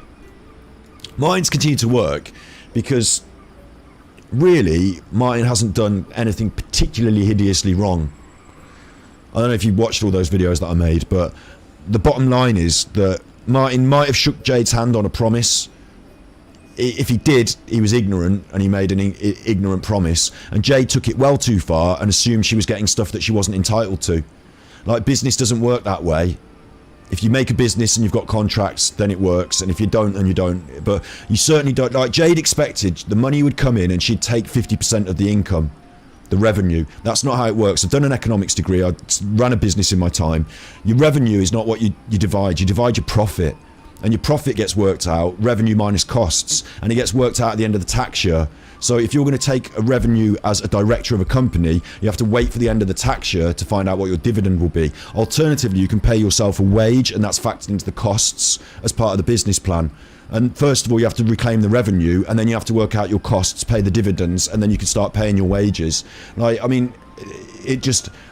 Jade has no leg to stand on in any conversation about owed money or anything like that. Crying bullshit. In terms of like sexual aggression and all this stuff, again, no leg to stand on. She's doing the Amber Heard because she fucking let him sleep in her van. Like, it was alright to sleep in her van the one day and it wasn't the next, and he's Johnny Depp and all this. I've been through all that. I don't have any stock with any of that shit. So the reason Martin's been able to override this and move on is because people just don't give a shit. It's not Me Too, it's not Amber Heard, I mean, it's more like Amber Heard than anyone, but it's not some big court case. It's some nobody on the internet saying something. You know, it's not a big movement and it's not a big thing, and Martin is not some sexual predator and the police are not involved, and Jade can't get the police involved because they wouldn't have anything to do because there's no crime committed. Do you know what I'm saying? Like, it's a big drama in her world and her head, but actually in the real world, in the big picture, it's not anything really, nothing big, and the bigger stuff's going on.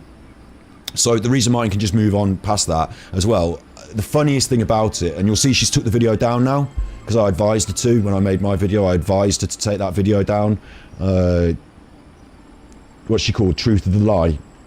What's she called? Future of the Past. Future of the... I mean, the Future of the Past stands out as a name that sounds stupid, doesn't it? Because the future of the past is now, isn't it? But she took that video down.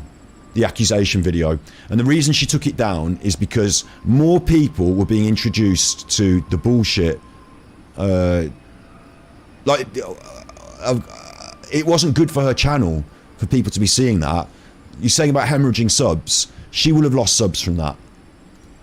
They would have looked at that and said, who's this fucking, you know, person saying all this rubbish, not just about old rubbish like the other rubbish she talks, but the way she came across on the video was very negative.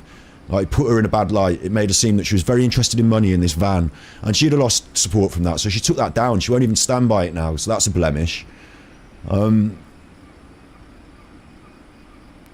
Like, Martin himself talking about this whole thing, there were, on Martin's video,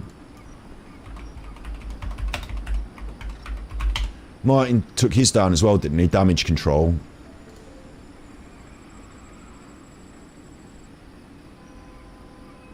He took his down as well, didn't he? Damage control, that's gone. Yeah? And the reason Martin took his down is if you read through the comments in Martin's video, it was actually pretty funny, because you read through the comments in Martin's video and it literally says, oh, I didn't know about this until you made this video. Oh, I'd never heard this.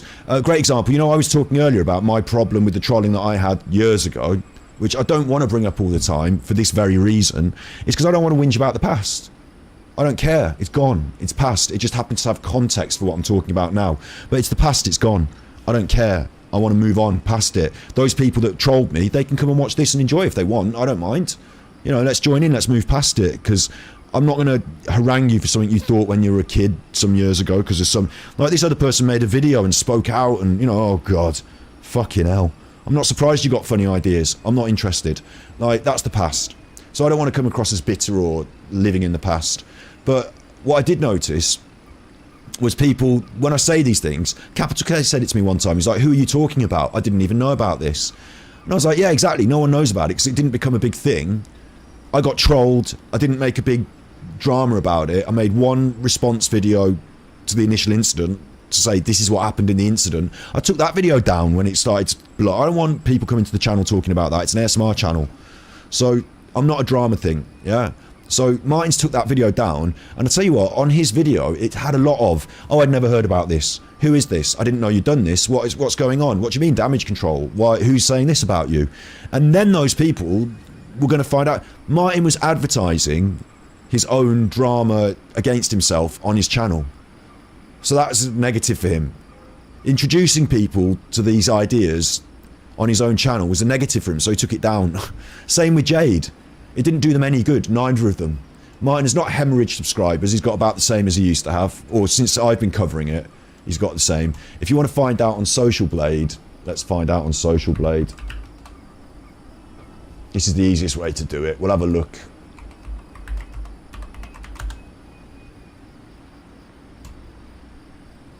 Social Blade, enter a name, a user. Martin Liedtke.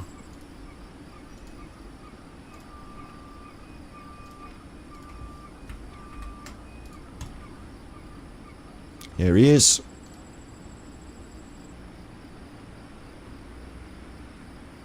So he's up. Martin's up. 16% last 30 days. Subs 0% change last 30 days.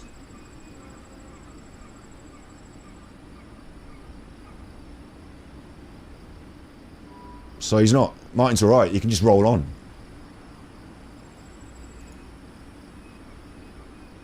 Like, he's lost what you've seen. Like, that's what I'm saying. I'm not being negative. I'm trying not to be mean, yeah? I'm not trying to say mean. But I'm a little person on the internet. I'm nobody. Do you know what I mean? Like, what I say in my videos doesn't really count for shit. I've got opinions on stuff, and I'd love to be in a position like Asmongold or someone where, like, we can start a movement against free-to-play games or something, or, you know, gambling practices in games. That's wonderful that they're doing that. I've got different ideas about what my movements would be involving, but bottom line, like, you know, Martin's doing better than me. Like, he's beyond that. He's beyond this petty ball. He's not a drama channel. And the people that watch him are not watching him for drama. Mainly, these people that watch Martin are over the age of 50 or 60. They're a bit confused by the world and the internet. They don't know how to use the internet properly, and they've got some funny ideas. And they're a great group of people to try and blag for money because they're fucking confused. That's the whole setup with that. So they're not going to end up being, thanks for your subscription, they're not going to end up being, you know, taken off course by some other bullshit. Like, that they see as childish. And like, the people that watch Martin probably think of Jade as being a bit childish as well, don't they? Because it's a different demographic. I mean, that's a guess. I'm not certain on Martin's demographic, but is there any way of finding it out on social? I don't think there is there? But I certainly see on my videos, when I make videos about Tartaria, a different demographic than when I make videos about Genshin Impact. So I'm assuming that, you know? And what Martin's got to do, what Martin's job is now, is just to churn out live streams.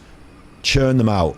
You've always just got to have over an hour's worth of bullshit to talk about. 3 hours of bullshit. A bit like me. I do better content. You know, I've done some research today. We looked at Rwanda. I've shown you some legitimate sources of information and interesting ideas that we can talk about. You know, we've gone to look at Rwanda. But what they do on these channels is not that. It's not that. It's just keep them confused, keep them coming back. And it's going to keep going like that. It's never going to get any bigger. It's not going to suddenly explode. You're not going to suddenly, you know, the world's not going to suddenly start thinking that history's fake and wake up, is it? That's not going to happen. And it used to be bigger than it was. Because what will happen eventually is that YouTube will catch on to this bullshit and start demonetizing and shutting this down. And they'll find a new thing to talk about then. And we will continue sort of debunking it on different levels on our channel as well. Or at least having the conversation. If you want to be part of it, you know, that's fine. My opinions don't have to be yours. So that's my thoughts about that. Let me have a bit of a look at chat as well, because I think I'm getting backed up.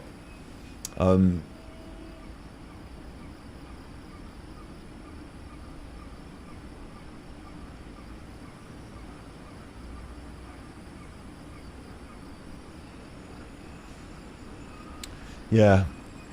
Yeah, okay, I agree with that. Hello, King Snurgle. You're a bit late for today's broadcast, but you can always catch up later because it's on YouTube, trapped in the internet forever. Most go to Martin's channel for one reason. It's 3-hour live chat. Yeah. I'll tell you what, I agree with this. Nice people there who have a ball in the chat.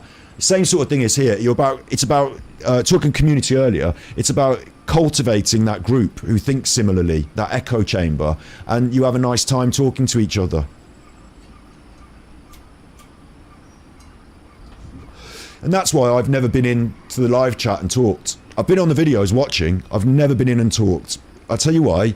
Because that would be equivalent of going up the road. They've got a community centre up the road, right? Let's say this Thursday, community centre up the road is Country and Western night. Yeah? It's Country and Western night, community centre. It's the equivalent of me going up there, kicking the doors open and saying, oh, you cowboy wankers, look at your hats. Look at your hats. They're not right. Country and Western music's not good. It's fucking shit, mate. Billy Ray Cyrus. Like, that would be me in the chat room saying, flat earth is wrong. These buildings are not melted. You're an idiot. Like, that would be me, wouldn't it? Country and Western's rubbish, you wanker. It's their club. It's their party. They're having fun. Who am I to go and be rude like that? So I'll do it on my channel. Absolutely. You know, I'll make a video on my channel critiquing what they're saying. And we'll talk about Febs more in the future. Absolutely. I want to make this channel is a variety channel for that exact reason that King Snowball just said. You can come here, you can have a good time. It might not always be this one subject. It's not always going to be an argument that you feel you've got something that you want to shout about. Sometimes it might just be interesting, and other times it might be something you're really passionate about. So keep it revolving, keep it changing. It's light-hearted, it's entertainment, and we can get somewhere with it. We touch on mental health every week on a Monday, so we do that. We play computer games on Twitch. You know, I'm into gaming, really. And using that as an avenue to explore social context and conversation. So we look at gaming. We're currently playing a free-to-play game that has a gambling mechanic attached to it. That's why we're playing that, to have a look at it. So it's all sorts of stuff on this channel. I hope people can get behind that, and my egalitarian approach to not banning anyone and hoping we can all have a conversation. Yeah, Uncontrolled Historian, seeing that. I listened to that yesterday because of you. That was good. I had a good time listening to that. People watch Martin because he's like a comedian. You know, I spotted that as well. Do you know what? I spotted that as well. In my very first review of his videos, Martin seems like a nice guy. Martin seems like the sort of person you could have a nice chat with down the pub. You could buy him a drink. He's a nice chap. You know, have a cigarette with him. And then he starts talking shit about the flat earth, and you just think, Martin, shut the fuck up again. Until he gets dangerous, he's fine. Until he gets dangerous, he's the sort of person you would have a great, fun drink with down the pub, but you wouldn't want him to drive you home. Oh, this is a shortcut. I know this route. It's a shortcut. No, Martin, get off the wheel. I'm doing the driving. You're a fucking muppet. You're fun, and you're good-natured, and you've got a good heart. And you know what? I trust you with my kids. Like, I don't think you're a pedo or anything like that. I think you're a good-natured person who's got a good heart. But bottom line, I wouldn't trust you like buying my shopping. You might come back with all sorts of rubbish in the. Do you know what I mean? I wouldn't trust you with my shopping. I said I wanted a fucking. I don't know what I want because I don't want ice creams anymore because I'm vegan. I don't eat them. I said I wanted a Calippo, and you got me a fucking. You got me a. What are those ones with the ball, the gumball in the bottom? You got me a funny feet. I wanted a Calippo, and you got me a funny feet, Martin. But I agree, he's got a good nature about him. Isabella says she needed to talk about this with other adults who think like we do. It's exactly what she thought was going on and did not know if I was the fool for even talking to him. I know King Snurgle, right? You know each other, right? Cool. It's interesting as well what you're saying there about your peeps. Remember this, Isabella. I don't know these people myself. I don't know King myself. I don't know the people in my chat myself. Right? There are some people in my chat though. Angie is one, Capital K is another, Nigel is another. There are other people out there on the internet that maybe aren't in our chat. Tree, Nathan, the Wild Hog. I can't keep listing, so I will have a list of about 20 or 30. But I've been on this for like years now, and I've had people support the ASMR channel years back. So I have got a few people that I actually do know are good, real people, like verifiable. Like, I haven't met them in person, they're in other countries, some of them, but I've had enough contact with them over the years through social media to say it's not just a name in chat, and it's not, I know them, and they've been the same consistent, good-natured person over these years. I'm prepared to say I've made relationships with people over the internet to that extent. But again, if they have a problem in their life, I can't go and support them one-to-one. I don't intend to. We're friends over the internet. But I'm not going to fly to America to, you know, maybe, I'm saying this, maybe I would. You know, maybe if Snippy's had a terrible bereavement, I would actually feel like turning up and saying, look, you know, I couldn't console you properly from the UK, so I flew over. But I don't have the means, but that's beside the by. What I mean is, we're all friends on the internet. We all make friends on the internet, but we all have to be careful of that as well, because within any community, talking about these Tartaria things, you're in there for that Tartaria reason, and the people that are running that community have a financial interest in it, and you know, it's not the same as stopping to help someone with their shopping up the road, or you know, it's not the same as holding. I'm trying to think of menial little things that mean a little bit of a difference though. Holding the door for someone, or you know, the real things you do in your real life with real people, and whether these people on the internet have your back or not, you know, whether you can turn to them in crisis. I do not as much as I love Snips, Capital K, Nigel, and this relationship we have, I do not expect them. Where like, let's say I had a family tragedy and my dad died, I wouldn't expect the people on the internet to be my support network. That's the real people in my life. Snips is real, but do you know what I mean? It's the people who are physically. It's my sister, it's my mom, it's my dad, it's my mom's boyfriend, it's my friends Guesty and Greg's in Australia now, but Mark and Higgins. I shouldn't name everyone's names on the internet, but they know who they are. These people that I'm close to. Do you know what I mean? So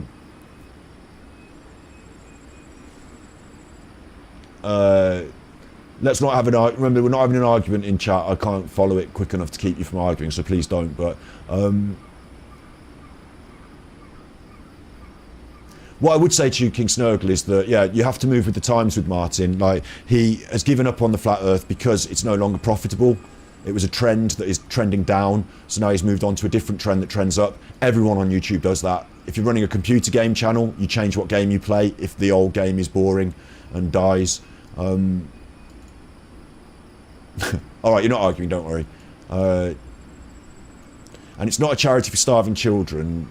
But like, what I was sort of saying was that, like, you're talking about your peeps, you're taking a lot of stock in these people, and as you've seen recently, you don't necessarily know deep down enough about these people to really set that amount of stock in them, and nor should you want to, because they're not the people that are like, if my nan has a fall, I'm not going to call. Angie is a fucking nurse, she knows her shit, but while I was caring for my nan, I didn't call Angie and talk to her about it. I just got on with doing it myself, and if I needed someone to help me, I called my sister, because she came round. Like, I don't know how better to explain that. I agree with you in these points, though, about loving each other on the internet. We're doing it here, we're making these connections, so I agree with you to a certain extent, but I want to warn you to not be too dependent on it, and to not see the community, in any community, whether it be the curling community or the hairdressing community or the fucking dog ownership community, whatever. We should see the human community. We should stop drawing those lines. My neighbour is my neighbour because they're my neighbour, not because they live in a similar house or have a similar idea about the earth shape. We're humans, and we should offer that solace and comfort to each other unconditionally, humanly. And so I worry about these communities, because I think part of the problem with the communities online is that partly they're constructed by Google and YouTube. Like, if you go on the creator community, like, they have their own creator insider channel, and they teach you how to do things on YouTube. And what that means is we're all the same now, because we're all doing it your way. That's what we're doing it. We're doing it the Google way. This is the way you do it. You make your audience into your community, and then by using those psychological ideas about community, you can get them to pay money, and you've got all this shit. You know what I'm talking about? The marketing of the community. And of course YouTube want you to do that, because they're making money marketing community, aren't they? That's what they do. That's the whole thing on Google. It's not all bad, but it's not all good. It's not all good. And because we all are given this podcast it goes in our inbox if you're on YouTube, we're all party to this game, and we're all on YouTube trying to make money. I'm going to admit it. I'm here trying to build up enough subs so I can get monetized. Like, am I in competition with certain people? Maybe. Can we help each other and share? Maybe. I'd just be worried that my community, that I'm, what you were saying about community and loving people, and what I'm saying, and I include me in this, our community about loving people. I worry when finance is involved as well, because it can twist things, can't it? So I'm not pointing any fingers at anyone. This is the world. It's not just YouTube, it's the world, isn't it? So, and like you say, we're not charities, but I'm going to do some streams for charities, and my feelings on things are always going to be the way they are. But I also have to accept that I'm on YouTube. So I have to accept it, don't I? And people come to help you when you fell in the street. That's good, isn't it? That's good. You'll finish it on the Feb comments with that. Yeah, exactly. So, you see what I'm saying. So my worry there is I meet someone within the community who I think is lovely. I've had it happen with the ASMR community. I've met someone, they said all the right things on the emails. Then when it came to following through and being a real person, they didn't even want to turn up. All the people that were in my ASMR road trip film allowed me to come and film with them. So they're not who I'm talking about. But a few people weren't even there to show up. I'm not talking about Whispering Storyteller, I'll tell you that, because he had a family tragedy and he's a really great guy that I believe in. But, you know, there are some people in that market that are not really great people and I don't believe in them. And that goes for everything on YouTube. So it's hard to see the wood from the trees. It's hard to see the, you know, the honest from the con jobs. And some people start out honest and end up going down this marketing method. So it can be a bit of both. It's hard, isn't it? It's hard. Yeah, and I'll tell you what, you're right there as well, King. Like, King's got a good, you know, you were making some funny jokes, some crude jokes the other day, which I'm not going to say whether I found funny or not, but you do have a good head on your shoulders in that you're able to gain insight into some of these human motivations for being part of these groups, finding great companionship when we were on lockdown. And I'll tell you something else about lockdown. We did an episode on our channel that you might find interesting. On Mental Health Monday, we had one about mental health, and I appreciate it's not easy to find these things. Go on the Mental Health Monday playlist and find it. Mental health, there it is. Fake news, real mental health, and conspiracy and mental health, this one. We looked at conspiracy and mental health. It turns out that the world is not easy to understand. There are no solid answers for certain questions, but yet we all want to have a bit more certainty on our lives. Through the COVID, things were a bit more uncertain. People turned to other avenues for information, and as part of our hierarchy of needs, our need to feel secure and stable involves a psychological need to understand the world. And so if someone can offer you an understanding of the world, whether it be right or wrong, I'm not going to argue with anyone here now about whether like, I'll say something a bit outrageous just because it's a bit different. You were going to think I was going to say vaccines are real. Donald Trump suffered a cyber attack. This is a fact. There was a cyber attack on America in the August before COVID. The summer before COVID, there was a cyber attack on America. It was China did it. They had a massive cyber attack on America. Now, it might be that Donald Trump retaliated by unleashing a virus in China that was designed to kill Asian ethnic people more than white people, and didn't expect it to get all the way in the UK and America, and thought if it did, hydroxychloroquine or whatever would have been the thing, just the thing to sort it out. So maybe he knew all about it and did that, you know. Knowing the facts, I will never know. Was it a bat? Was it a pangolin? Was it a wet market? Was it deliberate? Was it the Chinese government? Was it Trump? I will never know. Having a story that I can say, yeah, I think this, makes me feel a little more comfortable. Because if I don't know, if I can't know, it's a bit like God, isn't it? It's a bit like religion, this is. If I don't know and I can't know, I feel a bit uncomfortable. I'm human and I worry. So I'd rather have something I know than something I'm not sure of. Me personally, I don't live in that world. I don't know things. I live in the world where I don't know things. I don't know what Trump did. I don't know what China did. I don't know. I'm pretty certain on certain things. Pretty confident about others. I remember watching on the news thinking we should be locking down, and Boris Johnson was saying don't worry about it, let it rip, herd immunity. And I remember thinking I can't wait for them to discover a vaccine because that will really help us. And Boris Johnson saying things like not bothered about vaccines, the way out of this is just for letting it rip and herd immunity. And then things changed and he said something different, and they said Boris is trying to make you have a vaccine. And I remember when he didn't want me to have a vaccine. So rather than all that confusion, I'd rather know. I can't know. I can't know. I'm human.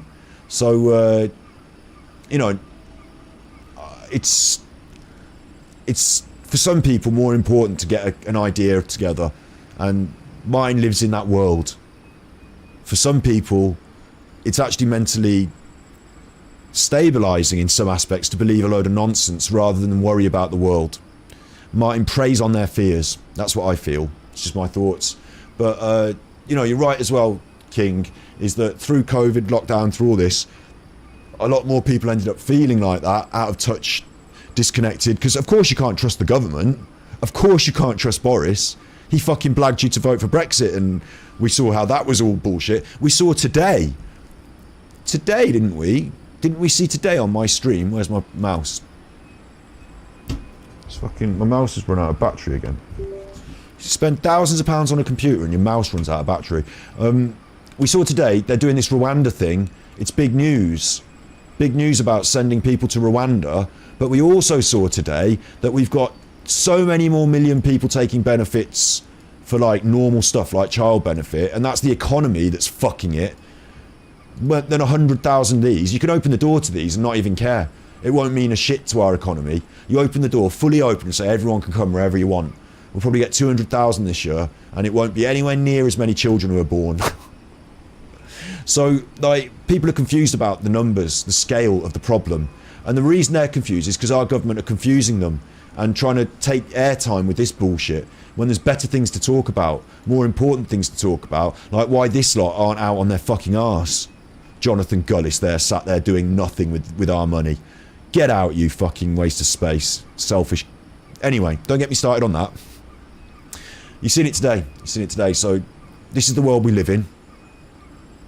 This is the place we're in. I'm going to try and say something different. And because I got a bit eggy then, got to remember, I get eggy sometimes about this shit. I don't want to be an eggy channel. I'm going to be talking about different things tomorrow. Tomorrow we're playing Needy Streamer Overload. I'll show you.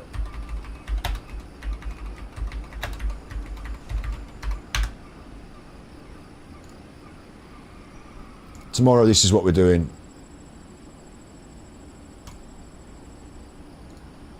I always find the smallest images to open, don't I? No, just a big one maybe. Open image in a new tab. Why are they all so small? Can't you zoom it? No. No, a bit bigger. I know what I can do. I can do images, tools, size large. There you go. So tomorrow we're going to be controlling the lives of a Japanese e-girl and telling her what to do in her streams. It's going to be good. And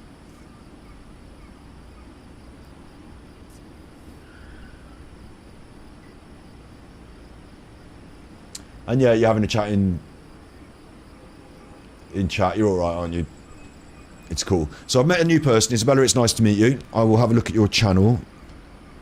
Can I do that now? I don't want to click. I'll find it. Hang on, let's just have a quick look. I just want to see it.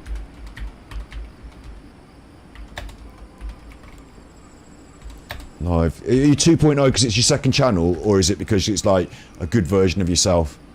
I don't know.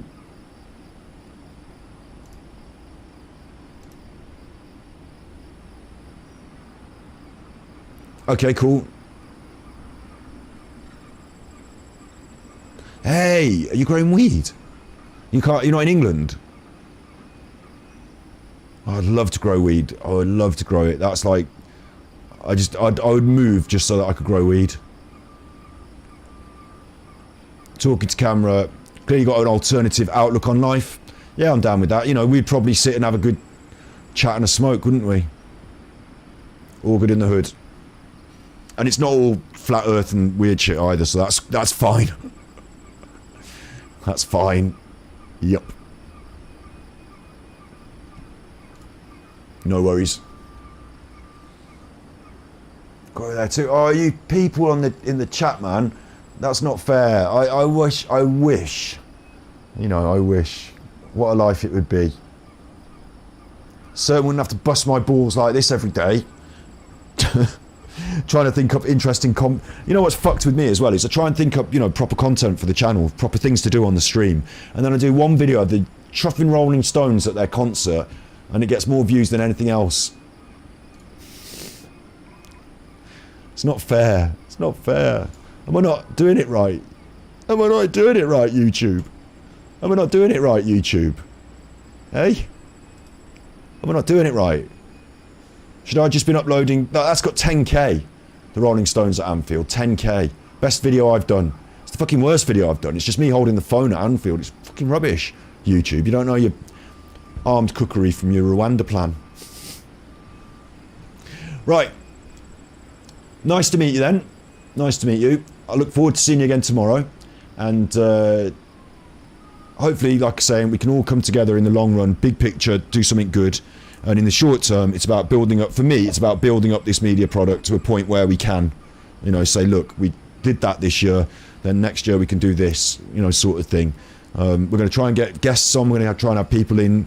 If they can't come sit here, we can talk to them on the internet, and we're going to move towards a media product. It's still going to be a lot of chuffing by me, there's still going to be a lot of streaming going on, there's still going to be a lot of gameplay, other stuff, armed cookery, Rwanda. We're going to talk all different stuff.